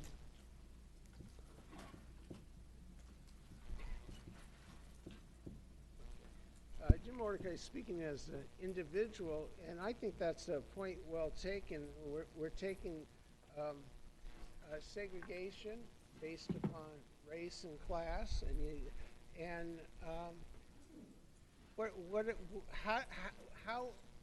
how is, the question is, how is this increasing or decreasing every time you provide priority? Now, if it was a charter school, the charter schools don't have a right to prioritize. You go ahead and agree into their charter that it's okay to prioritize, but that's a violation of the Ed Code. That's because you're just ignorant and don't understand what the Ed Code says. And if I'm wrong, I'm out on the limb, come saw it off. I'll show you the citation. But that's charter schools. They're different. You're public schools. In public schools, you have the right to prioritize, but you don't have the right to segregate. Thank you, Mr. Mordecai. Is there any further public comment? All right. This is an informational item. It's a first read. Is it going to come back to us on January 8th? Is that the plan? Okay, because of the enrollment window. Great. So we will now be moving on. Thank you very much. The next item is item T6, application for provisional internship permit for a number of school employees. Is there a motion? Moved by Director Gonzalez. Is there a second? I want to pull the home state. I'll second. And I'd like to make a comment, just to note that almost every meeting, we're approving emergency type credentials for people that maybe haven't passed the CBEST or have not been fully certified. And quite often these are people that are teaching in schools with students who have incredibly high needs. Sometimes they're SPED teachers as well. So when we look at across our entire system and our portfolio of schools, we struggle with some of the same things that other schools struggle with. Thank you. Is there any public comment on this item?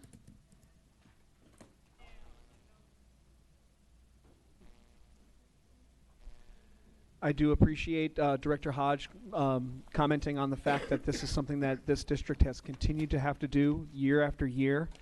The sheer number of uncertified teachers because of the district's mismanagement and inability to retain teachers.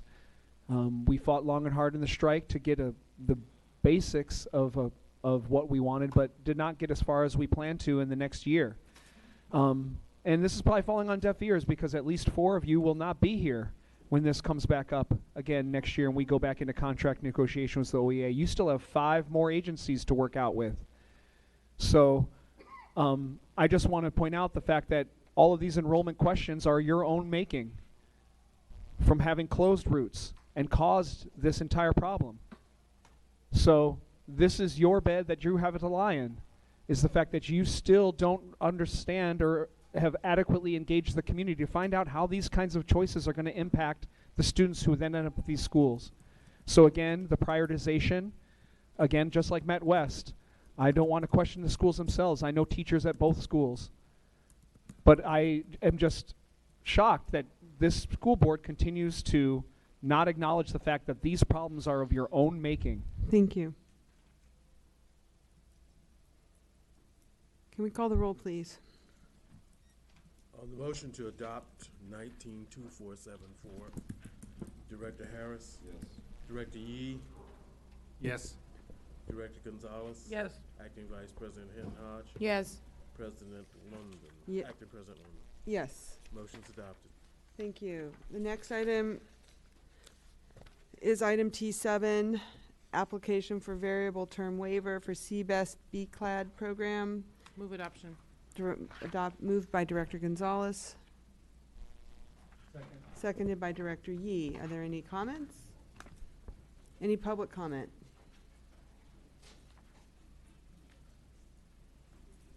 All right, can we call the roll, please?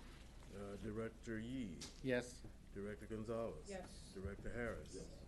Acting Vice President Hinton Hodge? Yes. And Acting President London? Yes. Motion's adopted. Great. The next item is item T8, and this is a discussion. This is something that when David Kakashiba was president of the school board, he had us do at the December board meeting. The next time we meet in an official business, well, there's a couple meetings next week, but on January 6th, which is the first Monday of the year, as the city charter dictates, we will come together at 11 a.m. and we will conduct our organizational meeting for the coming year, and we will elect officers.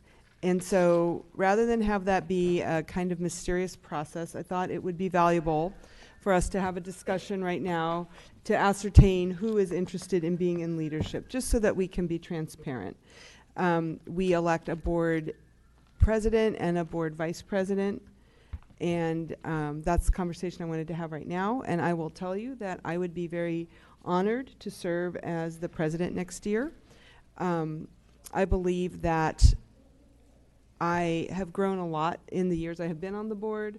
I feel like I'm a much stronger leader now. I've been very focused this year on governance and helping us govern better, working with the superintendent and her staff around how to team up with us better. And I will also say that the work I do in my day job has really helped me immensely in understanding the complexities of running the many committees and commissions and this board. So I'm interested in serving as your president. We're not voting now. This is just merely people expressing their interest. So I'm putting that out there, and I look forward to the further conversation that we'll have on January 6th. I would be willing to serve as vice president. I'd also be willing for someone else to serve as vice president. I too I'm thinking a lot about governance because we're going to have 4 new people coming on the board, and that's really going to be me and Gary and Amy, you know, directors Yi and Eng. That, you know, that's a lot of change. And so I don't need to be in the vice president role to help plan for that. But that's, I see as a big part of my job for the next year, is to help us really think about what kind of orientation and onboarding process do we need to be doing to make sure that those people can get up to speed quickly, in particular with the budget being as precarious as it is right now, and the staff on the finance team being as, you know, hopefully they're making progress and they're gonna get stable. But if they don't, it's really critical that we have a good plan in place for getting new board members up to speed quickly so that they don't make irresponsible decisions that could really hurt the district financially. Thank you, Director Gonzalez. Anybody else want to offer any thoughts or comments at this time? Okay. This was a discussion item, so there's nothing more we need to. Oh, Ms. Olabaya, please. Public comment. Love life. With all due respect, Ms. London, I think with the air of hostility that's going on and some of the negativity surrounded by you and what's going on in the community, and I do not think it's a good idea that you step up, because it is absolutely necessary to start building a healthy relationship back with this community, and somebody's got to take up that leadership role. And as I said again, with no disrespect to you, but you are being targeted as a person who's caused considerable problems for members of the Kaiser community, and they are diligent about pursuing a recall and so forth. So I would encourage that whoever takes the leadership reign, it be someone who can step up and start rebuilding a healthy relationship with this community. Thank you. Mordecai, speaking as an individual, I got to separate the person from the policy, and I think everybody on this board, I think personally, are good people. I'd welcome as neighbors, but in terms of policy, I agree with the previous speaker. You are a target. You've been served for a recall. There's so much anger. I just personally think the best choice would be somebody that tends to not escalate, and and the only one that fits that description is, in my opinion, is the previous president continuing. That's my 2 cents worth. Thank you. Any further public comment? All right. We will now move on to adoption of the pupil discipline consent report. Is there a motion? Adoption. Second. Been moved and seconded. Can we call the roll, please? Yes. Excuse me, ma'am. Excuse me. Yes. May I be allowed to make a comment, please? On the pupil discipline consent report? Yes, ma'am. Sure. Yes, ma'am. I've observed that there has not been any recognition of the 504 plan for students who are having discipline concerns, and this is a plan where you don't have to have an IEP, but they give you appropriate accommodations to correct behavior problems that involve maybe classroom needs or environmental needs. And I just haven't been observing that 504 plans have been used in this district. Thank you.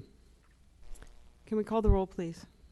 On the motion to adopt the pupil discipline consent report, Director Yee, Yes. Director Harris, Director Gonzalez, Yes. Acting Vice President Hinton Hodge, Yes. and Acting President London. Yes. Motion's adopted. Thank you. We move now to item W, board member reports. Does anybody have a report? Director Hinton Hodge. So the Lyman's Warriors won on Friday, and we also laid to rest a incredible young soul, a 19-year-old Ramon Sanders, who passed away struggling with leukemia.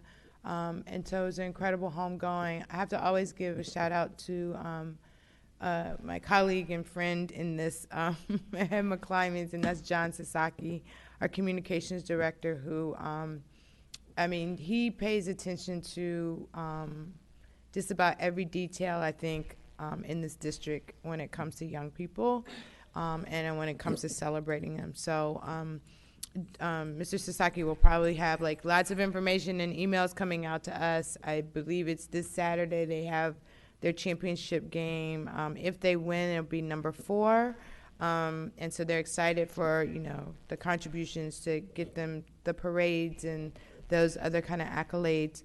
But I will say, always with a sense of, for me, a sense of diligence and let's make sure that this class is really supported to meet its A to G requirements, to be prepared and ready to go on to college if they're seniors in this championship team.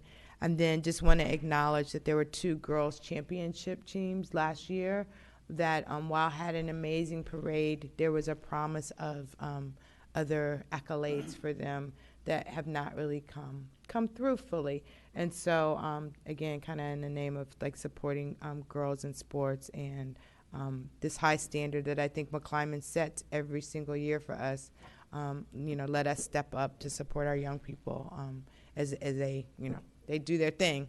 So anyway, appreciative of that, and thanks again, Mr. Sasaki. Thank you. I actually wanted to offer a few a brief board member report. First of all, I want the public to know that we are going to have advisories coming up on openings coming up, on a number of our advisory committees. We encourage the public to apply.